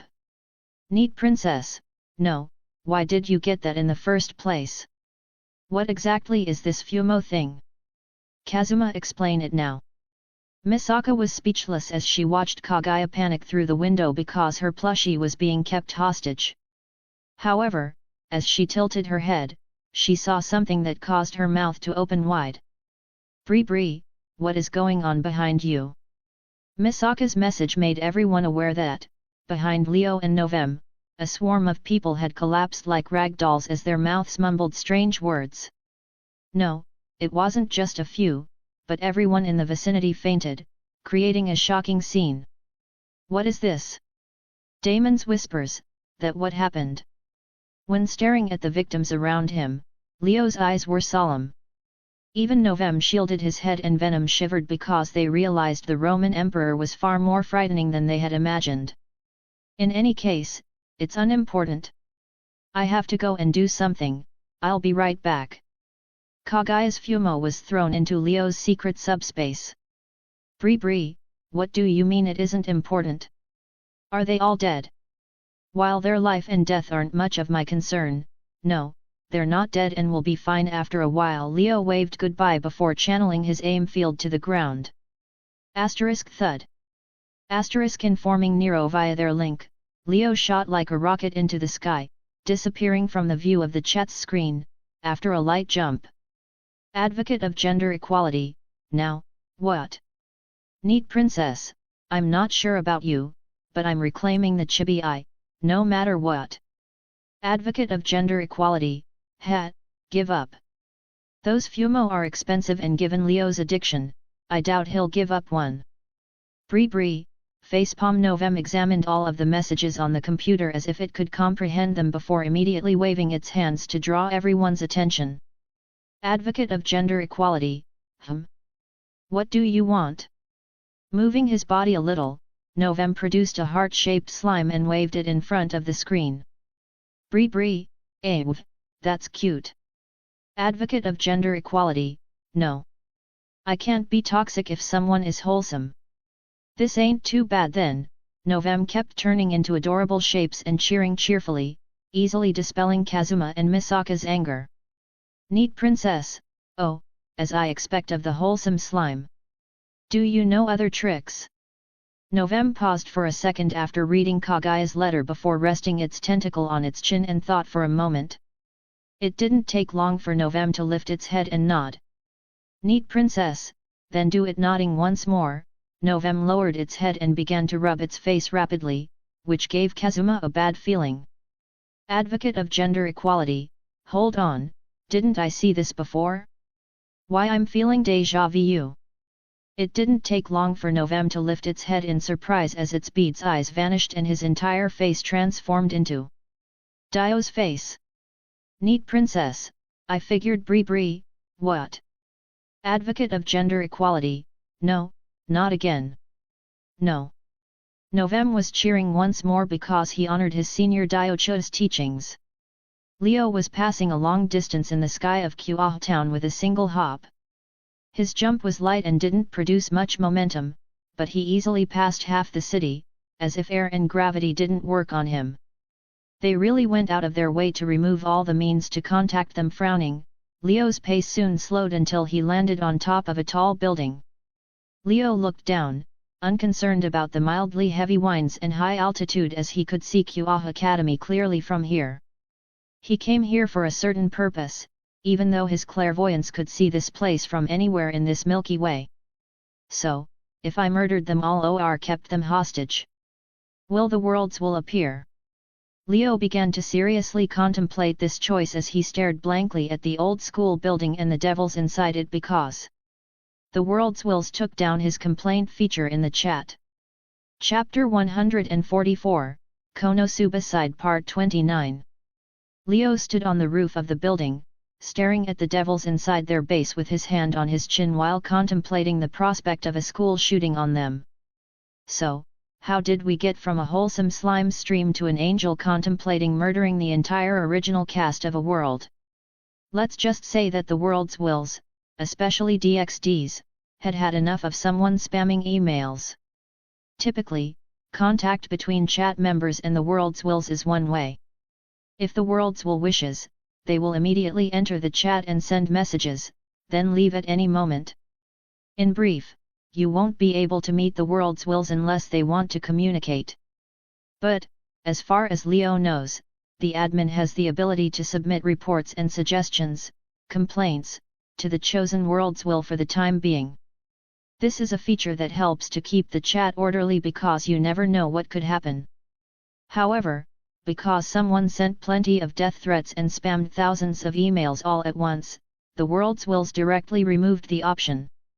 So, looking at the situation, is Leo to blame? Yes, without a doubt. Who told him to spam the chat like a lunatic, but did he regret it?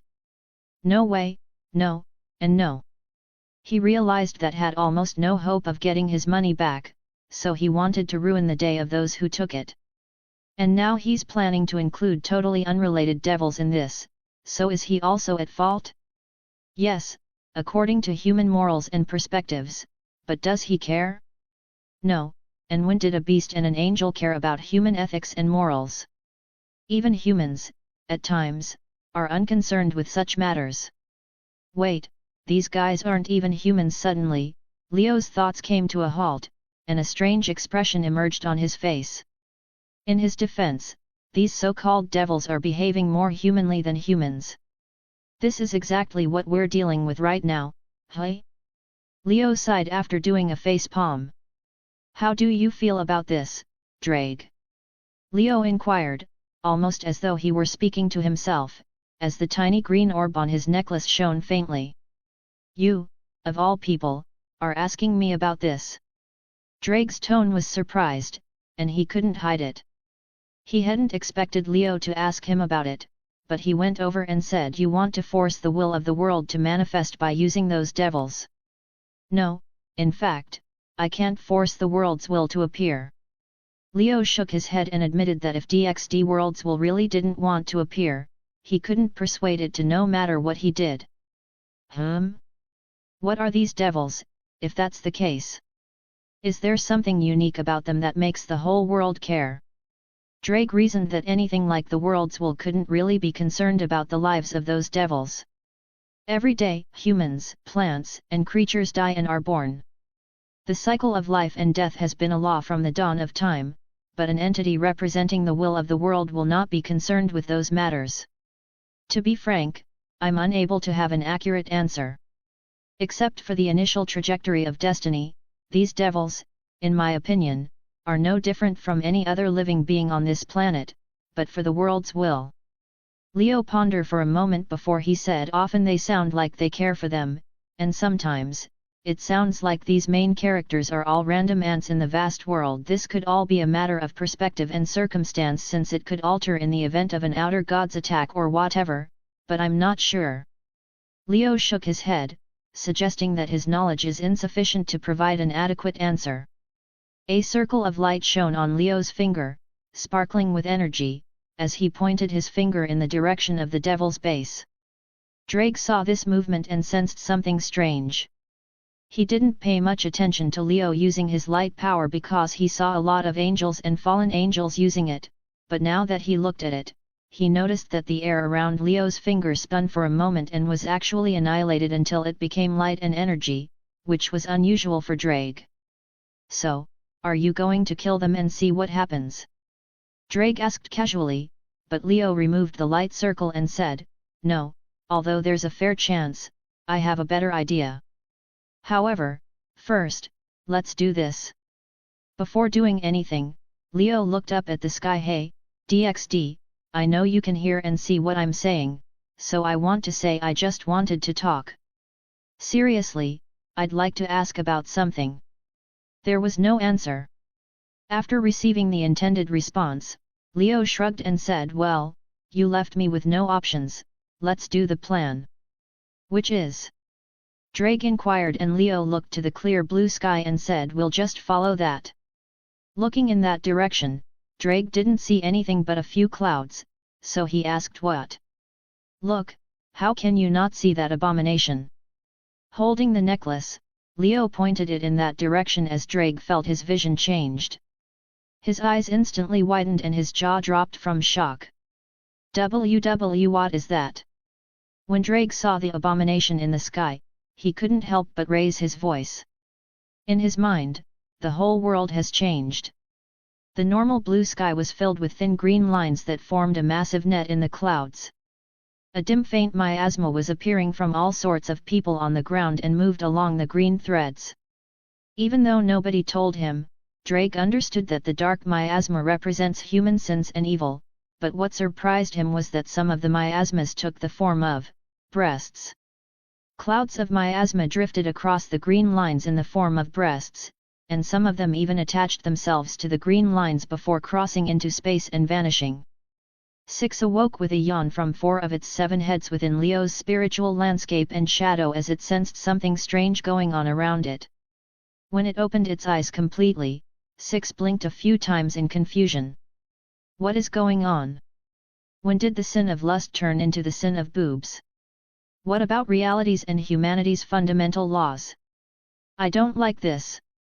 6 was experiencing an internal struggle, but then, as the evil of humanity, it got a message that caused it to freeze like a statue. Who am I? What exactly am I? What actually is this? Is this true or fake? No, God is. It didn't take long for 6's vision to lose focus, and it collapsed to the ground and fainted. Because of simple information, the evil of humanity suffered a stroke and fainted. Is he okay?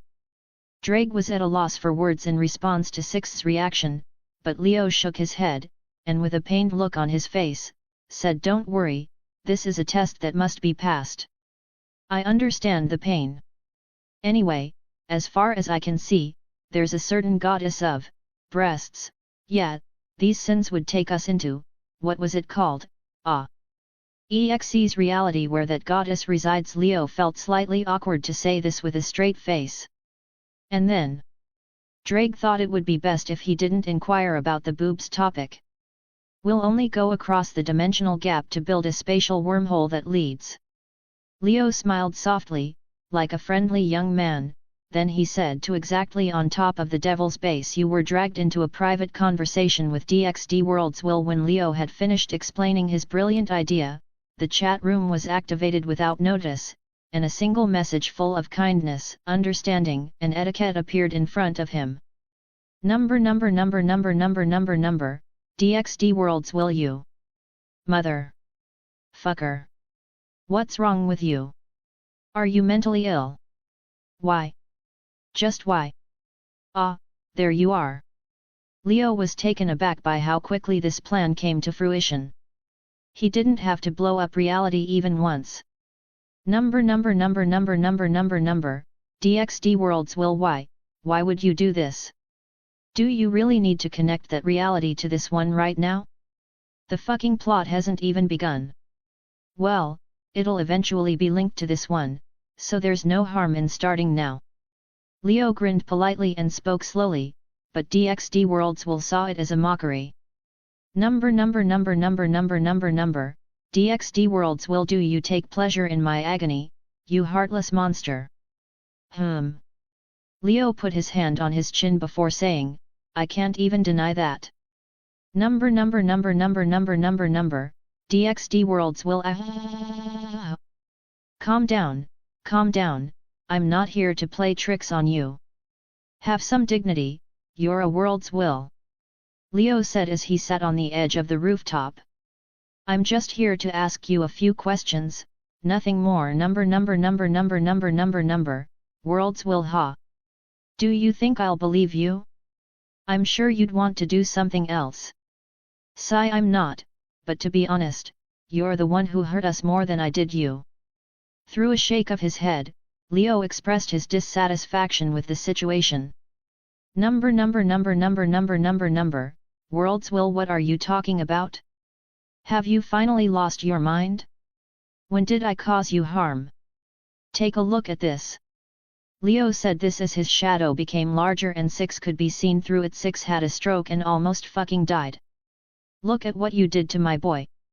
6-7 heads were lying on the surface of space, his eyes blankly gazing at the void.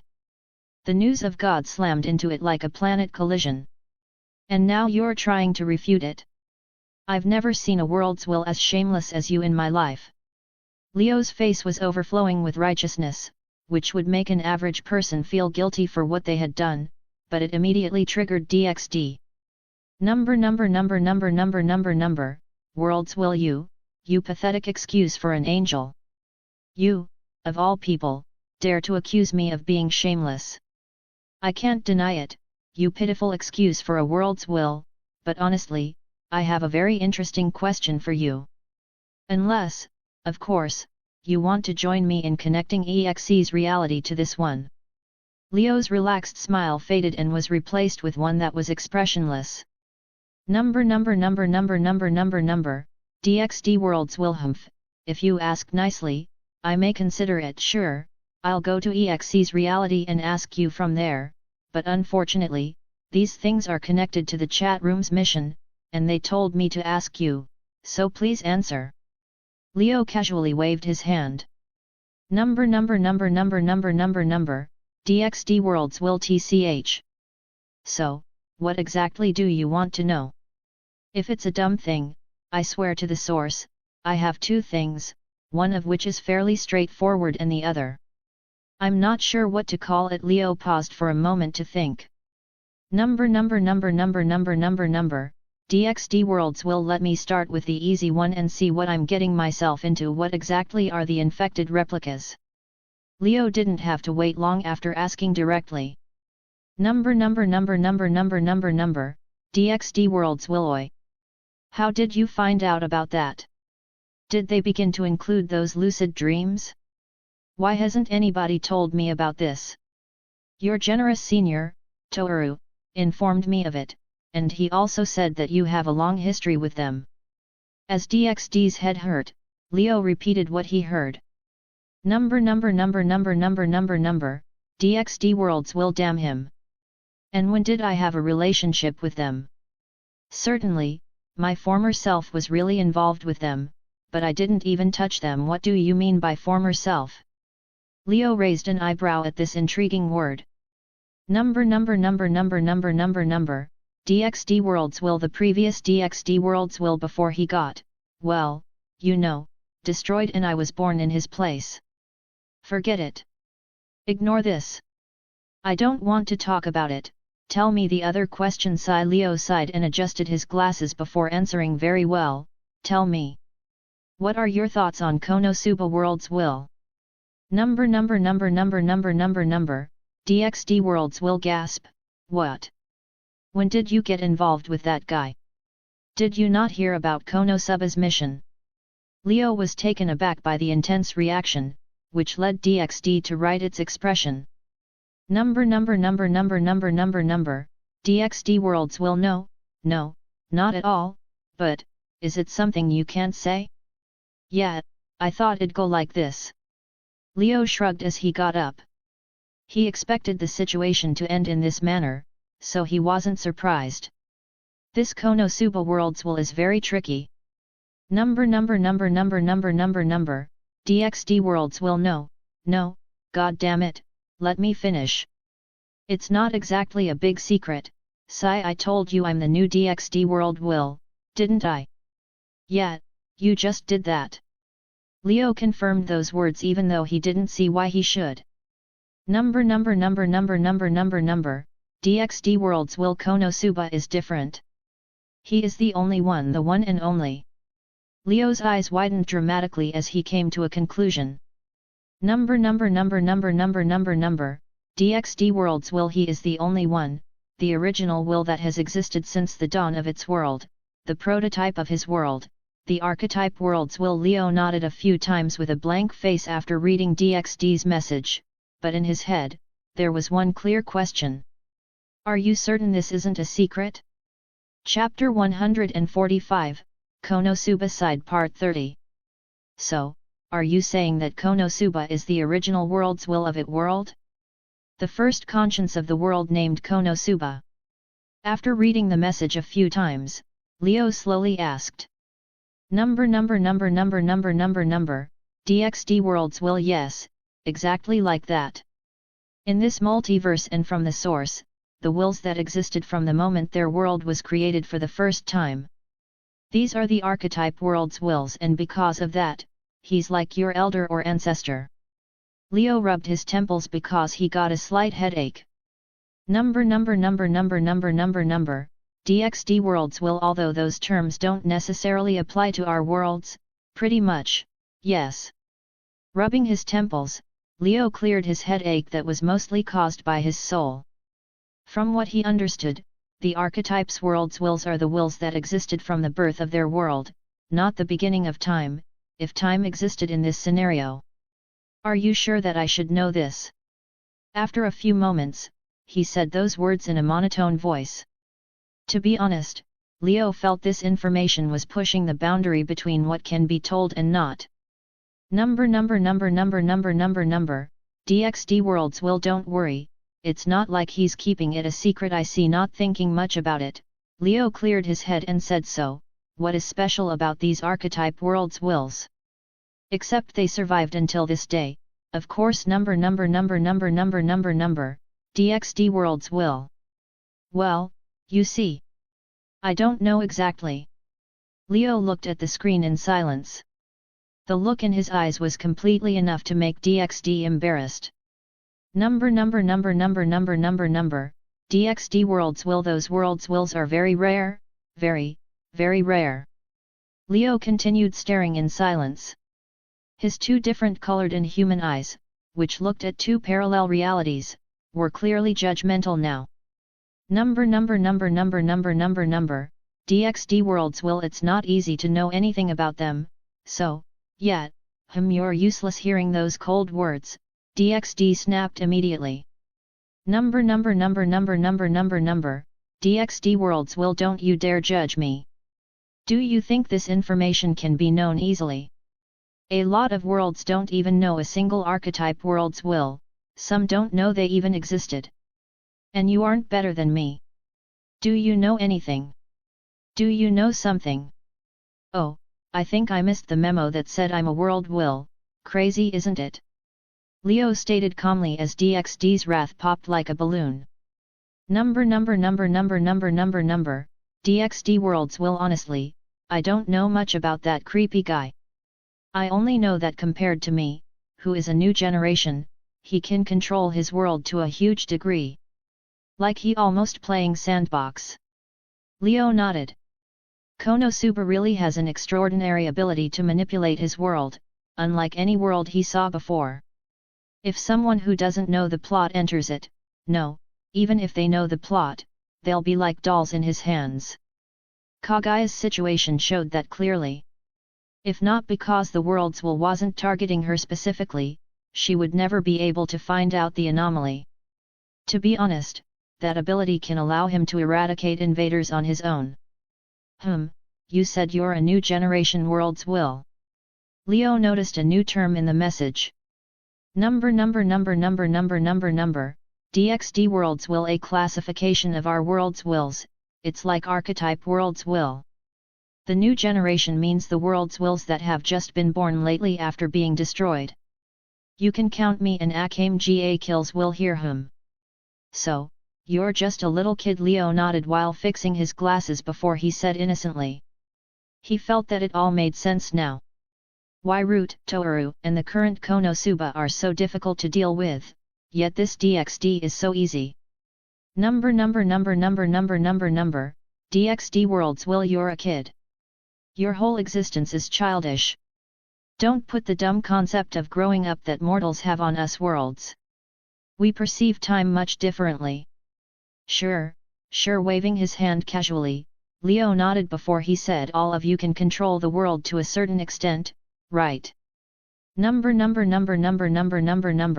DXD world's will. It's different from a world's will to another. Making tiny changes is acceptable, but more movement is very hard to achieve, so we generally never use it, especially in the case of an attack. Yet this Konosuba uses it completely free, even in the presence of an invader. Leo nodded as he thought about the information he just got. DXD world's will. To be honest, if you want to understand more, you should ask Root. She's the most likely to know something. Once I heard from her that Konosuba is researching for something after, Root will never say it. Leo denied the suggestion immediately. Root will never reveal something casually unless she wants to, and she'll probably try to switch the subject until the other party gives up. But what is he looking for? Does it have something to do with the multiversal spaces? Leo tapped his forehead and asked. If he can know this information, things might become much clearer, but he's optimistic. DXD world's will. Who knows, I only heard it has something to do with the Great, but I'm not sure. Like you said, Root doesn't explain a lot of things. The Great. Leo lifted his eyebrow at this term. DXD world's will. I have no idea what it is. All other worlds have a firm rule of report immediately if you heard something about it. Leo was speechless again before he whispered, you're useless. DXD's felt a volcano eruption in her head before it all turned into wrath. DXD world's will. Damn you. I swear to the source, if it wasn't because you were in my world from the start, I'd kick you to oblivion. Although it's harsh, I'll totally kick myself to oblivion. Leo agreed to DXD's words, which made her angrier, but his attention was attracted by something else. But why you? Why this world? Despite his outer look, Leo was thinking about other matters. To be honest, there are a couple of worlds much more suitable for him than this one. Worlds that have deep search about souls and origins of reality like Type Moon or Tuaru are very suitable for someone like him. Believe it or not, the power system there involves who has the more magical loose screws in their heads, and Leo doesn't lack them. Sighing, Leo threw those thoughts from his head and said, I feel all of this is just a big conspiracy for some reason. Leo sat down on the rooftop edge, watching the people go and come underneath. This makes you wonder how they will feel if they know that their race's natural nemesis is just near the corner. DXD worlds will What do you mean? Type Moon's mission, Konosuba's mission, they feel off for some reason. Is this really a coincidence? Leo's words made DXD flinch for a moment. DXD worlds will elaborate. DXD was slightly nervous because she was the one that made Root send the Type Moon's mission. This is the same mission that made Leo lose brain cells, literally. You see, I saw some things that didn't appear by chance.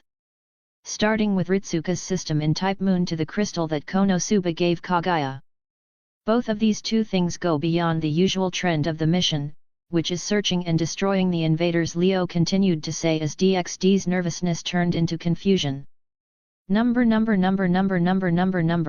DXD worlds will, aren't you too paranoid?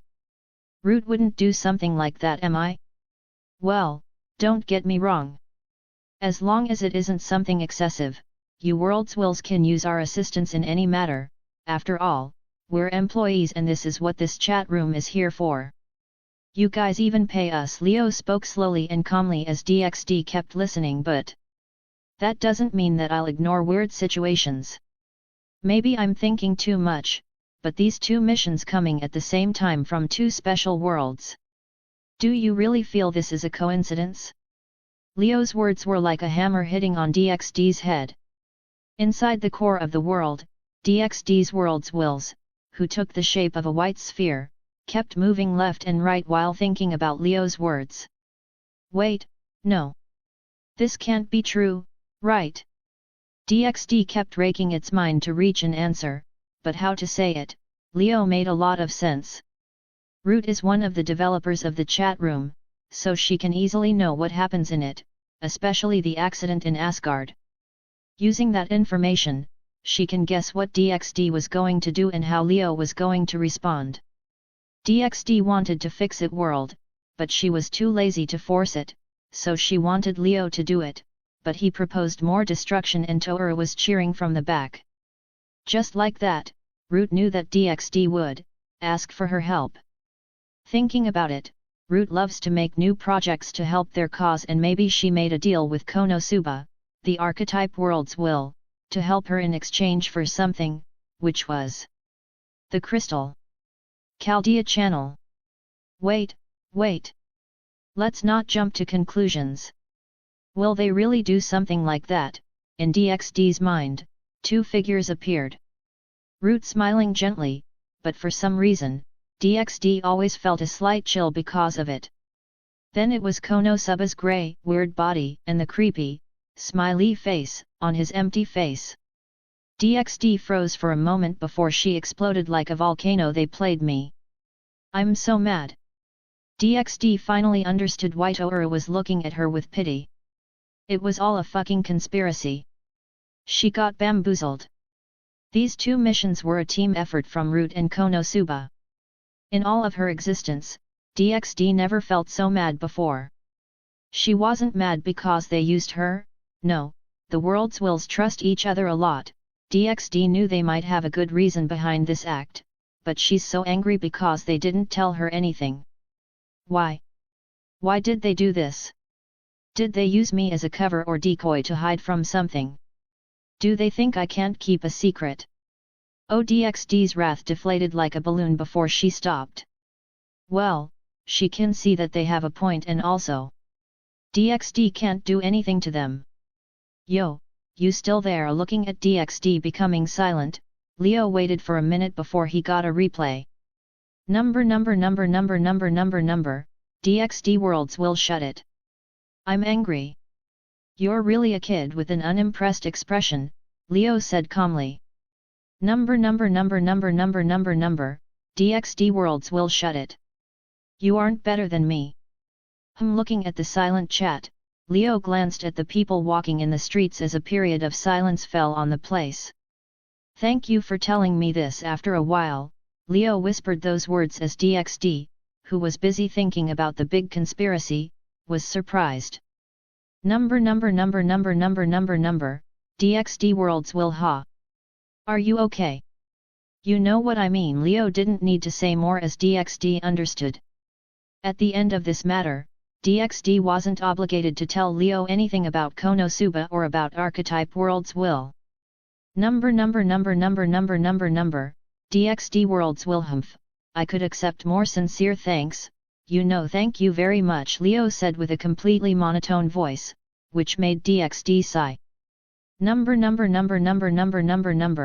DXD world's will. Then silence filled the place as Six became smaller and rested on Leo's lap. Leo started petting its dragon's heads while comforting. To be honest, Six is doing much better than him. At least, Six didn't proceed to launch Judgment Day from the 0.000001s when it heard about God's death, maybe because it's a human evil? DXD world's will. Hey, do you really want to build a technique to jump between worlds? Yes, Leo didn't look up to see the chat screen because his clairvoyance can see it.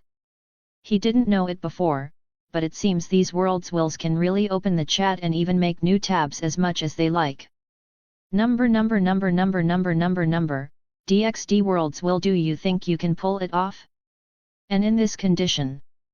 No, to be honest, I'm not very optimistic. Leo knows how many loopholes this plan has.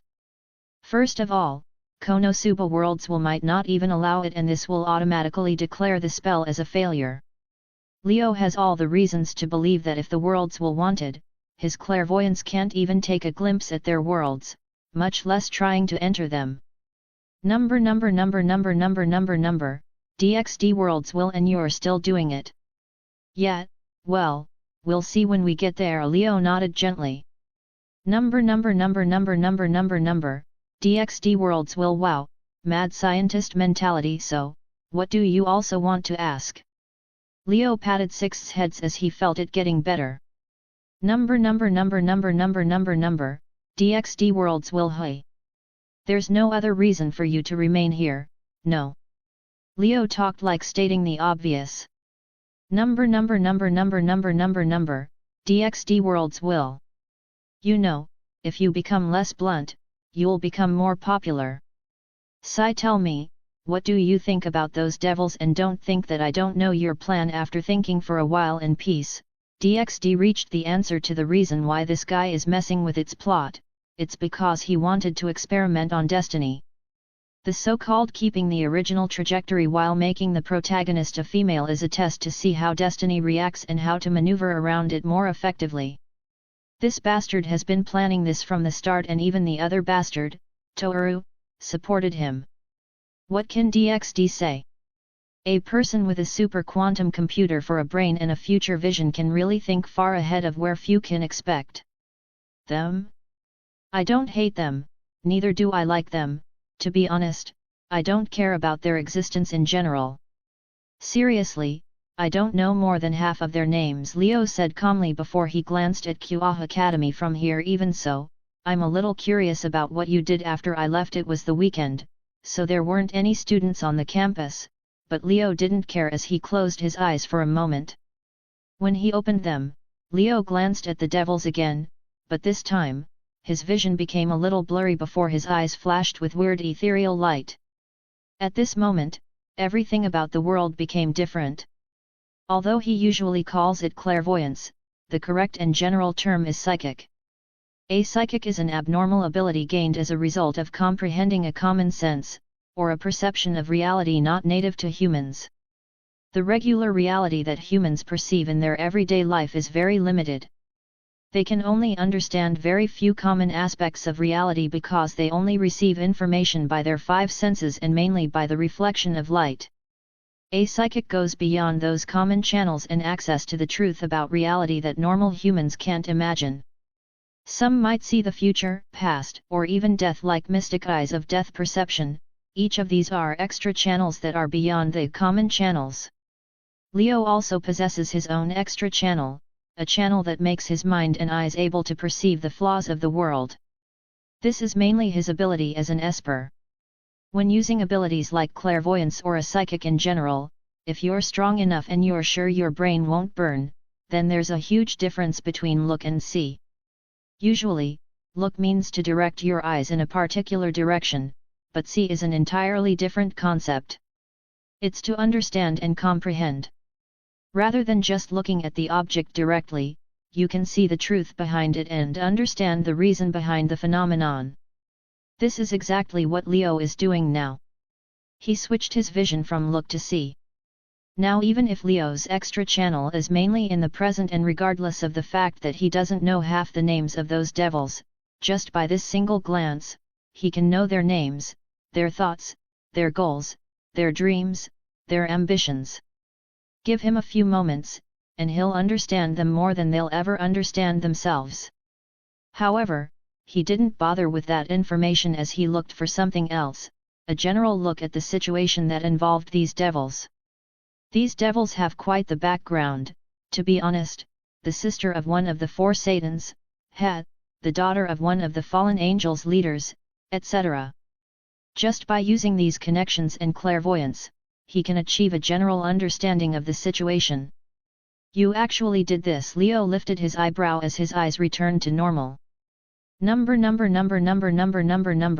DXD worlds will I know, I'm awesome. DXD bragged without a shame, but when Leo thought she'll go like this for a few minutes, she suddenly went quiet before sending a simple message.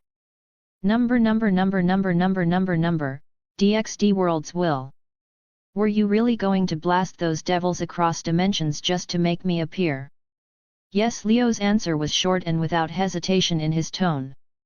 Number, DXD worlds will sigh. I should have guessed, you're genuinely a kind person. This time, it was Leo that was shocked by this message. Number, DXD worlds will. Let me ask, if Saji was here, would you do it? What do you mean? Leo wanted to continue, but DXD's message made him halt. Number,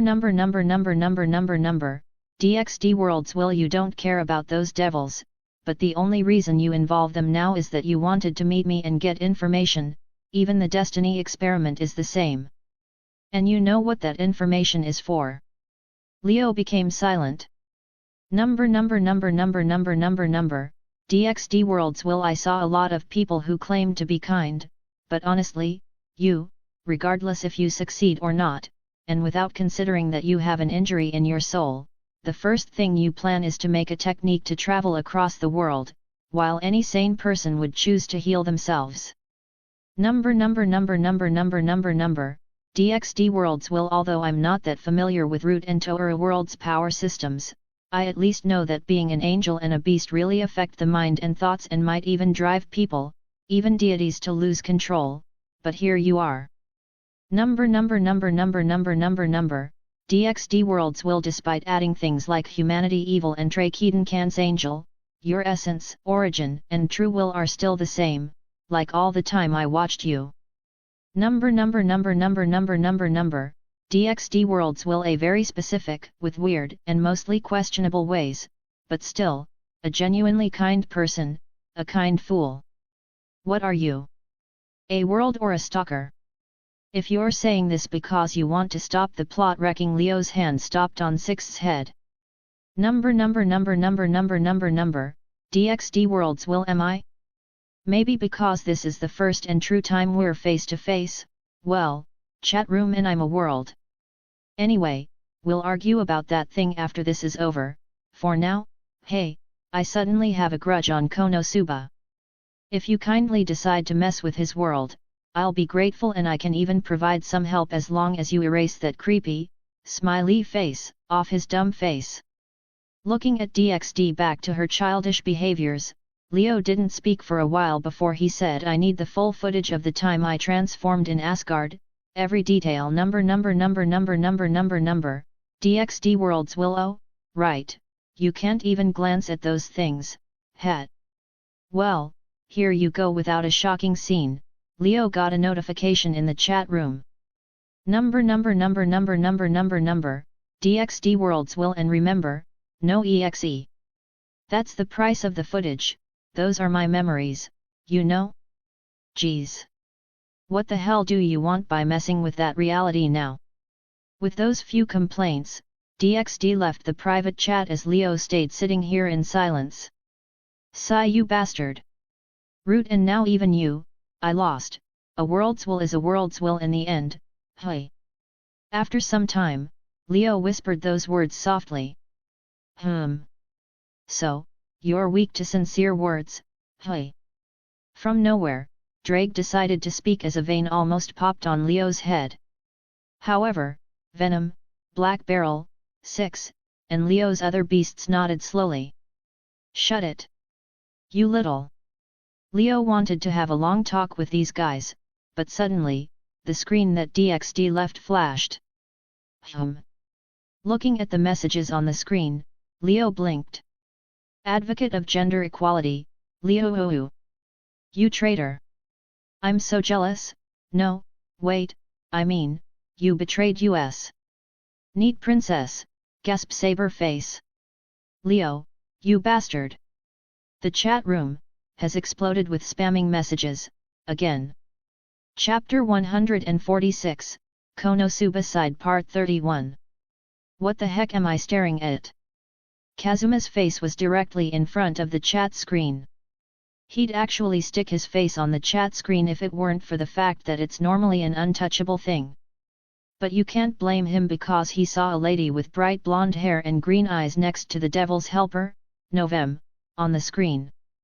Kazuma's mind raced through high-speed thoughts just by staring at the red outfit and that familiar, but cursed face, which made him come to a conclusion real quickly. Traitor. Losing brain cells, my ass.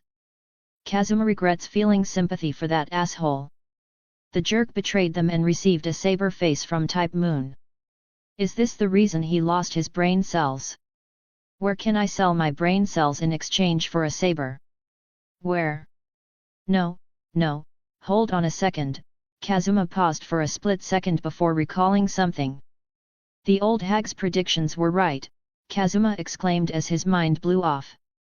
Mom, that big brother over there is strange, a boy on the other side of the street exclaimed, pointing to Kazuma. Let's go, sweetie, and try never to speak to people like him. The mother took her child away, when Kazuma felt those words strike him like an arrow in the knee. Oh my goodness, I was right. Kagaya, on the other hand, stared at the screen calmly before smiling. Humph, it seems that I am the one with clairvoyance. Kagaya waved her hair before saying, this princess's greatness is certainly something to behold. Clairvoyance? Omniscient? Grandcasters? Angels? Kagaya now claims that the Moon Princess' intelligence is superior to any of these impostors. What is this? Nero, who spotted an orange slime displaying different faces, walked over and bent to see the screen clearly. Nero focused on the screen closely and thought carefully, especially the comment section. I feel I saw this before, oh. Suddenly, Nero's eyes sparkled before she exclaimed, is this one of those, what were they called, live streams, isn't it? It is. Bree, who are you? Advocate of gender equality, no, neat princess, hold on a second Rejoice and feel overjoyed. Nero confidently stood up before placing her hand on her chest and saying, for you will be the first witness to my first stream. Without any delay or waiting, Nero waved her hand and said, currently by the performance of I, Nero Claudius Caesar Augustus Germanicus. You may all be mesmerized. Kazuma and Kagaya froze for a second, looking at the exaggerated gestures and feeling the big ego and self-affirmation right from the screen, before taking a deep breath. Advocate of gender equality, whelp, points the gun to the forehead. Neat princess, is this the 4 or 5-star one? Rip our ears. Bree, I guess I need more context on this, and why does she have the same name as the Roman emperor, who was a man, right? Neat princess, welcome to the only good kind of history, gender-bent history. Advocate of gender equality, facts. Bree, well, so how come she can see the chat room? Neat princess, Mikoto, you really don't get the situation. Bree, no, please, enlighten me. Wait, don't. Neat princess, Leo pulled a 4 and a possible 5 stars in Gacha of the Abyss. Bree, straight face, neat princess, fine. Leo brought a girl from another world to his own. A beautiful Roman emperor. Bree, wait, what? Advocate of gender equality, anyway, where is the asshole hiding, hey? Come and face me like a man. I'm an angel though, like appearing from completely nowhere, Leo walked from behind Nero slowly. Advocate of gender equality, where did you appear from? I was here, but not here, so I took a step forward, and I'm here now. Leo held Novem in his hands before he said that contradictory explanation. Advocate of gender equality, seriously? Are you going to do that to me? An explanation that leads nowhere. Yup, Leo said, nodding. Advocate of gender equality. Bree, sigh, who exactly is this Nero? Oh, this is Nero, Rome's 5th emperor. The last mission's worlds will decided to torment me and maybe had other secret motivations, but here we are. Leo said, pointing to the chat. Nero, these are some of my friends, who are a bunch of rude guys I usually chat with. Advocate of gender equality, oi. I believe you should say that to yourself in the mirror. Neat princess, did I enter the zone of hypocrisy? Bree, Nero is female, those history books, hey, you've seen gods and angels, so this isn't a huge deal. Misaka's innocent reaction made Leo shake his head. Tomu, you are my praetor's allies, but my praetor, there is no need for these informal introductions. Nero waved her hand and exclaimed, as my praetor, only grand entrances are needed. Leo made an unimpressed expression. Also, torment? There isn't anything like that. My praetor knows that we have an unbreakable bond, a bond that will keep us together no matter what. And I'm excited to see a new world and spend time. As Leo sighed and played with Novem in his hands, Nero began a new exaggerated speech with a bright smile. Advocate of gender equality, for whatever reason, I believe Leo died a little on the inside. How terrifying is this red saber? Please proceed. Neat princess, and that is exactly what happened. Bree, I'm not sure how I feel about this. Neat princess, are you dying inside? Oh, indeed. I learned something really important on my previous walk. Jump, Leo declared to the chat. Neat princess, well, yet. What exactly did you do? I didn't see a nuke exploding in the background. I went to kill the whole main cast of this world only to ask it, well, some questions, Leo said matter-of-factly. Advocate of gender equality, rest in peace. Neat princess, did you kill the devils? No, it ended peacefully, which seemed very strange. I'm used to blowing stuff up. Everybody thought they saw a ghost in the form of Killer Queen emerge behind Leo for a split second. Neat princess, that's shocking, but it seems you didn't even engage with the people in your world. What exactly do you mean? I talk with people every day, even though it is just for a short time. Leo shook his head, perplexed. What are you talking about? Nero asked, tilting her head and looking at the messages blinking on the phone. About something like the people we fought against in the Holy Grail War, Leo described as casually and clearly as he could. Tomu, is there a new war on the horizon? You can depend on me. Nero was excited, but Leo simply shook his head.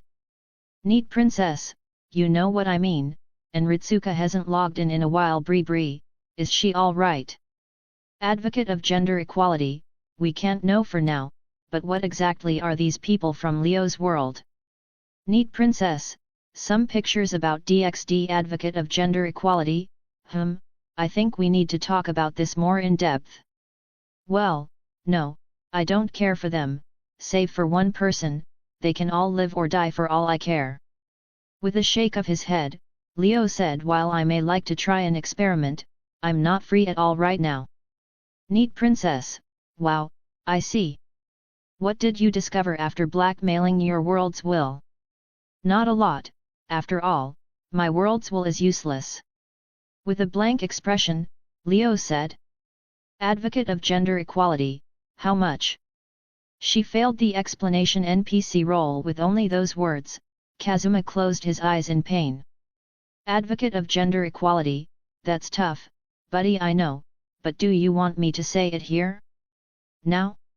In this location? While shrugging, Leo's face became slightly serious. Neat princess, I see, we'll discuss it later. Bree, what exactly do you mean? Is it something important? Oh, neat princess, sure, let's chat later, we still have a lot to do. Advocate of gender equality, indeed, I still have pigeons to kill. And you jerk, this isn't over. Omu, my praetor, you have interesting allies. Nero grinned positively, as she normally did. Leo had no idea how she could see this chat room. To be honest, he didn't know the clear pattern and rules of this chat room appearance. Maybe because she came from it. Yet, maybe Leo waved his hand casually before he said, I'm going to study something. If you want to keep singing, you can do whatever you want, why am I asking this? Leo shook his head, but he blinked when he saw Nero smiling at him like she became happy suddenly. I just heard of a fantastic idea during this time. My gut as an omnipotent genius tells me it would work well, so I'm going to do it. Nero proclaimed, raising her hand. Oh, I see, and Leo gave a nod. No. This is a pleasant surprise. Just wait before my brilliance fully astounds you. Nero said as she walked away to carry out her plan. Don't you want something? This is a modern human society, you know, Leo asked casually, not expecting Nero to change her mind, but Nero unexpectedly turned and grinned, Omu. I'm overjoyed that my praetor is concerned about me, but I'm the Olympian flower, so prepare to be mesmerized. With those sentences, Leo watched Nero take swift steps away. Leo didn't want to analyze their whole existence with his brain and eyes because he respected the privacy of those around him, so he didn't know precisely what Nero meant, even though he had a general understanding. However, his expression did not alter much because he is well aware of one crucial fact: this isn't going to end well. Isn't it? You think? Drake began to suspect that this guy had a habit of jinxing himself. I'm shutting my clairvoyance on this, I don't want to see or get involved. Leo's glasses shone with fine lines, like circuits, before returning to normal. Anyway, I'm still really busy. Leo reduced the size of the chat screen and triggered the following function once more. Twitching his hand, a milky white tiny glass marble appeared on his palm in an instant. It shone like a galaxy packed with the light on the inside, which was mainly made up of special effects. But, given what it was, Leo didn't think it was weird to have this appearance. After all, this was the memory of a world's will. Chapter 147, Konosuba Side Part 32. Here, there, and here. Faint sounds were echoing inside an empty room in the mansion. Because the mansion is big and has a lot of rooms, so even if 9 people are living here, a lot of rooms are still empty and unused. But today, in one of the rooms at the end of the hallway, an atmosphere that seemed to come from a horror movie was radiating. The room from the inside was tidy and considerably clean from dust while the window curtains were closed, which made it slightly gloomy, and the only light source was some candles around. However, the strange thing is that all the furniture has disappeared and left an open space in the middle. In the middle of the room, something similar to a magic circle, yet it was different from the usual Western style of magic. It was more of the style of Japanese Onmyodo, the way of yin and yang. At the center of the ritual, a broken arrow was fixed on the ground by a yellow talisman. Kagaya was holding multiple talismans and putting them around the circle. Each talisman varied in writing and words, but they only had 4 forms of colors, which are blue, red, black, white. Putting them in the 4 directions, north, south, east, and west around the arrow, Kagaya took a step back and observed her work. Onmyodo is a Japanese tradition of divination and enchantment. Like Japanese spirituality in general, it is highly syncretistic, combining knowledge and rituals from Taoist alchemy, Feng Shui, Buddhist sutras, Shinto kami worship, and other sources. Now, slowly injecting the spiritual power. Putting her hands together in the first form of Kyujin, 9 hands seal, Kagaya began to inject the ritual with her spiritual power. Step by step, the spiritual power attached itself to the ritual via the talismans. The power flowed through the circle, lightening all the talismans with their respective colors before it reached the arrow. Last step.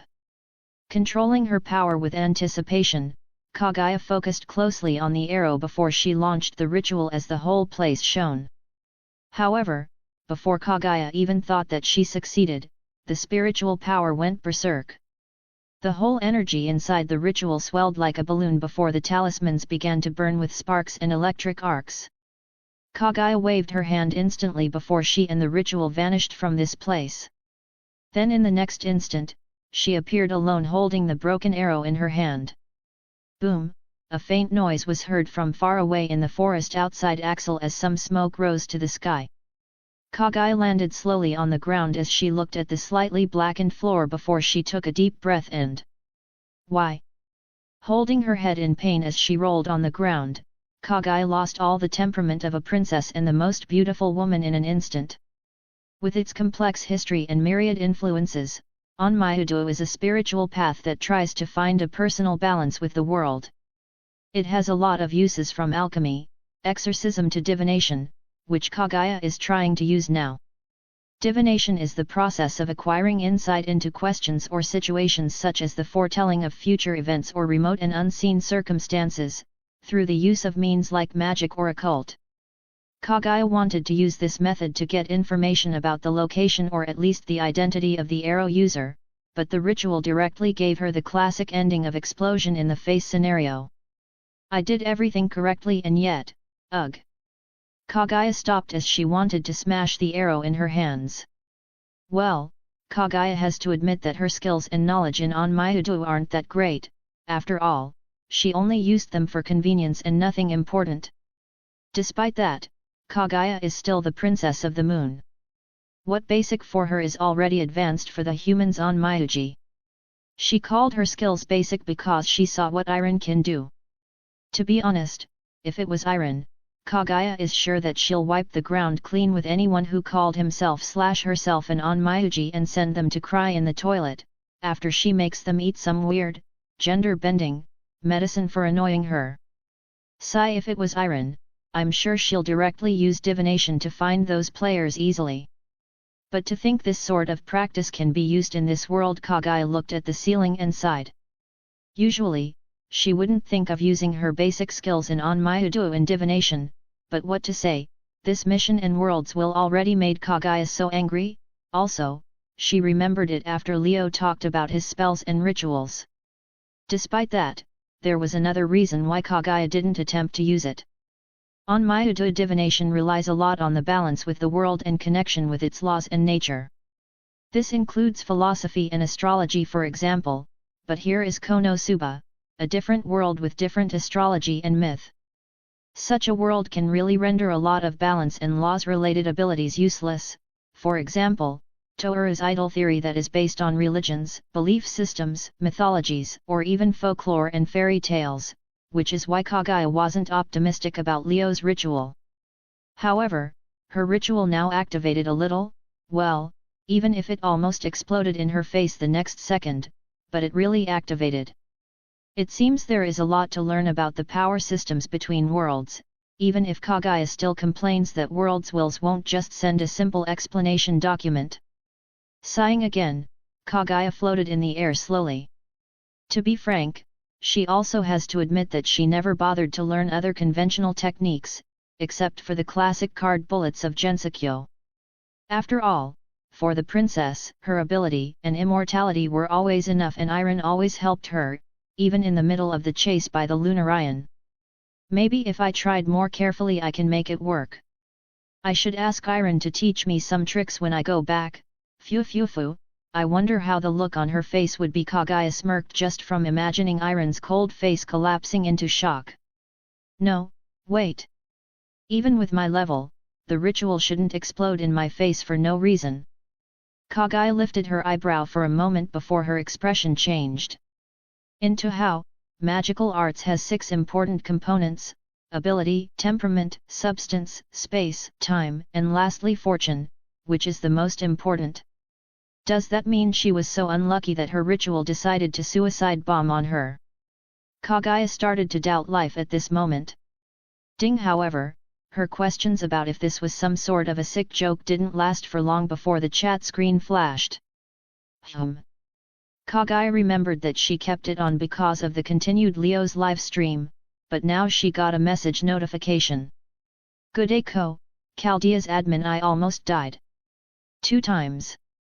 A missing member of the chat that didn't log in for a while appeared with an announcement of her near-death experience. And of course, she met a very supportive response. Annihilation Maker, Admin TCH, almost, Good day Ko, Chaldea's admin excuse me. Annihilation Maker, Admin Oh, don't mind me human, I'm just lamenting the diversity in the uncountable possibilities and outcomes, and no, you're not excused. Looking at the new shenanigans in the chat, Kaguya sighed before a small smile formed on her face. She threw the broken arrow away and, of course, decided to join the fun, especially because she waited for so long, the legendary clash between the last master of humanity and the evil of humanity, and also, the reunion of the master and servant. Good day Ko, Chaldea's admin the possibility of what? Annihilation Maker, admin, you can guess it yourself. Neat princess, oh, isn't it Ritsuka? Long time no see, it seems you had an interesting time offline. Good day Ko, Chaldea's admin, well, if you can consider near-death situation interesting then yet, very interesting. Annihilation Maker, admin, sounds like the usual neat princess, believe me, that's better than what we have here. Good day Ko, Chaldea's admin, I didn't see you here before. Are you a member of this chat? Annihilation Maker, admin, as far as I know, yes. Good day Ko, Chaldea's admin, cough, this is awkward, you're also in administration. Sorry, I just joined so I'm not familiar with the chat room members yet. Hello, I'm Ritsuka. Annihilation Maker, admin, I see. Good day Ko, Chaldea's admin, neat princess, is this a way to talk with your master? SMH. Annihilation Maker, admin, oh? Dear Kaguya, are you meaning that you want to teach me manners? Neat princess, oh? Dear Leo, does that mean you want to learn manners? Annihilation Maker, admin, I personally don't mind, but I wonder if you have any, to begin with. Neat princess, is that so? That's rich coming from someone like you. Annihilation Maker, admin, I know, right? Ha ha ha, neat princess, indeed, phew, what is this fearsome aura? Did I trigger some old grudge between these two? Ritsuka was sweating slightly while looking at the laughter in the chat. She has all the reasons to say that those were more creepy than joyful. Shaking her head to clear those thoughts, Ritsuka looked at the messages before she noticed something that made her blink. Good day Ko, Chaldea's admin, Kaguya-san. Is Annihilation Maker Lucifer? Neat princess, yes, didn't we say this before? We don't even have a lot of members anyway. Annihilation Maker, admin, although it's a common name, yes. Good day Ko, Chaldea's admin, Lucifer. Annihilation Maker, admin, yo. Good day Ko, Chaldea's admin. Hello Annihilation Maker, admin. Hello. Ritsuka is feeling really awkward. Her main reason to join the chat room was actually here talking with her, but she had no idea at all, and to make it worse, Leo played along until she realized on her own, so Ritsuka doesn't know how to proceed in this conversation at all. Neat princess, so, what happened to you in that near-death experience? Kaguya broke the awkward atmosphere because she started to get bored. Good day Ko, Chaldea's admin, oh. Reality marbles clashing, explosions everywhere, noble phantasms all over the place, a giant flesh pillar and lasers flying everywhere, Castor laughing like a battle maniac, and Excalibur, several attacks of Excalibur. I almost evaporated twice. Annihilation Maker, admin. That sounds like the usual Monday, I don't know why are you overreacting. Neat princess, near-death battles are normal every day? It seems that your understanding of normal has been altered again, hey. Annihilation Maker, admin, what do you mean? She has it easy. Do you want to experience being chased by a stalker Prince Charming, Proto-Arthur, and his glowing sword, Proto-Excalibur, across multiple realities and timelines? I told him multiple times that I'm not into this and I don't want to be involved, but that goddamn stalker is set on forcing his hot glowing sword on me. Good Echo, Chaldea's admin, advocate of gender equality. Wait a minute.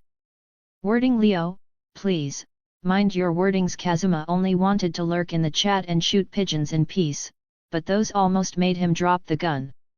Annihilation Maker, admin, what are you thinking?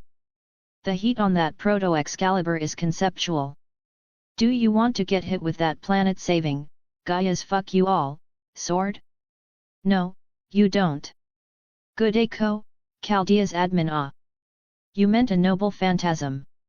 Annihilation Maker, admin indeed, but what were you thinking about, human? Your mind seems to be wandering into some questionable places. Good Echo, Chaldea's admin. No, you got it wrong.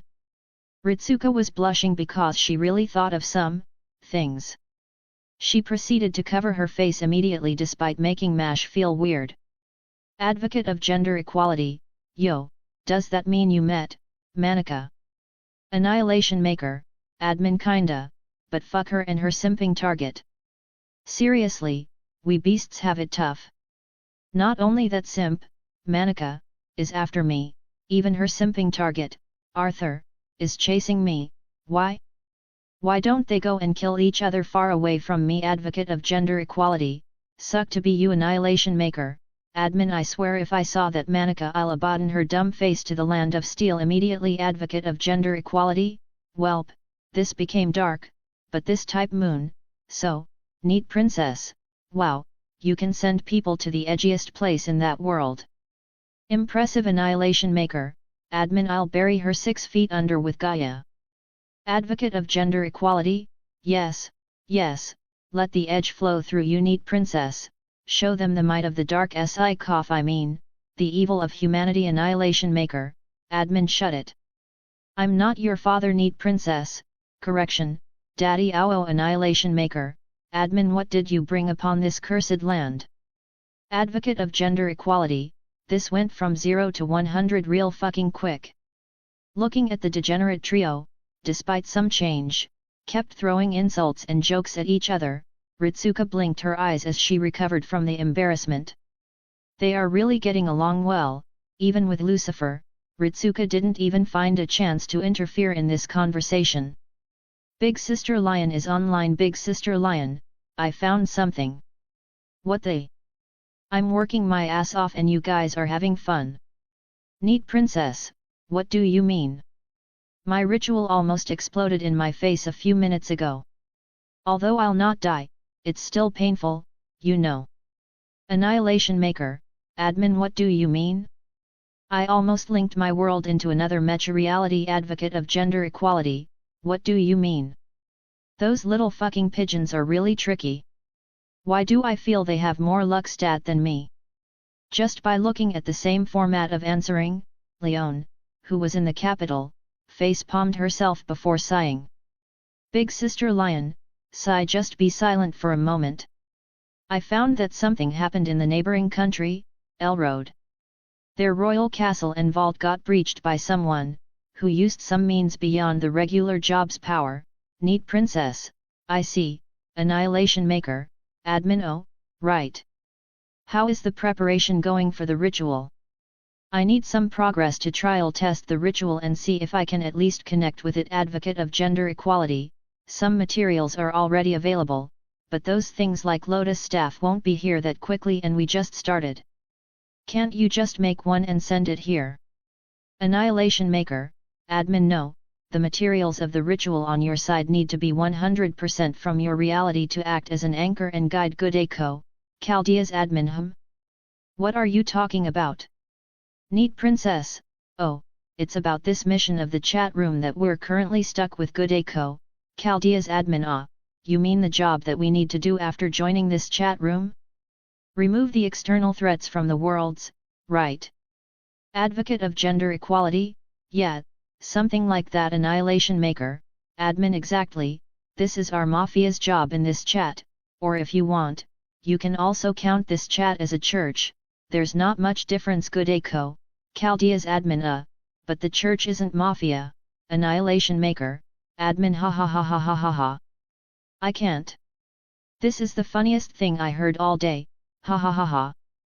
Human, you might want to pay a visit to the church in your world, just take a peek and rejoice. Good echo, Chaldea's admin. I think I'll pass. Annihilation Maker, admin you're no fun. Good echo, Chaldea's admin. The last time you took us to the church, the whole Fuyuki almost got erased from the map. Neat princess, although I would like to hear that story, I'm going to focus on my ritual and this mission, so by advocate of gender equality, pigeons to kill, no time to waste. What is this guy's problem with pigeons? Ritsuka thought that servants and heroic spirits were the weirdest, but now, she has to take that statement back. Good echo, Chaldea's admin. Did they all leave? Annihilation Maker, admin most likely still lurking, like usual. Good echo, Chaldea's admin. I see. Then, a period of silence hit the chat room because no one spoke for a while and Ritsuka didn't know what to say at all. Good echo, Chaldea's admin. Annihilation Maker, admin. Do you have something to say, human? Good echo, Chaldea's admin. Annihilation Maker, admin. I see, there's nothing to talk about, and even if there is, I believe that even yourself realize that it isn't that important. Ritsuka was tongue-tied immediately by those words. She really had a lot of say, but when thinking about it, nothing could come out, exactly as he said. Good echo, Chaldea's admin. The chat room went silent again before Ritsuka was startled because she's not used to the flashing holographic screen right in front of her face. Annihilation Maker, admin. I see you're still struggling, human. Good echo, Chaldea's admin. Well, what I can say, near-death situations and being at a complete disadvantage isn't helping that much, ha. Annihilation Maker, admin. Will you continue? Good echo, Chaldea's admin. Annihilation Maker, admin. Aren't you tired of struggling? Don't you want to give up? Good echo, Chaldea's admin. Ritsuka was taken by surprise because of the sudden question, but without even notice, her fist was already tightly clenched. Annihilation Maker, admin. Will you? Good echo, Chaldea's admin. Yes, I'm tired, but I won't stop. Annihilation Maker, admin. Don't you feel this should be carried by someone else? You're just a single human. The burden of saving humanity, the whole human order, this burden on your shoulders might even surpass mine. Good echo, Chaldea's admin sighed. To be honest, I really asked myself that question a lot of times.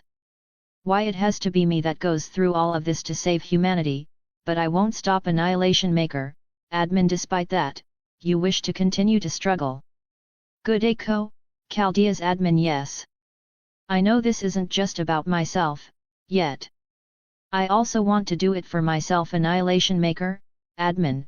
Looking at the chat screen, Leo closed his eyes for a moment. Drake inside the green orb was unusually quiet. For some reason, when he sees Leo like this, he gets the feeling that even he, the Red Dragon Emperor, that lived for so long, is like a child facing a wise being that experienced the world more than he'll ever do. It's such a weird feeling. Annihilation Maker, admin. Very well, continue to struggle, Master of Chaldea. Let's see how far you can take these ideals of yours, will you reach it or not? Good echo, Chaldea's admin. Just watch. Also, why do you ask me sudden questions every time we meet? Annihilation Maker, admin. No, ask yourself. Good echo, Chaldea's admin. That's not an answer. Annihilation Maker, admin. Shrugging. Good echo, Chaldea's admin. Ritsuka sighed at this reaction, but she should have expected it. However, gazing at the messages on the screen, she had the same feeling as earlier, like she had a lot of say, but in the end, nothing will come out. This didn't stop until a new notification arrived. Annihilation Maker, admin. You might have thousands of words to say, but you'll not be able to say them. After all, no matter how many words increase, their meaning will stay the same, and even then, they might not mean anything.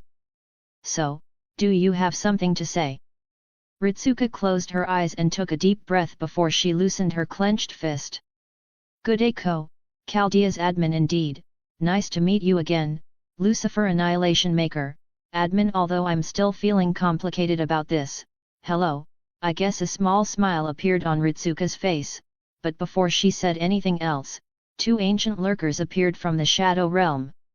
Neat Princess, degree, Advocate of Gender Equality, degree, Annihilation Maker, admin. What? Neat Princess, nothing, I'm just admiring the touching moment between a human and a beast. Advocate of Gender Equality, brew, only now I believe that you're a beast. This was so Type Moon style that I felt I'm reading a fate novel. But at least, you finally decided to embrace the edge. Annihilation Maker, admin. I'll remember this the next time we meet. Advocate of Gender Equality, Annihilation Maker, admin. Anyway, I'm leaving to do something.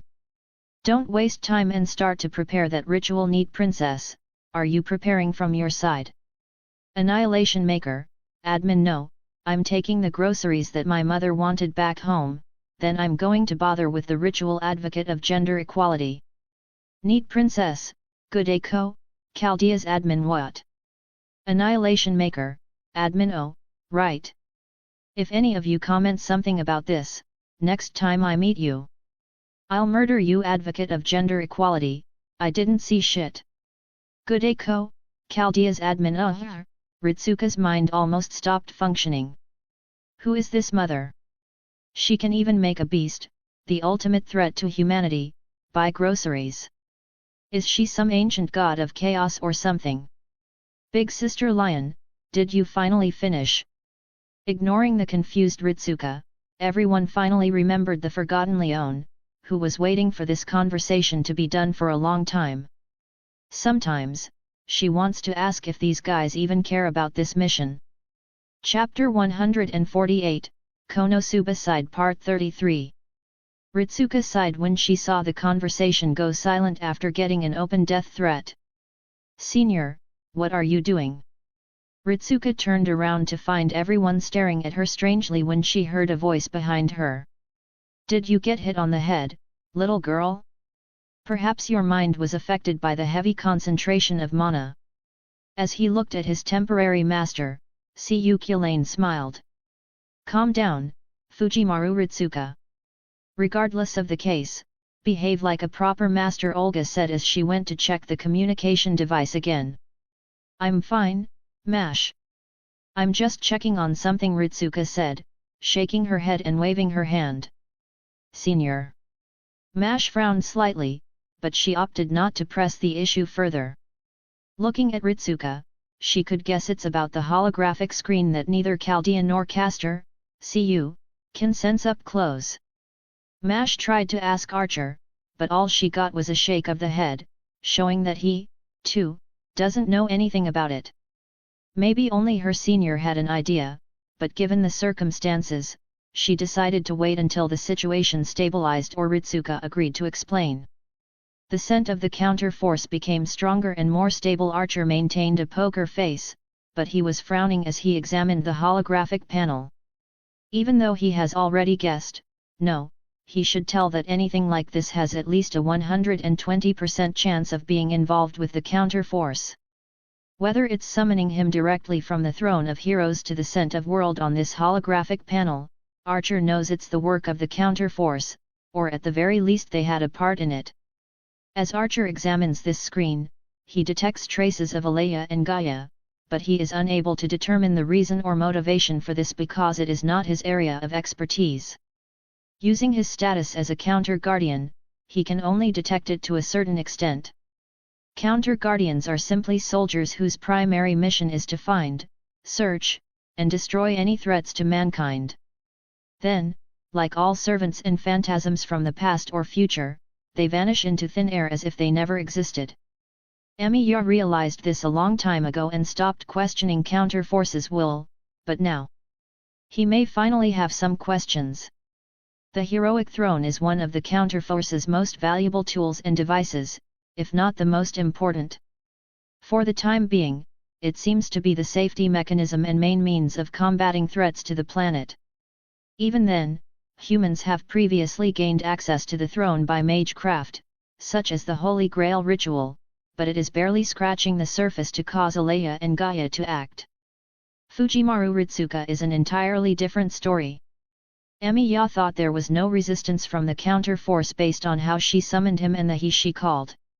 It's as if they gave Ritsuka the heroic throne's city key, and they may also have helped a little. The same goes for that shielder, but Master's screen is strangely empty and clean, or maybe I just can't see it. Archer leaned his back on the wall and looked at the burning Fuyuki from the window. A war with beasts, now this. Just what are they trying to do? Most of this period was just an intense fight for Chaldea's bunch. The moment Cu broke his barrier, the horns of war directly blew over the singularity and everyone decided to strike. It was a period that made Ritsuka doubt life a couple of times and Olga almost threw up. Well, I guess this is the nature of the Holy Grail War, no matter what time and situation. The fight between Emiya and Emiya, Shadow, which had a rare clash between reality marbles, even if Emiya, Shadow, output was very minimal to count. King Arthur, who was cursed by the Holy Grail according to Emiya, was in simple words, a monster in humanoid form. The terrifying amount of magical energy supplies and magic reactors shocked Romani greatly. She literally used mana burst in a similar manner to jet propulsion and sent beams of magical energy in almost every attack. Even all her actions were strengthened by the excessive magical energy, allowing her to crush almost anything in her path. Moreover, the strongest holy sword that was blackened still gives Ritsuka chills because she almost evaporated twice by it. Just the oppression and dense magical energy that make it difficult to breathe is enough evidence of King Arthur's strength. Well, although it wasn't strong enough like Solomon and Leo clash that crushes the body, soul, and probably the laws of thaumaturgy, it is still shocking to face it head-on, unlike their battle that happened far away in the sky. Chaldea's group could only run away after meeting Saber, especially because the demon god pillar was there too. Who could have thought that Emiya, Shadow, was leading them to Saber? Well, everyone, except Olga and Mash. However, Emiya didn't want to stop at all because he also wanted to use King Arthur's power on the demon god pillar, except that this plan might have gone slightly wrong. After all, Saber is more focused on them than the demon god pillar. If Mash didn't activate her noble phantasm with command seals, Ritsuka has all reasons to believe that they'd evaporate into atoms. I mean, that dark aurora breaching through the reality marble with sheer force isn't something funny at all. Then listening to Cu saying that was also a part of the plan almost made Ritsuka punch him. At least the attack hit the demon god pillar head-on, which gave it some deep injuries, but King Arthur kept aiming at them because of Mash's shield or something. In that madness, they could only run away after the demon god pillar lost its mind and started shooting laser beams everywhere. Ritsuka thought she might have heard something screaming "You lowly insects," but she didn't stay to listen. Ritsuka sighed when she remembered that Emiya had to explode his noble phantasm as a smokescreen, then using Mash's shield as a launcher. I think the only person that enjoyed that was Cu. Looking at the bright side, King Arthur was entangled with the demon god pillar in a fight and most of the undead in the city were evaporated by Excalibur attacks. Well, the city also evaporated. Oh, and most shadow servants got defeated, which is a win in Ritsuka's book. Olga was frowning while checking the communication device. It slightly got damaged because of Excalibur attacks and Romani was cut off in mid-sentence, which makes her wonder what Chaldea's situation now. This whole situation is ridiculous for Olga, or maybe with what happened in Chaldea, she's already on the edge. Despite that, she almost couldn't tolerate Ritsuka's attitude. Summoning servants, having certain information about servants, and all of this without the support of Chaldea. How could she have all these abilities while being just a mediocre magus? Even Olga, the director of Chaldea, didn't know anything. Moreover, isn't she too casual? Also, that Archer, who has reality marble, is she supposed to believe this? And why everyone seems to be cool about it? Is she the weird one here? Glancing at Olga, who was looking at him, Emiya closed his eyes and ignored her. This isn't a thing he should worry about, especially because he is used to getting doubted. So, now, it is only that Flesh Pillar and King Arthur feeling the silence around, Ritsuka said. Ah, only those two, which is an underestimation. If it was only Saber, I think we can manage, but I don't think that Flesh Pillar is dumb enough to be a shield for us this time. Cu grinned when he remembered the demon god pillar tanking Excalibur Aurora while they moved behind it. Of course, our goal is the Holy Grail, which is in Saber's hands. Saber's location is in the center of Fuyuki, the Greater Grail, and the Flesh Pillar should be aware of that. After getting hit by Excalibur, I doubt it'll keep this chase, and instead, it'll switch to the hunter role. Emiya and add to the conversation his ideas. It'll most likely wait for the best moment to strike, which is the fight with Saber. I see, then we'll move after we recover contact with Chaldea. We need all the support we can get. Ritsuka nodded, but then she noticed that everyone was staring at her. What? Aren't you forgetting something, little girl? Cu had an odd expression on his face. Hey! Ritsuka couldn't help but tilt her head. Going to the battle without recovering mana, I didn't know you're into suicidal tactics. Opening one eye, Emiya stared blankly at Ritsuka, who froze in her place. Ha ha ha, we'll go after recovering mana. Ritsuka dropped her head in defeat. This is really embarrassing. How could she forget about magical energy? Maybe because Chaldea's system is helping her with energy problems? Wait, why doesn't she feel mana exhaustion? Ritsuka froze for a moment. Clearly, several servants released their noble phantasm. Even with the support of command seals, it is impossible that she is completely okay. Is it because of this? Looking at the so-called Chaldea's system, Ritsuka entered deep thoughts. Even if it was because of this system, then, what is the price? Senior. Mash showed a concerned look while holding Fu. Olga seemed to be about to start a new lecture, but strangely she stopped and sighed. You said the master with the 6 wings command seals, but is this what you meant? Father returning back to the communication device, she started getting a signal, but her head was thinking about other stuff. Meanwhile, in Konosuba's world, a boy gathered all his strength to go against fate. Holding his weapon in hand and keeping his eyes peeled at the goal, the boy aimed. At this moment, the icy bolt shot in the clear blue horizon. Passing all obstacles, the icy shadow pierced through its goal without stopping, leaving an icy rose in the air. The boy closed his eyes and didn't look at the result. Like destiny was fulfilled, he was sure about his success. Lowering his weapon, the boy felt the light breeze before he glanced at his goal, a dead pigeon in the ground, so he screamed, "Yeah! Die, you little shit, die! Ha ha ha ha!" Laughing for his victory, Kazuma nodded proudly at himself for killing these pigeons. Although everything else was a product of his imagination, Kazuma finally killed those damn pigeons. Man, why was this so hard? Did my luck become negative when I attacked them? Kazuma stretched his hands. I told you to just let me do it. Misaka stared blankly at Kazuma, who unlocked the achievement of the pigeon's enemy. And what? You'll properly use a lot of power because of your mood swings. Kazuma shook his head calmly, but he stopped when he saw electric arcs around Misaka. What did you say? Do you think I'll turn them to charcoal? I can easily control my power, or else you'll already be lying on the ground. Misaka said while clenching her fist. I didn't say that, you said it with a serious face. Kazuma gave a thumbs up. Do you want to go? Raising her fist, Misaka took one step forward before she saw Kazuma stare at her with the most serious expression in his life before he said, "No ha."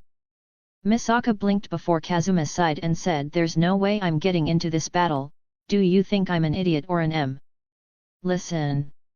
If you ever attack me, then remember that you'll be bullying the weak and poor me that has tons of debts on his shoulders." Kazuma dramatically pointed at Misaka as time seemed to have stopped. The breeze blew slightly as it made their clothes and hairs move a little before Misaka caught Kazuma's pointing finger and sent an electric shock. Looking at Kazuma falling into the ground with his frozen serious face like a plank, Misaka left with a speechless face. Kazuma was on the ground, slightly paralyzed from the electric shock while looking at the pigeon next to him. What a sad day. Indeed, it's a sad day. Hearing the sound from the void, Kazuma moved his eyes to see the chat screen activated again, and Leo was reading a thick book while walking in the street. Advocate of gender equality, shut it. Glaring at the screen, Kazuma used his mind to type his thoughts into the messages. Did you awaken a sudden love to the ground and dirt? Leo said as he flipped more pages while frowning like he's reading something weird. Advocate of gender equality, you bastard. Why I can't see, hold on, is that book censored? Why the hell is the book censored? Are you watching porn? Sure, this is just a safety measure of the chat. It's kinda interesting seeing this chat taking into consideration all these harmful factors and disabling them. Leo tilted his head while looking at the book, which made Kazuma interested, but apparently, it's one of those complex brain-consuming stuff, so he'll pass. Advocate of gender equality, anyway, what are you doing? Just coming to laugh at my misery? Nah, I just finished my task and I'm free to mess with the world-ending stuff now. Leo flipped another page before he glanced at the chat like he could see Kazuma directly. Advocate of gender equality, after calling the new member a human, you're listening to humans. What a beast. Humans are humans, but this is called respect, which I have for certain people. Leo shrugged while returning to reading the book of the law. Advocate of gender equality, wait, if you're calling Goodako a human, then what about me? I'm a pure human. Are you? No, that's wrong. Leo tapped his forehead before he said, it's mostly about that world, but, do you want me to treat you as a human? Advocate of gender equality. No, thank you. I prefer to stay a candidate for giving up humanity. No joke. That was so scary. That game lied to me. Beasts are fucking horrifying. Kazuma can swear that those words contained some kind of icy chill that went straight to his instincts of survival and probably his soul. Okay, I'll never try to mess with Type Moon stuff ever again. It isn't worth it. Very well, then. Leo nodded and returned to read some complicated stuff while Kazuma breathed a sigh of relief. Advocate of gender equality, anyway, is this stuff really enough to jump from a world to another? Absolutely not. This barely counts as a test. I need more data, which can only be gained via trial and error in this situation, so we need more material. Properly, get more pigeons. Leo gave a thumb up when he said that. Advocate of gender equality, man, why pigeons? That hellspawn of creatures made my luck negative. Can't I do something else? Something else? Putting his hand on his chin, Leo thought for a moment before he said, you could help me add and balance meanings for the spell. I kinda wanted to use more traveling meanings and focus on it, but this will get in the way of dream and vision meaning a little. Advocate of gender equality, do you think we can add a major idol for the spell? Perhaps. How much do you think about the possibility of using the world's wills as an idol? Or is it just me going for another suicidal attempt?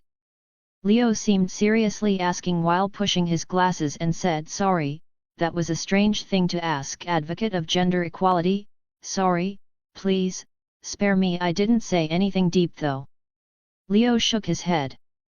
Advocate of gender equality, and Kazuma, don't look at what other people are doing and focus more on your own. And why did I say this? Dunno, probably because I'm bored. See, I'm going to read a certain heretic works. Leo waved with his hand before the screen turned orange and sound vanished. What the hell, how did he know I'm going to ask that without his future eyes? I call hacks. Kazuma blinked his eyes before he looked at the dead pigeon next to him. This is really a sad day. At this rate, the day passed slowly until the sun went down and the night fell on Axel. Kazuma has already recovered his mobility, which made him cherish it more, and also thinking about some lightning resistance stuff, but that's for another time. Anyway, he brought the poor pigeons to be used by these mad magicians, but well, he doesn't really care. He just wants to know where Whitebeard vanished. How could they lose a 6 meters tall giant? Just how? Kazuma feels like something bad will fall on his head tomorrow, he just knows it. Well, he'll think about it tomorrow. This was a long and awful day by all means. Kaguya should be still trying her ritual, but he thinks she teleported to the capital to meet Leon about something. Aqua got drunk and dragged by darkness to her room, and Megumin already lost her one-day nuke, so Kazuma felt a strange sense of peace at this moment. Looking at chat, he saw the demon's stream screen has a new thing, which is a larger banner that said "Please wait." It must be the demon's subordinate, Novem, work. Does it think he'll fall for the same trick again? Ha!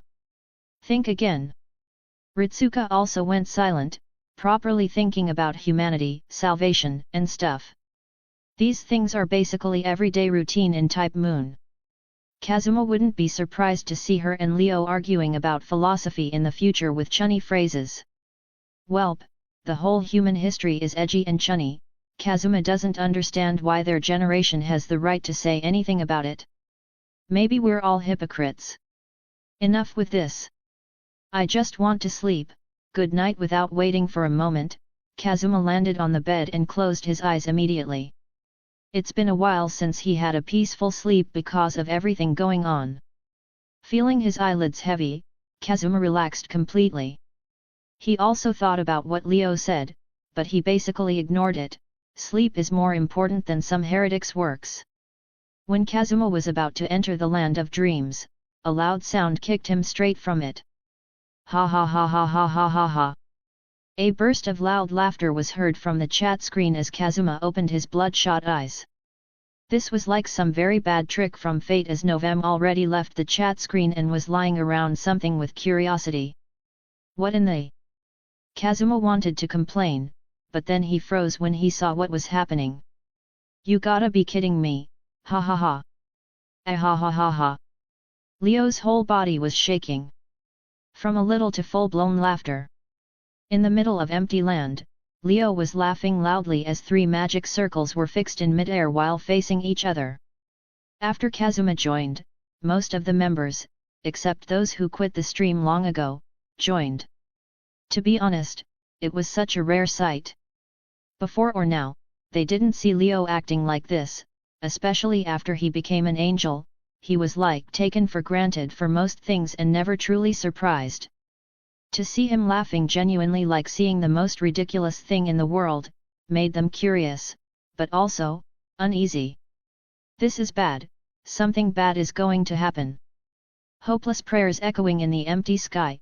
Where will you go? What will you reach? Cry for it to be a dream, yet left unanswered and carried a belief to the end. Reaching the point of the conclusion, it's time for realization and awakening, a new era for will and truth. Ah ha ha ha ha ha, this is so ridiculous. Leo looked at the 3 magic circles in the air before he started laughing again, which made everyone flinch. Advocate of gender equality, you okay? You're even saying chunny stuff without giving a damn, oh god, indeed, Kazuma. Ha ha ha ha. Leo put his hand on his forehead before he tapped the ground with a weird jet black and red staff that who knows where he got. Advocate of gender equality, okay, I'm officially worried. Neat princess, me too. Did Michael turn into a burning pigeon or something to make him laugh like this? Advocate of gender equality, pigeon. Does this have something to do with this ritual? I don't really know if I'm okay or not, but if you're asking, then I'm just in wonder about how wonderful the rules and different truths of worlds clash and transform. Leo tapped the ground again with the staff before the air started vibrating around him and the book of the law appeared as it opened immediately. Raising his right hand, Leo whispered, people praise the fools as thou knowest not. Abrahadabra. With his words, the mana flickered on the circles before several things became visible. Yes, it was like they were invisible and gave the feeling like they were always waiting before they appeared finally. They were like fireflies or glowing small butterflies while floating freely around Leo's palm in the magic circle. They have such a clear platinum glow. From dreams to dreams. To think this was possible here. Leo lowered his staff while looking at those platinum particles of light. Neat princess, hold on, what is that? This? Well, this is just a new era. This world is dead if someone from Toru finds it. Saying some dangerous and confusing words, Leo caught one of the lights. Neat princess, era. This guy might have gone insane. Again, this was the shared thought of most of the members. Yet no one of them realized how ridiculous this phenomenon is. Even if it was just a tiny part, this act is something that requires the whole planet to be dyed red in blood to make it work in Toru. Chapter 149, Konosuba Side Part 34. Magic. Such a small, but a vague word. In the history of the world, or some worlds, in this case, magic was always something that stood out and raised a lot of arguments. Magic is a term often used to refer to supernatural phenomena that cannot be explained or analyzed via any sort of scientific means and reasoning. Even with this explanation, magic is still such an arguable topic.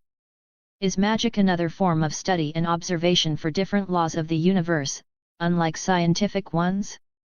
It could also be a complex system of arts, disciplines, and traditions that are firmly grounded in laws and knowledge that are wholly unknown and beyond the grasp of human sciences.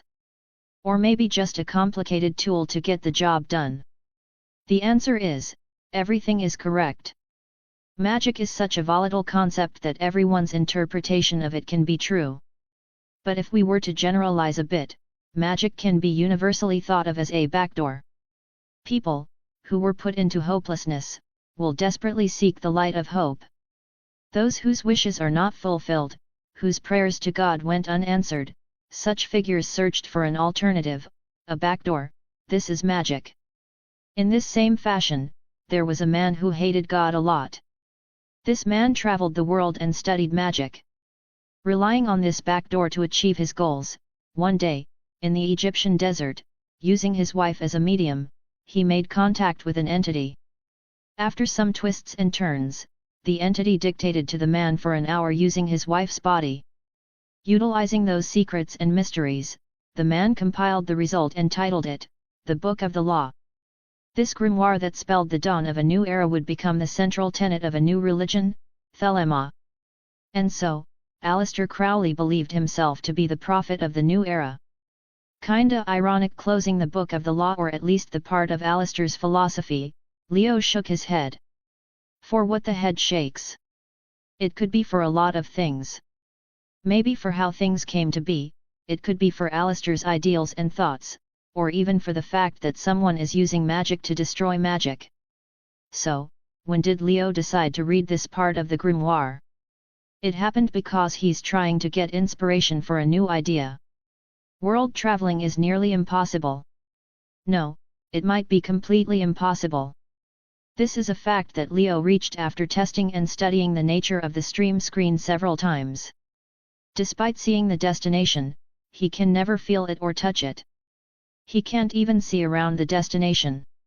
What is the passage that links this screen to the other? It's like his vision is fixed in a straight line and he can't turn his eyes or head around to see. Sending parts of his power resulted in the same conclusion. They either lost contact and obliterated, or they couldn't even touch the screen, like it wasn't even there. Even if Leo wanted to limit the travel into virtual and unreal aspects with no physical relation, the challenge didn't get easier. Without the help of an outer-scale entity like worlds, wills and outer gods, a full world leap is an impossible feat for now, and who knows for how long. For this, after leaving the call from Kazuma and using vision and sound isolation on the area around the chat screen, Leo focused on Thelema and Aleister's work in the Book of the Law. Aleister Crowley without a doubt is a genius. Although the true author and the holder of the Book of the Law is Iwas, 93, there's no denying Aleister's achievement in understanding, using, and translating the essence of Iwas knowledge into somehow humanism and material world type of information. Such achievement gave birth to Thelema, the Koine Greek for wool, a system of philosophical law and magic. However, even if I ignore the possibility of using it in this world, such a system is still not enough. Leo tapped his forehead to clear his thoughts. Walking in the somehow empty streets of Kuah at such an hour, Leo looked at the sky. No matter how dumb this sounds, his goals are akin to a normal human trying to reach the sky with their hand. After all, using a world's wills as a reference and a base is pure insanity in a sense, but it's the best he could come up with for now. If it wasn't for him limiting the spell for basic vision and dream aspects, Leo wouldn't attempt it. If I could somehow display the same feat, even if it's just a trace of it.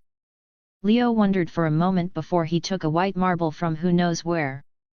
To be frank, he has a footage of a world's will, even if it's just a form of possession and for an instant, accessing the material world. The memory of DXD world's will about the Asgard accident. That part of history, especially the important sides, is non-existent in Leo's eyes. Sometimes, he even wonders if they got deleted from the river of time, which isn't impossible considering his nature.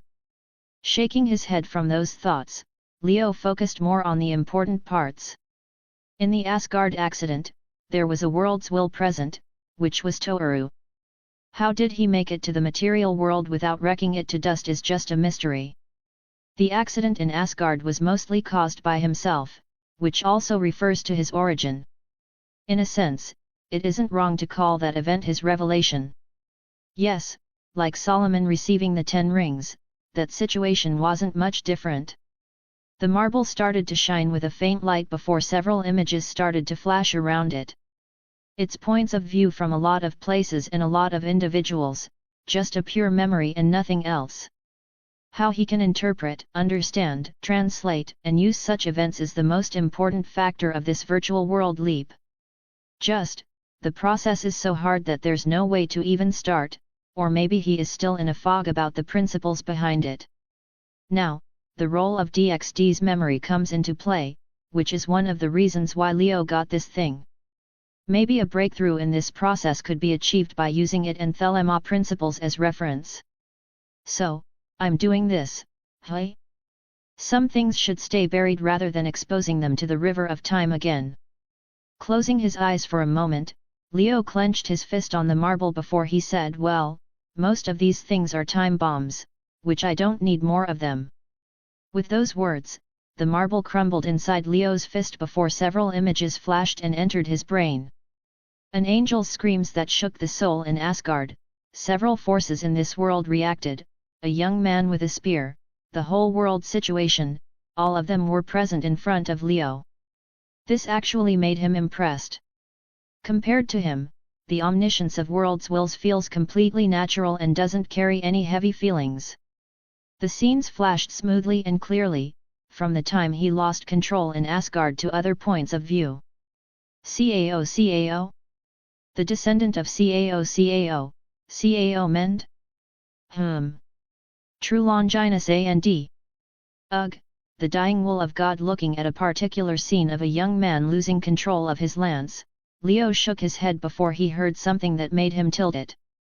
Listening to what the dying will said and the action it performed, Leo stopped in his place for a while. Those words. Thelema? Or at least the summed up meaning, and this action ignoring everything, Leo kept playing the scene of True Longinus shooting the beam to the sky. No, it looks more like a signal. It's like someone pulling a trigger or pushing a button on something, or even giving instructions, and in this case. Looking at the sky, Leo found the target instantly before he said God's system. But then the scenes in his mind flashed again into a particular moment when Michael and other archangels, all of them praying to the God's system core. At that moment, Leo's face became expressionless. Not like the usual expressionless because he was speechless, but it was more of an inhuman type. It was a face and eyes that'll probably send a deathly chill into any nearby soul. Keeping his eyes on God's system in the sky, Leo seemed to see something before he slowly removed his eyes and looked in another direction. Locking his target, Leo's entire body shone before turning into a ray of light that shot towards the horizon and disappeared from this place. No one in the whole street noticed something strange, and everyone carried their business like usual. Somewhere in the European mountains, a bunch of people were walking under the leadership of a young man. Cao, the leader of the hero faction, was taking his team towards their goal. The hero faction is one of the factions in the Chaos Brigade that consists solely of humans with the goal of defeating evil beings such as demons and other supernatural beings. Today, Office was finally reported to have returned to the headquarters. Usually, Cao wouldn't care much about such a thing because it usually happens all the time, but there have been rumors that Office went and met that person. That person is related to an accident that made Cao think a lot. His Longinus, his spear, went completely out of control that day. Joker. Muttering a certain name, Cao gazed at the distant landscape. The sub-leader, George, sighed a little because he could guess what his leader was thinking about. Yet, at that moment, the true Longinus appeared in Cao's hand without a warning. What? Cao exclaimed from surprise, but more shocked, even his team members were surprised. Then without giving them a chance to speak another word, it fell from the sky. A ray of light dropped from the sky at a ridiculous speed before it gathered into a young man's shape. He was wearing casual clothes that any person would wear and holding a book in his arms. His shape and form was clearly like a normal human being, yet when the hero faction saw his face, they froze. It was a blank, like their brains couldn't process information about it and left an empty space. They could see, but couldn't at the same time. It was such a weird experience. Yet, it sent chills, a terrible deathly coldness that made them freeze, especially those eyes. Cao dealt with supernatural beings, even gods, but this was the first time that he saw something so inhuman. There was no better description than that. This feeling, this scene, it's all the same. Holding the true Longinus, Cao felt the same thing repeating, except him losing control, but the reaction of the spear was the same. Slowly landing from the air, his foot touched the ground as the sound made them all flinch and recover. Cao wanted to say something, but the moment he blinked, he saw that someone was right in front of him. Fast. Cao wanted to raise the true Longinus to defend, but that was his last thought before the sharp pain assaulted his face. A speeding book that carried an explosive airflow came with a crushing force and slammed Cao's face. Bam! Cao's entire body went airborne while rotating like a gyro in its place. It was such a precise strike that his body achieved perfect rotation in the air, even his mind seemed to be hit by a huge force before falling down unconscious. Leo looked at this without an expression as he caught the true Longinus before it fell. Only then the hero faction woke up from the shock of their leader turning into a gyro after a book slammed his face. "You bastard!" Shocked by this astonishing development, Heracles was enraged as he rushed forward while his body was covered with a golden aura. Two silver dragon arms appeared behind Siegfried before he held his demonic swords, but he stopped by George, who caught the wrist of his silver arm. "No! You idiot, stop!" Grabbing Siegfried, George tried to stop Heracles, but it was too late. He could only try and activate his Longinus dimensional lost for defense and prepare an escape while other members took their weapons and sacred gears out.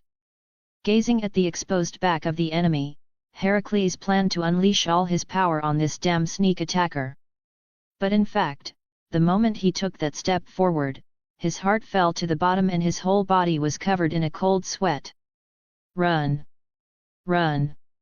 A warrior's instinct is always sharp, and now Heracles' instinct tells him to run from this place the fastest he can, but before he could stop, heavy oppression fell on this place.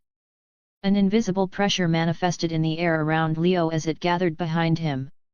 Something emerged, two black weird masses exploded from Leo's back. They were weird and didn't have any particular form. Just a formless mass of a highly compressed aim field and talisma gathered instinctively on Leo's back like wings. Then they exploded and turned into several ribbons that shot towards the hero faction instantly. Heracles activated his sacred gear immediately to stop the ribbon, but it didn't work. The sacred gear ability seemed to lose effect when contacting the ribbon, leaving him in astonishment. Despite having a speed almost like teleportation for Heracles, the seemingly harmless ribbon exploded with a huge force when it reached its target, ignoring all obstacles in its way. *BAM! *A shockwave hit the air before Heracles was shot like a rag doll while crashing into several trees and rocks. Almost like getting hit by a train, he felt his entire body crumbling and an intense pain assaulted his nerves before slamming on the ground and falling unconscious. Heracles. Jean was shocked by how Heracles was flickered like a ball, but her eyes shrank into a needle from horror. She didn't know when a ribbon was right above her head, slamming down like a wipe before everything went blank. *Boom! A cloud of dust raised and cracks filled the ground like spider webs. George felt the earth shaking from that strike and couldn't tell Jean's situation. This is impossible. George was completely shocked. Jean was clearly in his dimension-lost zone, yet that didn't stop those ribbons at all. They passed through the mist like it was nothing. "Let me go." Siegfried tried to break away from George's hand, but the latter didn't budge and said, "Are you looking for death? Can't you see who, At that moment, George felt all the resistance on his hand disappeared. He looked down to see that he was still holding the silver arm's wrist and the entire arm. Siegfried had the same expression as George while looking at his cleanly cut silver arms, even the cutting place was glowing with heat before his vision flashed, and felt his chest sinking. Without a warning, George didn't even blink as Siegfried vanished from his vision while the wind blew his clothes and hair. The only thing left was the demonic swords on the ground and a severed silver arm. *Boom! Moving his eyes slowly, he saw Siegfried pinned on the mountain wall inside a huge crater next to Heracles. George's body was shaking inside the mist of his Longinus, but it didn't make him feel any safer. Despite his shaking body and the ridiculous situation, George knew that he can't stay like this, but for some reason, the attack never came. The ribbons retreated like they finished the job and returned to that ever-changing form on Leo's back. George wasn't sure about what was happening, but in any case, he couldn't waste this chance. He needs to take everyone and get out of here. This isn't something they could deal with. Dimension-lost mist started to spread and fill the area, especially around his teammates. The moment he can teleport them, George planned to use the balance breaker to trap that guy and run away. However, when the mist reached near Cao, the formless wings entered a state of frenzy again and turned into several ribbons, but this time, they were bigger and less in number. "Damn it! Dimension create!" Screaming the name of his balance breaker, George was going all out. However, one of the ribbons just swept horizontally. Screech! A horrible sound like fingernails on the backboard echoed in the mist. In the unbelievable stare of George, the ribbon moved through the mist at an astonishing speed, leaving a trail of light and particles in its path, and causing this horrible sound. His Longinus mist got cleaved. No, the moment it touched those ribbons, the mist converted into some sort of light and energy as it got annihilated. That was George's last thought before the ribbon reached him and everything blacked out. The heroic faction was wiped out just like that. It hasn't even been 1 minute and everyone was lying down in an unknown state. It was like every strike was calculated to the necessary force to crush every member instantly. In all this period, Leo was checking the true Longinus without paying attention to what happened behind him. Well, it wasn't even him doing anything. All that happened here is a defensive mechanism of the wings when the permissions are available. Feeling the resistance from the spear, Leo didn't care about his burning palms as he raised it and pointed at the sky. It was the same angle and position when Cao lost control. It was a signal and also a kind of message, but Thelema. Leo mutated with a low voice before he let go of the true Longinus. The spear vanished into particles of light and returned to Cao's body. Glancing behind him, Leo stopped for a moment when he saw the hero faction condition. Wings are instinctively a part of angels, so when the permissions are available, they will manifest immediately using the available talisma and, in this case, also the aim field. They can even perform calculations. In any case, Leo tilted his head before he squatted down and put a big stack of money near CAO's face with a note next to it. It said, lying with heavy injuries in the middle of nowhere isn't healthy, go to the hospital for your body and brain. With love, Joker. Now, for the second location.